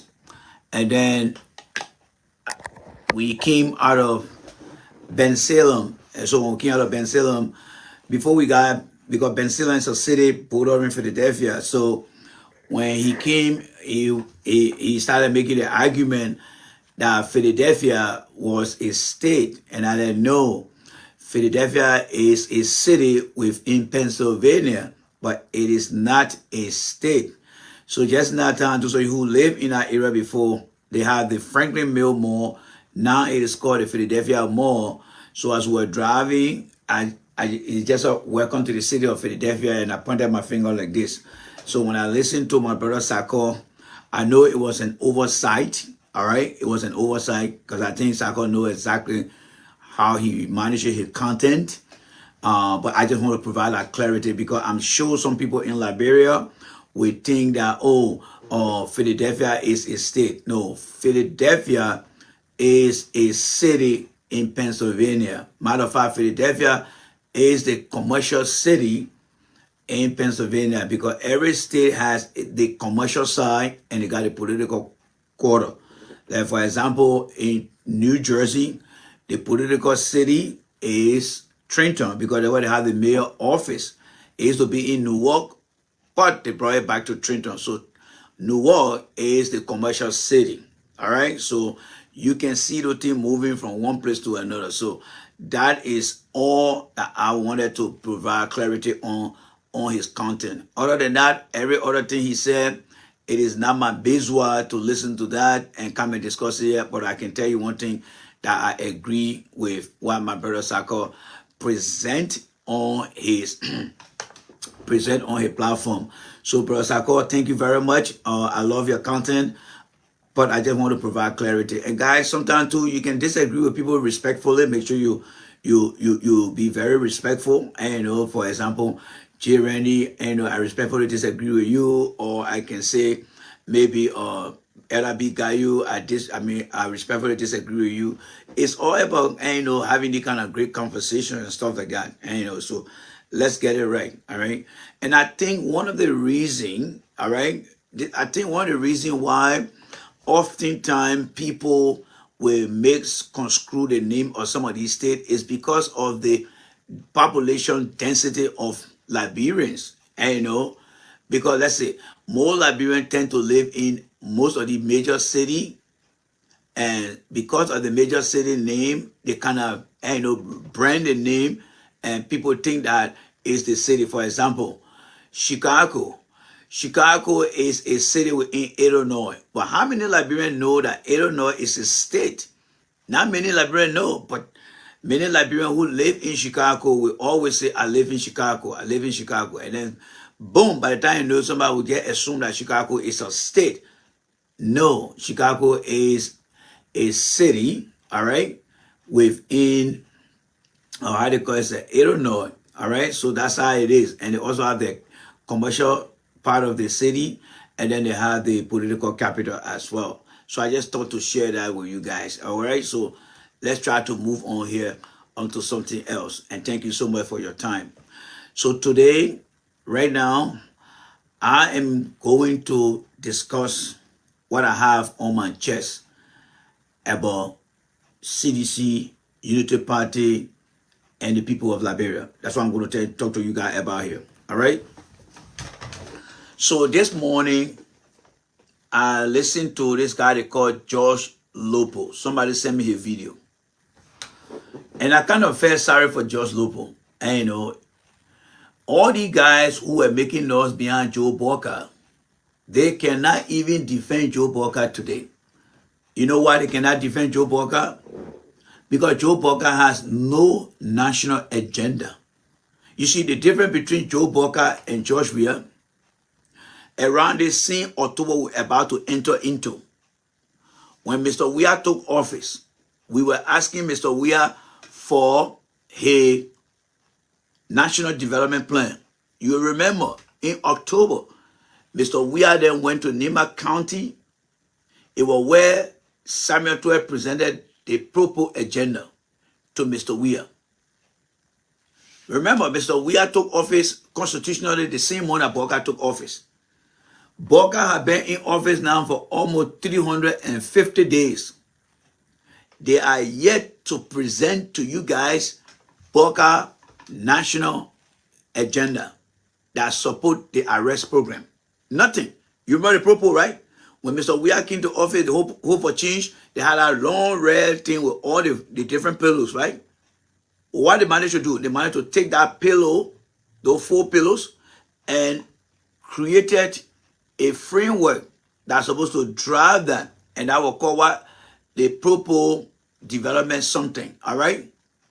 So that tells you that President Weah already knew timeline as to when they were going to get things done.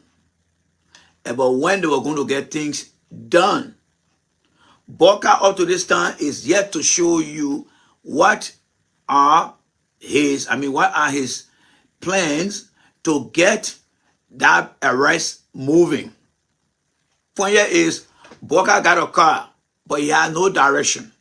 He has no map to tell you. So the people sitting there in the car right away, and Boka is the driver. But the people don't know where they're going. So they just in the car. Some of you guys who have flew on different airlines, when the airline, everybody gets seated in the airline, the pilot will come and announce or the PA system in the plane, what the weather will be like, the expectation and everything. Boka is not doing that. So Mr. Boka just got the Liberian people stuck in one gear. So when I listen to a guy like George Lopo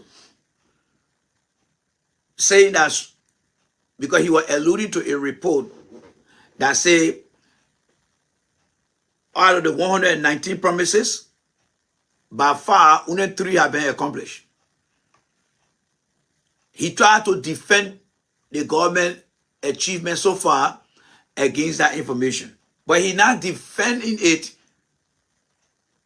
with any sense of KPIs, that is key performance indicators. He's not defending it to show any kind of dashboard of performance. He's not defending those things. And I don't blame George Lobo because George doesn't understand what it means to measure performance. Performance are measured on key indicators. These guys who just come out and give the estimated number of things Mr. Boka has done, they are only taking it by pillows. That is, they look at the total number of promises that Mr. Boka made, and what they see, they kind of provide an estimate. But it is upon Mr. Boka to be able to provide his performance. Mr. Boka has been in office since the beginning of the first quarter, the second quarter, the third quarter is about to end, and up to now, Mr. Boka has not presented not even a single framework that he's going to drive the arrest program in. So these guys who are making noise behind Joe Boka, they need to focus on Joe Boka failures. They need to focus on Joe Boka poor performance. Because guess how you can make the argument? Say Mr. Boka came to office. When last have you gone onto a ministry website or an agency website and get to see what the arrest is all about? Because every minister and every agency director, they, at this time of the year, should be able to come up with their 3 to 6 year vision plan. 3 to 6 year vision plan. This year alone should be the year that is supposed to start putting things together. And by the time we reach the May section, because the government calendar year is not starting in July anymore. The government calendar year run just like the regular year. That's how it run. All right? That's how it run. So, by October, their agenda is supposed to be ready for next year. So, around this time, any website you go to, For example, you go to the Ministry of Education website. That website should be able to clearly tell you, one, what is the vision of that minister. You read the vision statement, because the vision statement will tell you what idea are they driving to achieve things, right? So stick with me on that. What we want to create a dashboard. A dashboard is like a scoreboard. A dashboard is like a scoreboard. Anytime Real Madrid playing Barcelona, as soon as you go on the scoreboard, Real Madrid for the Barcelona, next thing you go, you see the score. That is the performance right there. You can tell straight. You don't have to look at the game. Look at the score. Now, oftentimes when people playing game, the first thing you want to listen for, or you want to get from whoever tell you, my man, what is the score? The reason you're asking for the score is because of the performance. All right? Then whether they got one player that been giving red card, or and they doing a substitution, or the referee is not refereeing the game, those are things that will come later. But the first thing that you want to look at is what is the score. That will give you some stability of what is to come next. So, Boca came to power under the arrest program. Mr. Boca won the election based on the arrest program. All right, the list of arrest, every letter. Now, every letter represents some key indicators. All right, now the conversation I'm having with you guys here, we will transfer that conversation tonight, because that way is going to put Boca on the stage, and you will see Boca errors about the speech that he gave at the UN. So I'm giving you the basic. I'm giving you the A, B, C, and D. Then when we get tonight, then I will tell you, say, give me a word that start with the letter A. Oh, J. Randy, America, Apple, and stuff like that. Give me the letter that start with B. Boy, as in B-A-L-L, and then boy as a female. I mean a male rather. You will start with all of that. So I'm giving you guys a fundamental here now. So Boca ran on the arrest, and each letter represent a performance problem in the country. That's why he took each letter and said, I'm going to take that arrest. For example, agriculture, road, I don't know what the second R stand for, education. I think they got health index, sustainability, or security, something like that. Those are areas that Mr. Boca presented to the people of Liberia during the campaign. And as usual, when people campaign, they are identifying problems from the community to the county and then to the entire country. And they are essentially telling the people, vote for me. I have seen all these things that are embarrassing you guys or stopping you guys from becoming better people. All right? What's up there, Donzo? Good to see you, my man. Thank you. Donzo, next time you get over that river, you better make sure you get a left jacket on. All right? Donzo, next time you get on that river, make sure you get a left jacket on. Guys, time out here. Let me address Donzo Buema Sherivia. What you guys are doing, your content is great. But to reduce criticism of your content, because when you post the thing, people around the world sees it. I mean, they see it a lot. So the next time you go in with your guys over the river, try to get a left safety jacket, all right? Or a left safety vest. It will help you when the kingdom capsize. It will keep you afloat, and so that people can see you. Never get on the kingdom without safety vest or safety jacket. I'm just giving you that warning, all right? Make sure your camera crew, the guy who are peddling this thing, make sure you get this thing, because there are two kinds of left we live. One left is above water, and there's another left below water. Those are all who live above water, all right? Man, he can swim very well. He can swim very well. You see, a typical abroad man, I get a man about he can swim very well. You see that, bro, man? I gave my piggy advice. He tell me that he can swim very well. You see, these are some of the problems that we have in the country. I'm giving you advice. You're not even understanding. You're not looking at statistics. All right? You can swim very well. In the Olympic in America, all right?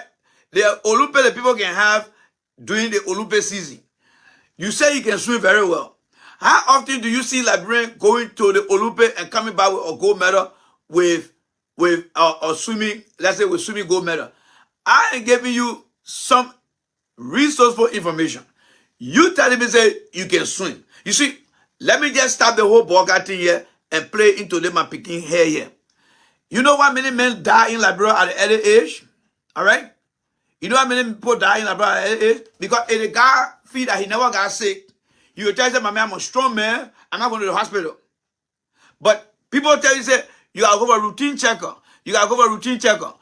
And they will tell them, my man, I'm African, I'm strong, I can go to the hospital. And then in the end, when it gets seriously sick, by the time they get to the hospital, it's too late. This guy is telling me that he can swim. But if I ask you the question, what about the people who are on that kingdom with you? Can they swim? And at what given time can you say you can swim? That is the problem right there, folks. Our people don't want to be mentored. They don't want to be guided with things that people are experiencing. They don't want to listen to it. So he telling me, oh, he can swim. Tonzo, if you really want to succeed in life, you need to listen more and talk less. If not, you will have opportunity to go to places, but they will not accept you. They will not accept you. That's all I can say to you. That's all I can say to you. The world now is full of competition. People are looking for people who are open-minded to having conversation, and rather than say, I can do this, I can do this.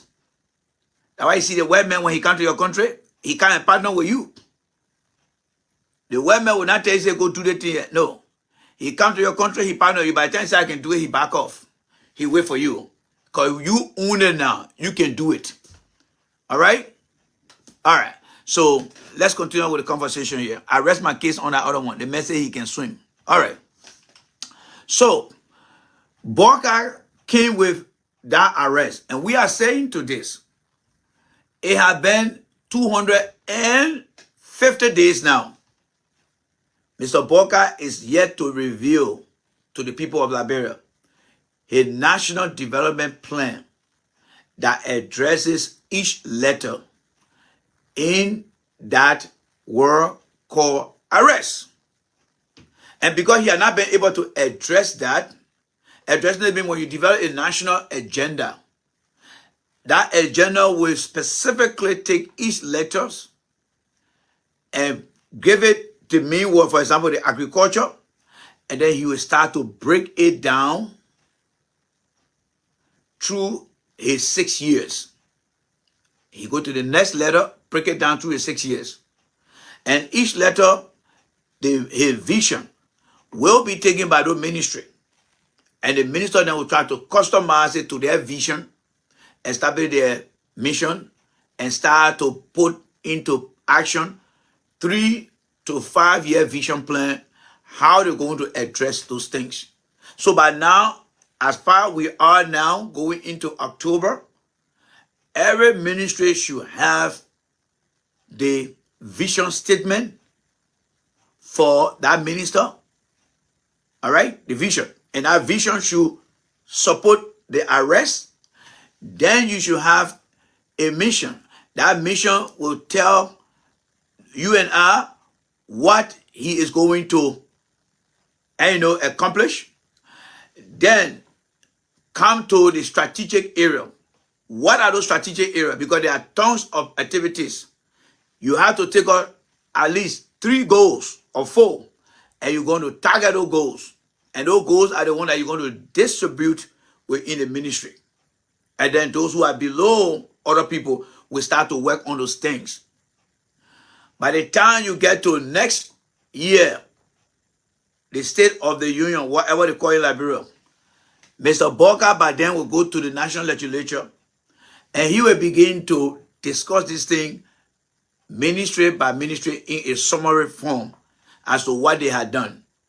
If he say, for example, my Ministry of Agriculture have put into place a 3 to 5 year vision plan emphasizing on the importance of zero hunger by the year 2027. Here are the targets. You are preparing Liberians' minds to begin to look at your dashboard now, like your scoreboard.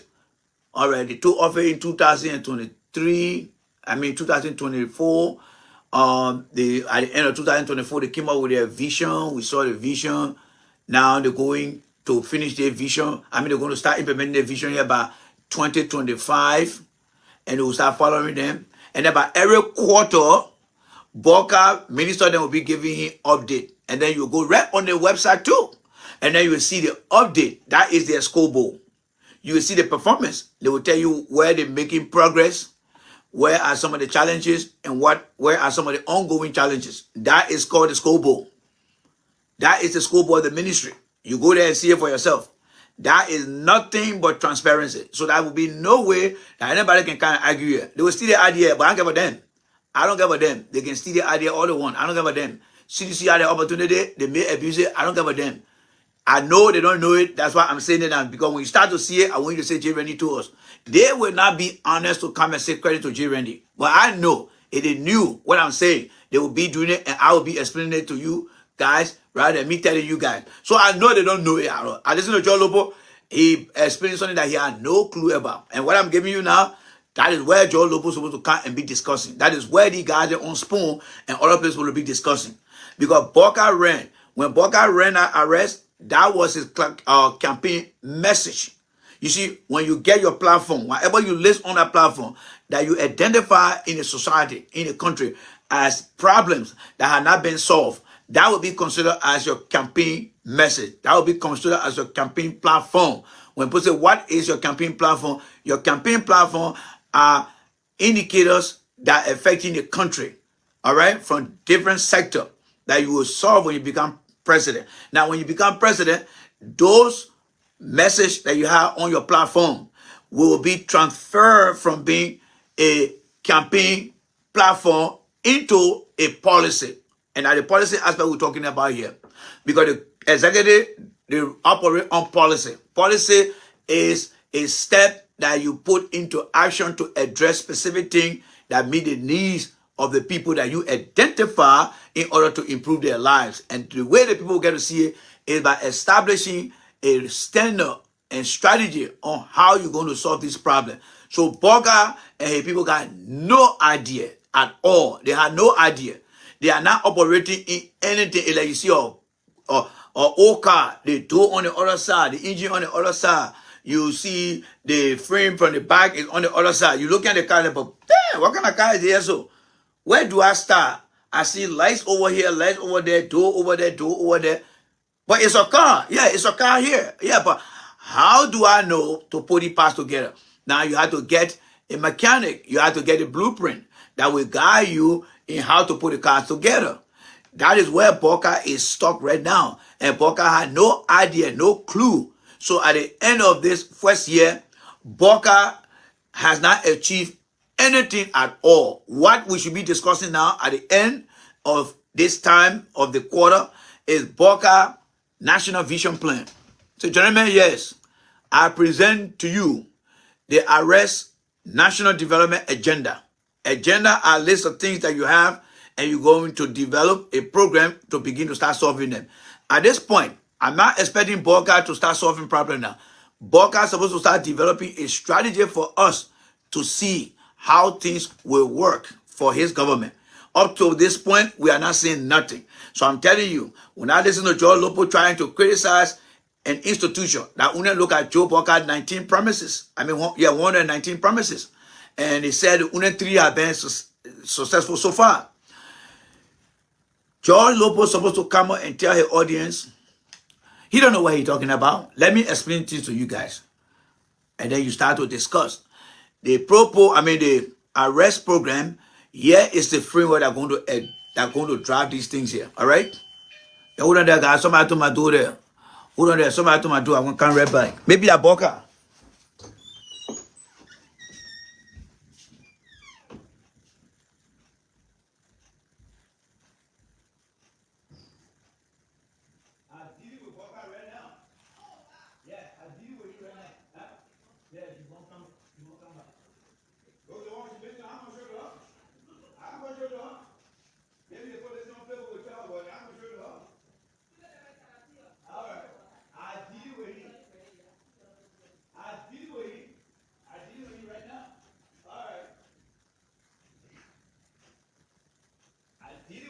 now.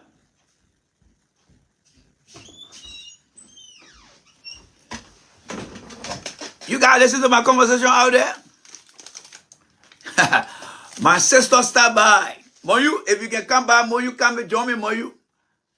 All right, Frederick, if you can join me, come and join me, Frederick. I'm giving you an open invitation. My sister just stop by. That's my CDC sister. People on the side love me, so they give me something. Let that one be what I hear. Let's continue here. All right. Back again to the show. And my apologies, guys, for stepping away. Like I said, we got a few times here, few times.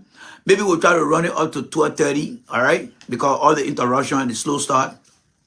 But we'll continue with that, all right? Yeah. So, you are the way in PA. Okay, I'll bring it in PA. All right. So anyway, back to the topic. So, George Lopo, listening to him today, doesn't understand how administration works. And folks, with all due respect to George Lopo, but he doesn't understand how administrative things work, all right? Oh, this guy is in New York. Let's see here. Maybe Joe Boga won't have a breaking news. Elon Musk is in New York. Yeah, Elon Musk is in New York. He just met with a president. Let me see the president he met with. Let me see here. He met with a president here. All right, he met with the president, I believe the president of South Africa. Yes. So Elon met the president of South Africa today. Of course, that is his birthplace. So he had to go and meet the South African president. I don't know whether he will meet with Boga today, but that is yet to be seen. All right. So that's just a flash news that I got, and I would like to share that here for you guys here. So let's come back here. So listen to George Lopo. I felt sorry for George because George trying to make himself to look better in the eyes of the Unity Partisan, but he has a problem. And the problem he has is not originating from him. It is originating from the souls, and that is the Boga people. The Boga people have not put stuff into place, and neither can George discuss the issue with some structure as to how things should be done.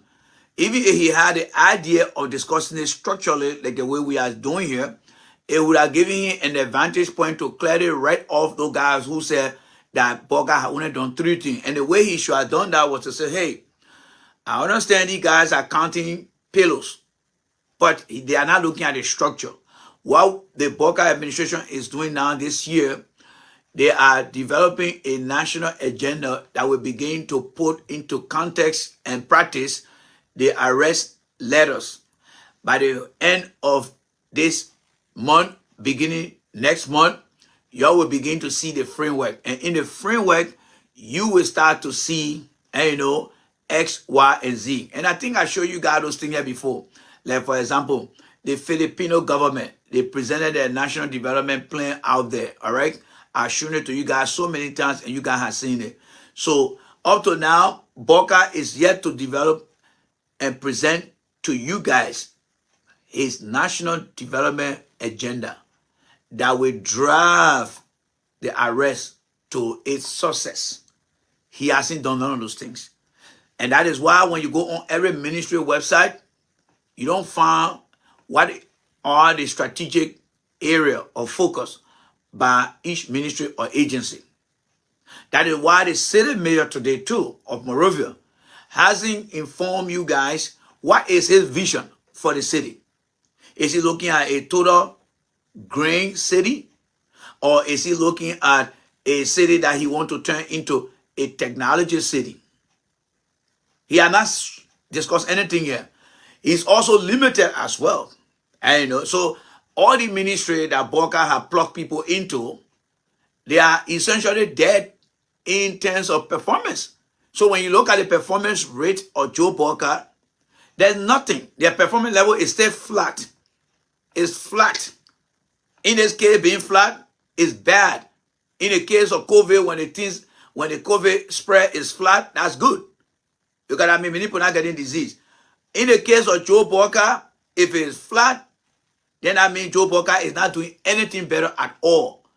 So Joseph Boga, after 250 days, hasn't shown the Liberian people what he want to accomplish. Now, as I said, this evening, remember, Joe Boga got an arrest. He has that arrest. That's why he used to bamboozle the people's mind to get to power. But after 250 days, Mr. Boga is yet to develop a framework where he will start to target these things by outlining what he hoped to achieve or his 6-year term as president. And how the ministry and agency are taking those ideas down from the National Development Agenda and integrating them, customizing them based on their ministry and agency laws. Because every ministry and agency that was legislated by law, they are given 2 mandates. One, they presented them as a ministry with a focus to improve certain sector. And now it is incumbent upon that ministry to decide how they're going to affect the people's lives in a positive way. For example, the Ministry of Education, it was established to reduce illiteracy, right? And to improve or increase literacy. Now, what is Joseph Boga's vision about illiteracy as it relates to education? And what are you reading on the Education Ministry website as the minister mission and her goals? For example, my vision is to ensure that by the time we done with, our 6 years, Liberia will be among the top West African countries that perform at their best in terms of the WISE or the WISE exam. That would be it. That would be it. All right? That would be it. That should be our goal. And her mission is to ensure that every district, every minister on our administration align with those things. Strategically, we want to have 20 students to one teacher or 20 students to a teacher and a teacher aide. Those are the strategies that will be put into place. And then at the end, the frequency every quarter will be presenting the performance report to the minister. They will look at where Joe we are left, what was the performance rate, what was the classroom size to a teacher, and what a Boga doing to offset that, and how you measure WIA program implementation versus Boga implementation. None of those things Joseph Boga has done. Nothing. And that's why Joe Boga is nothing. The woman is nothing. I keep telling you guys, you need to separate Joe Boga's age from his experience. And the example I can give, you now see people making oil in Liberia. They take that state, they do it, shaka, shaka, shaka, shaka, shaka, shaka, shaka, shaka, shaka. Then they take it, they don't dip it, they dip it, they take the oil, and put the oil on one side, then they take the water, they wash it, pia. That's why you need to do to Joe Boga. You need to first separate Joe Boga's age from his inexperience. Because Joe Boga came to power because people felt that he's an old man, so they look at him in the eyes of being an old man, and they say, oh, we want a man. But the man got no experience. No experience. He had no clue at all. Nothing. Nothing Joe Boga got. And that's what's suffering them today. So from far or near, when we see this thing on our platform here, we will bring it out. We'll discuss it. And we'll let the Liberian people know. But as far as I'm concerned, last time when Mr. Weah was president, it was in the October month when Samuel 12 then went to Nimba County and presented the proposed agenda to George Weah. Up to today, Joseph Boga had not done nothing in our country. Nothing.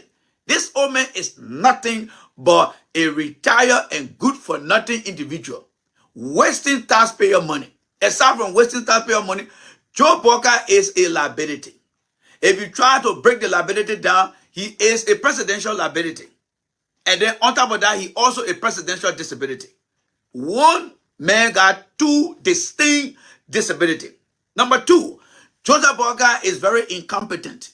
Everywhere that Joe Boga works, he has been unable to tell the young generation, the aging generation, and even the people who work along with Joe Boga cannot vouch for him and say, look, when Joe Boga was over there, he did this. Today, people can stand and vouch for Madam Bro and say, yeah, when Bro was at the Ministry of Foreign Affairs, when she was at City Hall, we saw and heard what she did. That is called vouching. Joe Boga said he been in power for 42 years. Nothing Joe Boga has shown that represent anything compared to 42 years. This old man was born to be a loser, and loser shall he be. And any young men that follow him, including John Lopo. John Lopo need to redirect his thinking Let him focus on Arizona he coming from to refresh his mind. But I'm seeing John Lopo declining every day as he continues to be around Barker. He's declining. He is declining in his mental state of mind. His comprehension is getting low. Because the man they call Joe Barker, he's behind this man, and there's nothing Joe Barker is doing. Up to today, when you ask Joe Barker, what is your national development plan? Where is your national development plan? And how can we ensure Joe Barker does not even understand why he even created this arrest and how he going to implement the arrest? He's not even putting into place any preventive measure or corrective action from George Weah mistake. Joseph Barker has done nothing at all. Absolutely nothing. This old man took the country and put it into a shed, not garage. Those of you that don't know what a shed is, when you see somebody with a little horse behind the horse, it's a shed where you put all the old thing in. They're not garage. You put that thing in the shed. Joe Barker had taken Liberia, according to him, anyhow he in the garage. He had taken Liberia from the garage and put Liberia back in the shed. The shed, when you in the shed, you don't come outside until during summertime. That's who Joe Barker is. A very incompetent, good-for-nothing old man who is wasting taxpayer money. Right now, he in New York over there. He doesn't even know where to go. He doesn't even know what he's doing over there. And like I said, this evening, we are going to forensically, intelligently break down Joe Barker's mistake. But we're going to build the foundation here today on the platform here. One, Joe Barker is here to show you guys his national vision plan, his agenda that will drive the arrest. That each ministry will begin to develop their own arrest program as it's applied to that ministry. They don't even have no vision. You call the Minister of Education right now and ask us, why your 3 to 5 year vision plan? Should tell you what you're talking about. You call the Public Minister, what is your 3 to 5 year vision plan? What are you talking about? But then how do you expect to perform? There's nothing Joe Barker understands about performance. So based on that, they got no vision, no plan. So when John Lopo comes to talk about, oh, they come doing the John Lopo, yes, give me the ABC step of what Barker has done so far. Where is the arrest now? How can we ensure that the arrest is making headlines? Nothing. Nothing. That's why you see all the different platforms, they are not discussing Joe Barker progress. Because Joe Barker has not started, and therefore there's no reason to discuss Joe Barker progress. We are trying to determine whether Joe Barker will actually fit for the role, or he just came in as a liability. And I will take the last choice. I think Joe Barker came to this political environment at the time of his age because the old man had been very wasteful. He never saved for retirement day. He never saved for rainy days. Nothing he did. And then he just continued to mislead the Liberian people. I live on loan, I live on loan, I live on loan. What the hell is that? I live on loan. You work for 42 years, you say you're living on loan like the Irish man who just came out of high school? Come on, Joe. What is this? What kind of thing is this? So who actually developed the whole arrest here? Is it the idea of Henry Costa? Maybe Henry Costa just getting the arresting and no idea. That's what I'm hearing. Because if you pardon your own thing, if you develop your own thing, the CDC, and you're not here to support CDC. CDC people, they are one of the Pupu Plantu party. Until they can re-engineer themselves, they will be the same. All right? I will say this here. But Joe Barker said he got an arrest program here, but he cannot move it. But CDC came up with a 4 or 5 pillows. And they managed to take that pillows, the Change for Hope. They transfer the Change for Hope into the PPD or PP something. And they were able to develop that program. The World Bank saw it, the international community saw it. They said, yes, you guys are more focused on the proper agenda to improve people's lives. What about Joe Barker? The man who claimed to have 42-year experience. It seems to me that he got nothing experience. Joe Barker is a nothing experienced old man. Nothing experienced old man. That's why you see today all the people that are supporting Joe Barker, they cannot even speak on Joe Barker's performance. They will either come and say, oh, Joe Barker didn't get your job. Or they will all come and say, oh, Joe, we are this. That's not Joe, we are time now. Let Joe Barker come and show his juice. Nothing these guys are doing. You look at Mo Ali, he got no vision plan. You look at the information minister, they got the tourism over there. is part of the Ministry of Information. Today, many African source of income comes mostly from tourism. Nothing. This other lady that used to be with the National Fishery, I don't know whether she's still there, but that lady came and transformed that institution to a money-making machine. I am yet to see anyone in the Joe Boga administration to come out with their vision plan for the blue economy. Nothing. Absolutely nothing. And they continue to mislead themselves, thinking that they mislead the Liberian people. They came out and said they were bringing blue buses that the Ghanaian people call Aloro or whatever it is. They failed to carry on any assessment to determine whether the buses are our role can accommodate those buses. It ended up becoming a fiasco. Those buses went and turned around. The man came last time again, he said he was in Dallas attending some kind of investment workshop. We are yet to see a single investor coming to the country. The next thing you know, he took himself along with good-for-nothing society drop-off individual by the name of Darren DeLong. I mean, I feel sorry for Joe Boga. Joe Boga, DeLong, that's somebody you go listen to, Joe Boga. DeLong is somebody that you, Joe Boga, go listen to. Then Joe Boga, I don't know. You are beyond old car now. There is something in America we call clunker. You are not old car now, Joe Boga, but you are a clunker to listen to a guy who is a society dropout, a college dropout, and all the dropout you can think about to go and bamboozle your mind. That's the problem. And he took the man and they went to South Korea. Send the king back. Nothing has happened. Absolutely nothing. They started with the old yellow machine thing. Joseph Boka, who over the years served as agriculture minister, don't get that man good money. The FAO gave Joe Boka good money to improve the agriculture sector. The agriculture here has defeated Joe Boka so many times. There is nothing Joe Boka has done to defeat agriculture. But he talked about agriculture more than even himself. But yet, he has not put in one milestone in his life as it relates to agriculture. Nothing. And people even talk about Joe Boga winning the Ballon d'Or for agriculture. Nothing. Nothing. That's why you saw when Joe Boga went to Nigeria and that guy was asking him, the guy with the shape, when he went on that interview, some of you guys saw it, with one female and I think two of the guys. He said, you been in Samuel Doe government. You been all around. Why are you still coming back? Because that guy knows Joe Boga is a failure. He knows Boga to be a failure. That's why he asked Joe Boga that question. And Joe was surprised that the guy mentioned Samuel Doe and he mentioned what Joe Boga did in the government. And Joe Boga could not answer that question. And today, when that guy sees Joe Boga today, he will always go back to his interview question and say, and you will say, the Liberian people made a mistake. They made a mistake. And we said it here, that Joe Boga is a mistake. Joseph Boga is a mistake. If the Liberian people listen to me right now and you needed to try something new, at least, maybe, Commies, Karen Monimba, somebody new. Then that way you can determine that you're making progress. But to go back to a man who failed,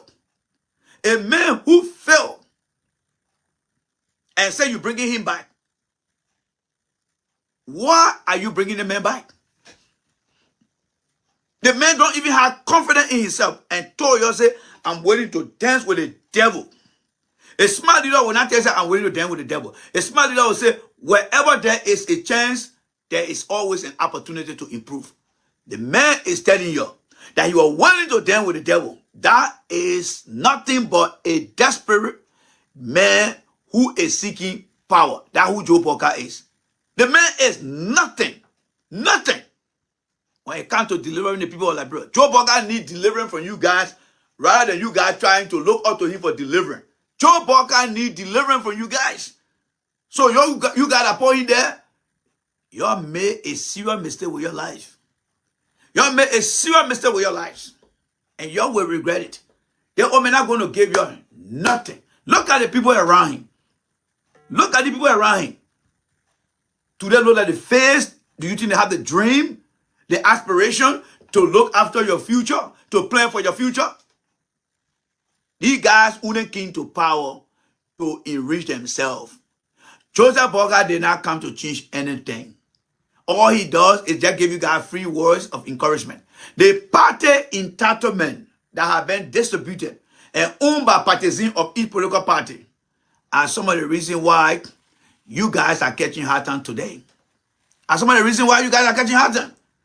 Until you get to release your mind out of political slavery, someone like Joseph Boga will come and use you.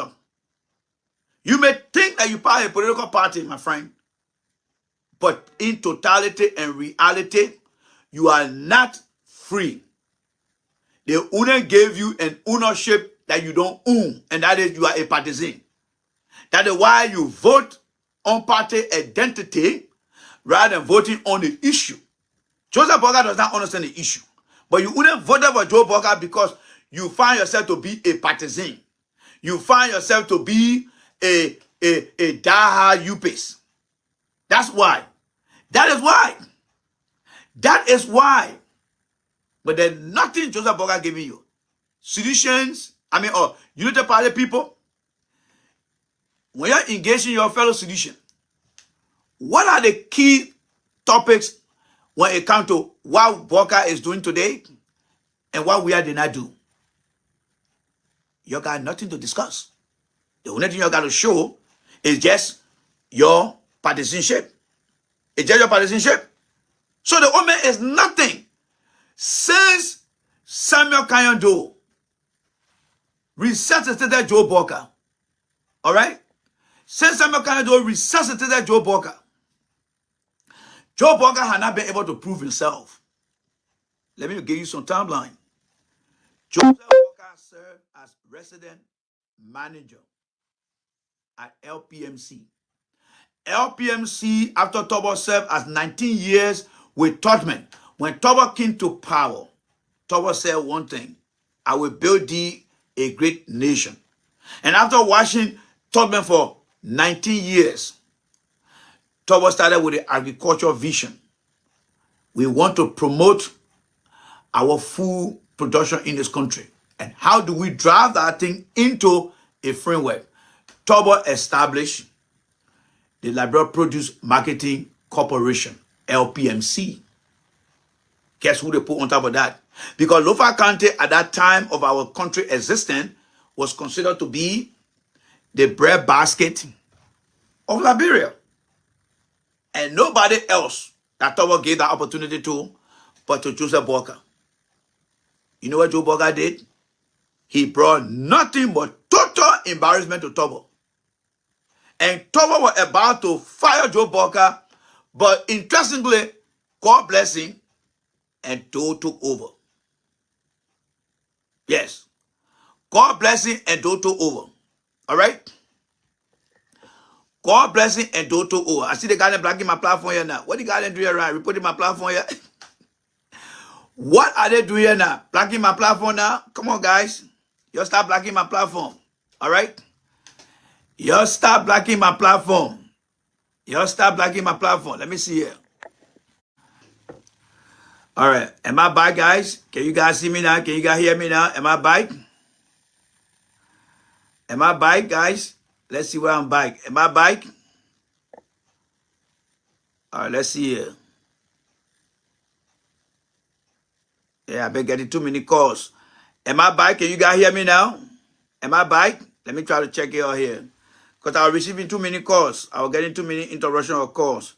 Are you guys hearing me? Peter, where you can hear me now? Peter, where can you hear me?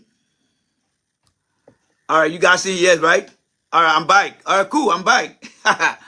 They cannot stop me right now.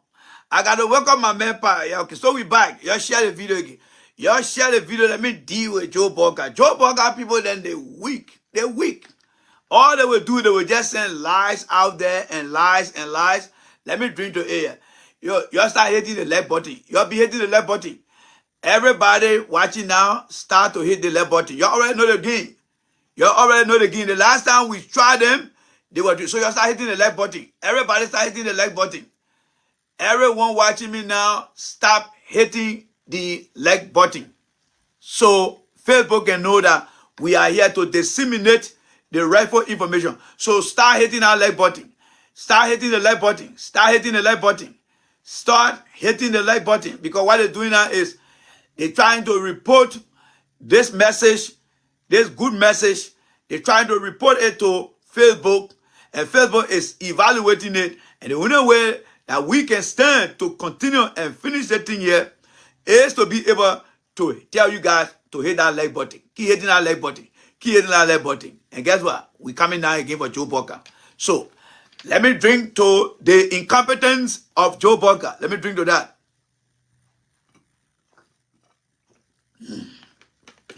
The incompetence of Joe Walker. All right? The incompetence of Joe Walker. All right? So, let's go over the timeline again.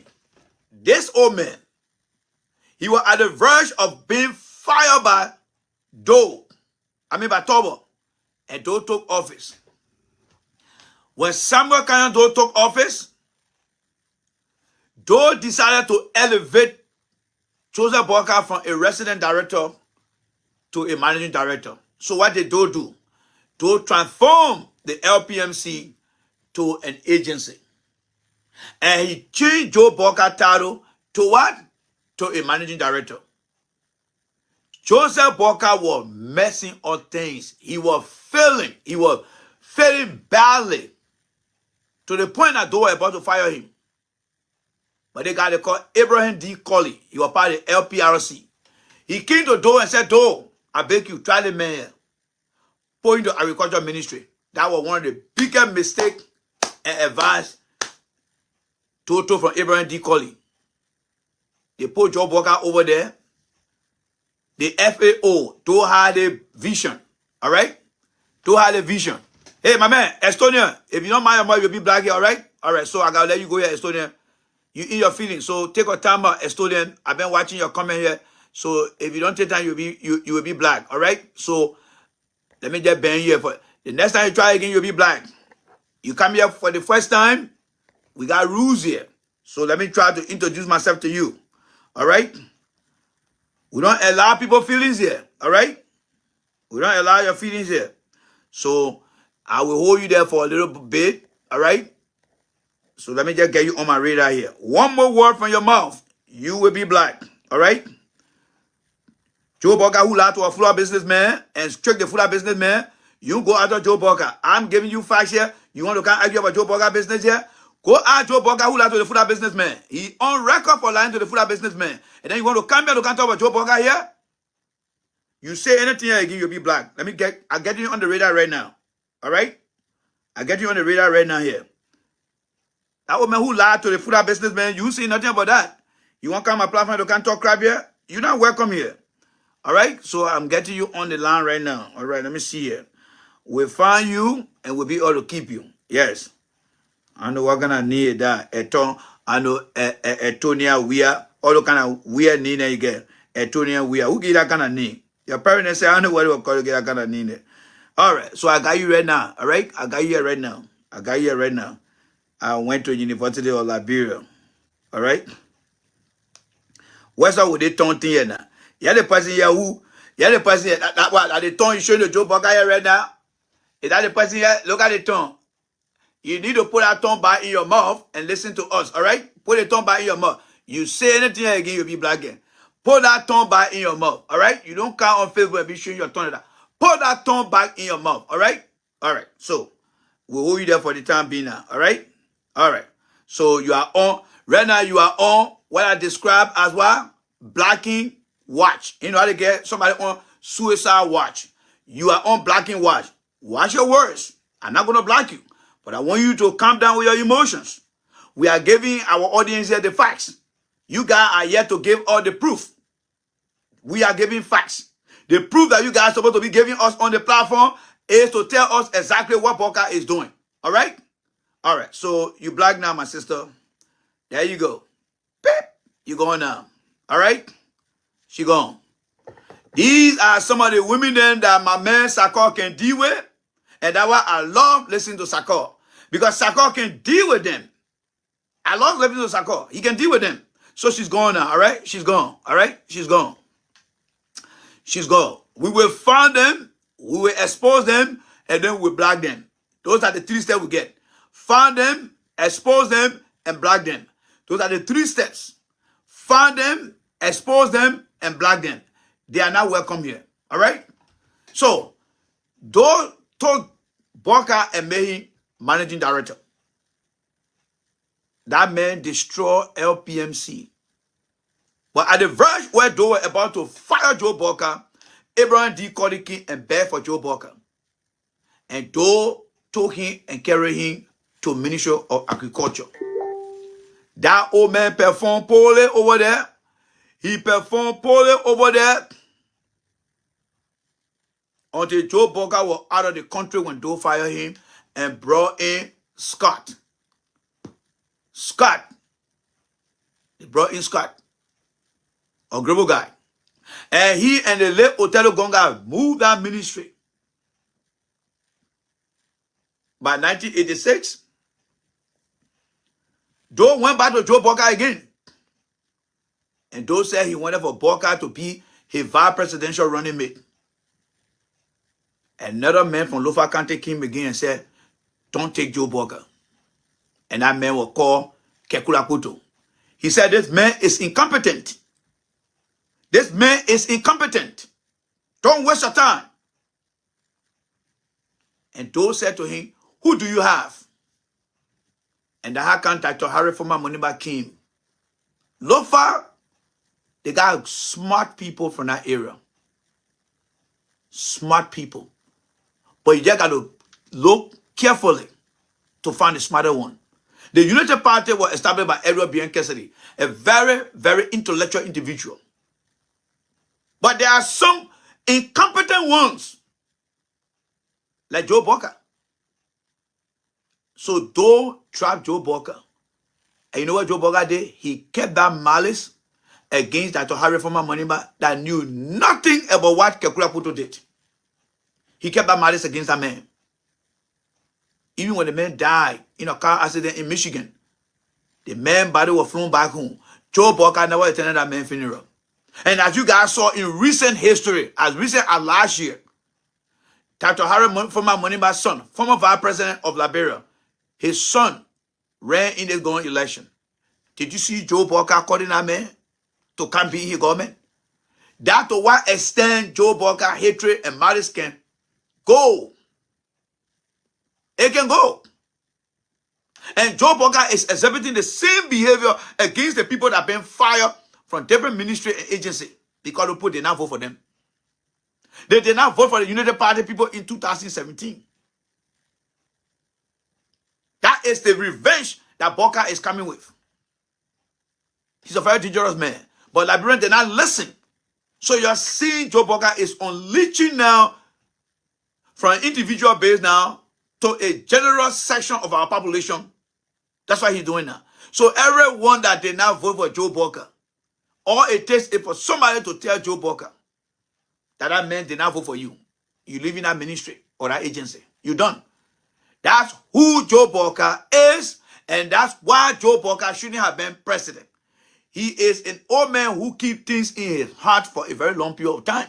Very wicked man. But Liberian people have been helping him for a long time. So he didn't get that position. When they walk in, we all ran away. Joe Boka did not care to help one Liberian.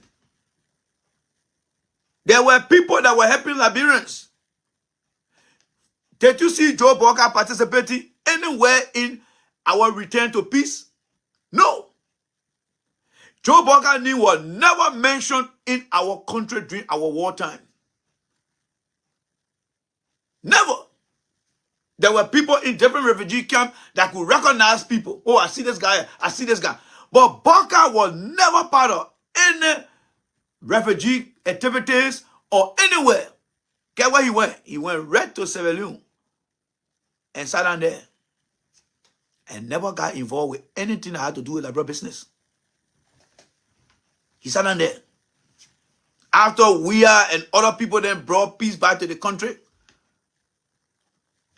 he came. This guy they called Judy Bryan saw and said, oh, Boka, yeah, mama, you know, I always do. They took Boca, they put him over, how they call it, over Star Radio. They put him over Star Radio. Those guys were living their good lives. When Boca got over there, he killed that people radio station, Star Radio. Up to today, there's no more Star Radio. Anything Boca touches, it dies. It becomes dysfunctional. It can't work anymore. That's what happened to Joe Boca. He killed that ministry. He killed it. He killed the Ministry of Agriculture. He killed the LPMC. And then he killed Star Radio. When Boca became Agriculture Minister on Doe, they had a research center they called CARI. Oh God, some of you guys miss Google things. That institution was supposed to focus on food manufacturing. Then they also had the Agriculture Development Bank. It will also honor Boca administration as Minister of Agriculture. We have our own bank that will catering to people from the Ministry of Agriculture. You in the interior, you could go to that bank to borrow money. They'll go, don't talk that whole thing and give it to Boca. Boca mess that place up. Mess that place up. Including LPMC. The hacker don't tell them, get out. Get out. Get out. Get out. Get out. Get out. Judy Bryan felt sorry for him and get in that position. Ain't work. After Judy Bryan left, they brought Amos Sawyer. Amos Sawyer sent him to LPRC. The guy went over there, he never knew what he was doing. He never knew what he was doing. Amos Sawyer called him and said, my man, just move. When Taylor then came, somebody took him and put him to YMCA. If you think what I'm saying not true, you get a video to Joe Boca people there. Before Ellie called Joe Boca, he was to YMCA. Our papa messed that place up. And the YMCA became a total museum. Now, coming up to recent history now. You got to know about it now, right? Let's assume that you don't understand everything I said because you were not into Liberian politics. What did Joe Boca say about Ellen Johnson Sirleaf? Oh, the woman put me in the garage for 12 years. He lied on the woman. Joe Boca was responsible for the repatriation and resettlement of Liberians. Joe Boca, as vice president, was in charge of the group of 77, right? Joe Boca was head of the Senate. They passed all the bogus deals, 66 bogus deal. Joe Boca was in all the places. Am I lying here, folks? Am I lying here? You guys are who are in their 20s now. Am I lying here? Joe Boca was in all those things, but still the old man came and said, Eddie parking as an old car garage. Number two, the old man is not committed to things. This old man came and told the Liberian people in Lofa that Eddie did not give him anything to do, which was a lie. Farmington negotiation. Eddie and Boca then agreed that after their 12 years, they will not run. The man went and betrayed Ellen and started running. He disappointed Ecomo, Unimill. He disappointed the ECOWAS people because he lied to them. They all agreed that it's time to get a younger generation chance. Boca bypassed the system. This man lied about a belly goat. That a sick belly goat, he turned that same belly goat into his own trickery and told the food businessman that belly goat was not well. It was different belly goat. After the food businessman denied the belly goat, Boca turned around and brought the same belly goat after feeding it with salt and water and told the food businessman that was a different belly goat. That's the same belly goat that Joe Boca sold to the people today. You see, when Joe Boca brought the belly goat in 2017, we were there behind Joshua. But when he brought it back in 2023, the CDC party, a very stupid party, those all who had the forensic vision, to say, no, CDC, that's a fake belly goat. Let's fight hard to get rid of Joe Boca. But because some CDC people are very stupid, They decided to remove us from the scene. And boy, Joe Burger said, thank God, Randy, you're not there. We will sell belly goat upon belly goat. Even Joe Weir himself will buy our belly goat. So Burger did not only sell belly goat to a food businessman. He sold belly goat to seditions, and he sold belly goat to George Weir them. And that's why they're not into power. But beside that, he sold belly goat to Yeke Koluba. He sold belly goat to John Maluk. He sold belly goat to Kamina Janen. When I mean Joe Burger sold belly goat, Joe Burger in the whole belly goat story took a very sick belly goat to a food businessman to sell it to get some money. But that was lie. That was a lie. The food businessman recognized the goat and said, I go looking sick. Joseph Burger went back and got a bag of salt with a bucket of water and dumped that salt into that bucket of water. Stir it up, stir it up, stir it up. When people were asking Joe Burger, what is this? He said, just follow my lead. He grabbed his brother and brought his brother to the scene. That Bedigo was giving that bucket of water. The Bedigo drank that water. The Bedigo's stomach started getting big and big and big. You know what Joe Burger told his brother? Follow my lead and don't say anything. They took the same belly goat and went back to the food businessman again. He knocked on the man's door. Before Burger then went, you know what he did? Burger went and wasted water all over himself. Wasted water all over himself. All right? Wasted water all over himself. All right? Wasted water all over himself. And then what happened next? He went to the food businessman. And he looked at the food businessman. He said, I brought a different belly goat. The man asked him, he said, Joe, you sure? Joe said, across my heart, I raised my hand. When his brother wanted to go talk, he said, follow my lead. The man counted out money and gave him the money. And the man started, as soon as Burger received the money, Burger ran. They didn't walk, they started running. His brother joined him in the same race. They started running, going. And Joe Burger said where the main town was, it was a straight road. It was a straight road.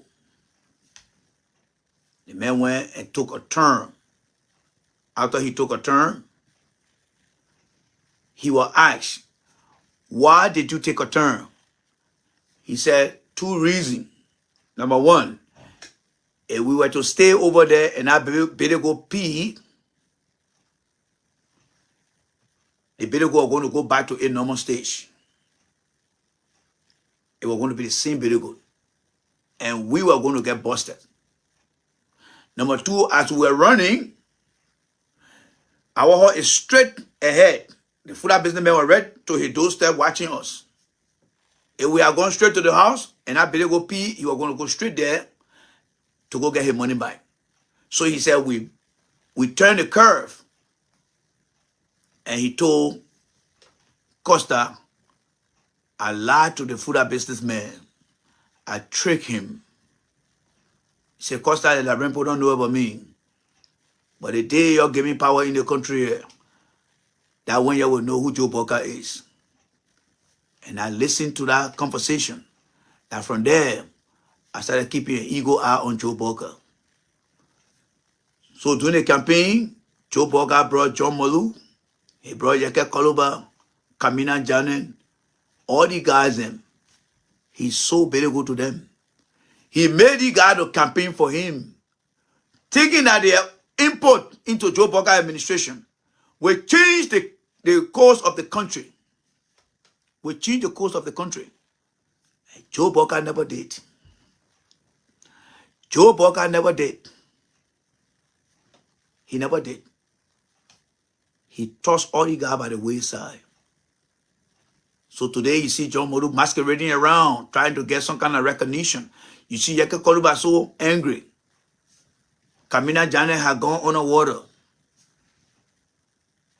He gone. He's so very good to them. And that's why today you see he discipled them now. They can't come to talk anything. And if I'm on my platform here, and you come here with your emotions, we don't take emotional people here. You come on the platform, come here with your open mind. You can disagree with me. If you don't know my facts, say, can you provide me the facts? If you come on the platform and you tell me, say, oh, you lie, that is a strong profanity. I will let you go. I will let you go. Whether you are a woman, you are a man, if you come here with your aggressive behavior, I will let you go. Whatever I say are things that I have been saying from day one. I don't belong to any political party. George Weah does wrong, I tell George Weah he will be wrong. When I went to see Cummings in Florida, the way the people were behaving, I came back and I said, Cummings, the 7% you got in 2017, if you get 1%, then of course, you're lucky. But many of you guys were not on my show. But because your politician, your political party you ran behind, the member who used to come and talk, they're not around anymore. So guess what? You guys are compelled to come on my platform because I am the political alpha and omega. I'm always here when things are hot, and I will always be here when things are cold. Therefore, when you come on my platform and you misbehave, I will let you go. I will let you go. I will let you go. All right? Mr. Y, I don't know whether that woman is your girlfriend or who. Go tell her, J. Randy says you're a very aggressive woman. I don't deal with aggressive women. All right? I don't deal with aggressive women. You don't come on my platform and become very aggressive. If you want to plead her case, you go and talk to her. Go and talk to her. If Randy is saying anything that you disagree with, the next time is to say, Randy, I respectfully disagree with you. Can you provide proof to that? But to just come and say, oh, you lie, then I mean the woman is very, very aggressive. And I'm not going to say anything to you right now. If you're looking for the attention, I already give you the attention, all right? So let's just move on, all right? So guys, again, we will be back here, all right? I'm pressed with time. We will be back here this evening, all right? So remember, we already gave you the fundamental of what Joe Walker presented yesterday at the United Nations. This man, up to this point, hasn't come out with his national development agenda. It's yet to be seen. So the arrest is still standing there. It's yet to be seen. So this evening, we will talk about stuff, all right, that Joe Walker is not doing and what Joe Walker presented over there today, all right? Yesterday, we will discuss that. So thank you guys so much for the platform. This is Jay Randy, the guy who get under people's skin. Many Liberian people don't appreciate me because I tell them the truth. I don't take no political side. If Joe Walker is incompetent, he is a presidential disability, he is a good-for-nothing old man, I will say. If we are made some mistake, I will tell we are made mistake. If coming listen to the losers in America here, who came from the Congo people's side and felt that they could go back to Liberia and take power, and I'm telling Cummings, these people are losers. Their permanence, their residence, everything in Liberia is useless. Don't follow them. And Cummings did not listen. Today, Cummings is not president. And Cummings cannot be president again anytime soon. Yeah, he can't be president anytime soon. ANC got to look for a different person to be president, not Cummings. Cummings can never be president in our country. Number one, he got an issue of being accused as a gay man. He can't be president in our country. Or he just take just few conversations with the people of Liberia, come and be done. So if you are from the Cummings camp coming here, you're wasting your time. Cummings not going to win no election. In fact, he lied and promised that when he loses the election, he will not come back. We got a tape.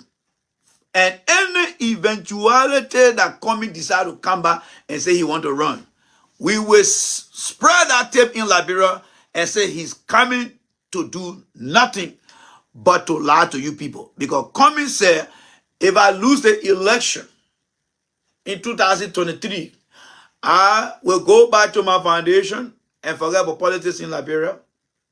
until God called me home. My wife and myself will be together. Any time coming made to come out of power, again, I will be here to stop coming from becoming president of Liberia, because he will never be. I said it before. We destroyed coming in 2017. We destroyed coming in 2023. And we destroy coming again when the time comes. There is no way. Coming is not a political material. This guy is a living failure. Coming is a living failure. A man who claims to come from Coca-Cola cannot even see mistake among his own people in America. And he said he want to be president. He's nothing. Coming is nothing. All right? He's nothing. That affirmative action job he got with Coca-Cola, he has shown to the people out there that he's nothing. He's nothing. Nothing at all. Coming is nothing. You call yourself former Coca-Cola executive. You say we can't keep doing the same thing over and over. And then you joining other people to do the worst thing in the country. You come in the political arena, people ask you, can you be a representative, a senator? No, I don't want to be nothing else but president. President my foot. That was nothing that he put on display, but the higher level of incompetence person who just got something based on affirmative action, that he doesn't even understand the political mechanics or the political engineering of Liberian body politics. You don't tell people, oh, I can't do this, I can't do this. No, you are violating the political rules. Simple answer would have been, look, I'm part of a structure of a political party. I don't mind becoming a representative.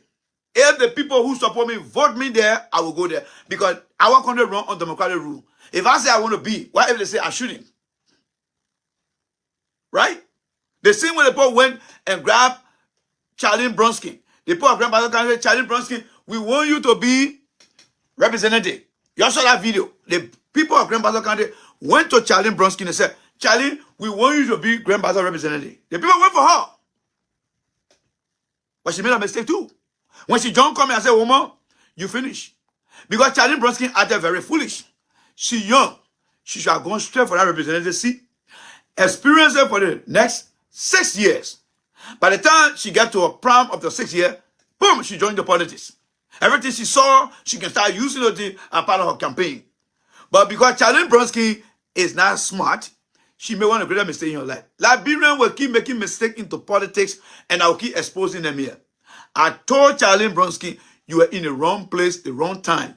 Your father is standing around in a grave right now. Because if he was living, you are going to tell him, Charlie, go for that seat. But because Charlie became so greedy, where is she today? She's nowhere. You know who was smart? Best and Gafini were very smart. Best and Gafini were very smart. Two people who used two political parties, or three. Yaka Koluba were very smart. He collaborated with Cummings and Boka to retain his seat. So against CDC was just one party that went to battle against him in a district. He had the Unity Party behind him. He had the ANC plus his own independent supporter. He defeated everyone who was behind him. Basanga Fine, a guy who shamed and named the people of Grand Bassa County, became an embarrassment. What happened to him? He left CDC, he went and joined Cummings, right? In that part, Musa Belete Liberty Party was still there. And the Zana people were still there. Plus, Basanga Fine, few supporters from CDC, Basanga Fine won this election. They used Cummings again. They use him. And Musa Belete continue to use Cummings because he's a douchebag. He's nothing. All right? He's nothing. So ANC, you're going to find new political candidate. United Party people, you stand a better chance. You just get that woman off the picture and start to reintegrate. We'll talk about CDC tonight when we come back. All right? So thank you guys so much. This is Jay Randy, the man who speaks the truth. When I come here, I hurt people's skin. I take the aggressiveness out of people. It hurt them. So women will come here, they will get aggressive. You'll see. Men will come here, they will get aggressive. But we're trying to create independent man on the platform. And then nobody else that can do that but me. The facts are always here. We present the facts, not opinions. All right? So if you want to come to battle with me, come back with the facts. Or you can ask me for the facts. Don't bring yourself here and get mad here. All right? So again, it's J. Randy. We out of here. Yes, we will always win, folks. We will always win. CC crying, Bogapo crying. Comment is politically buried now. There is no more comments again. No more comment. All right? No more comments. So I see you guys. Got to run. And bye to you guys. Bye-bye.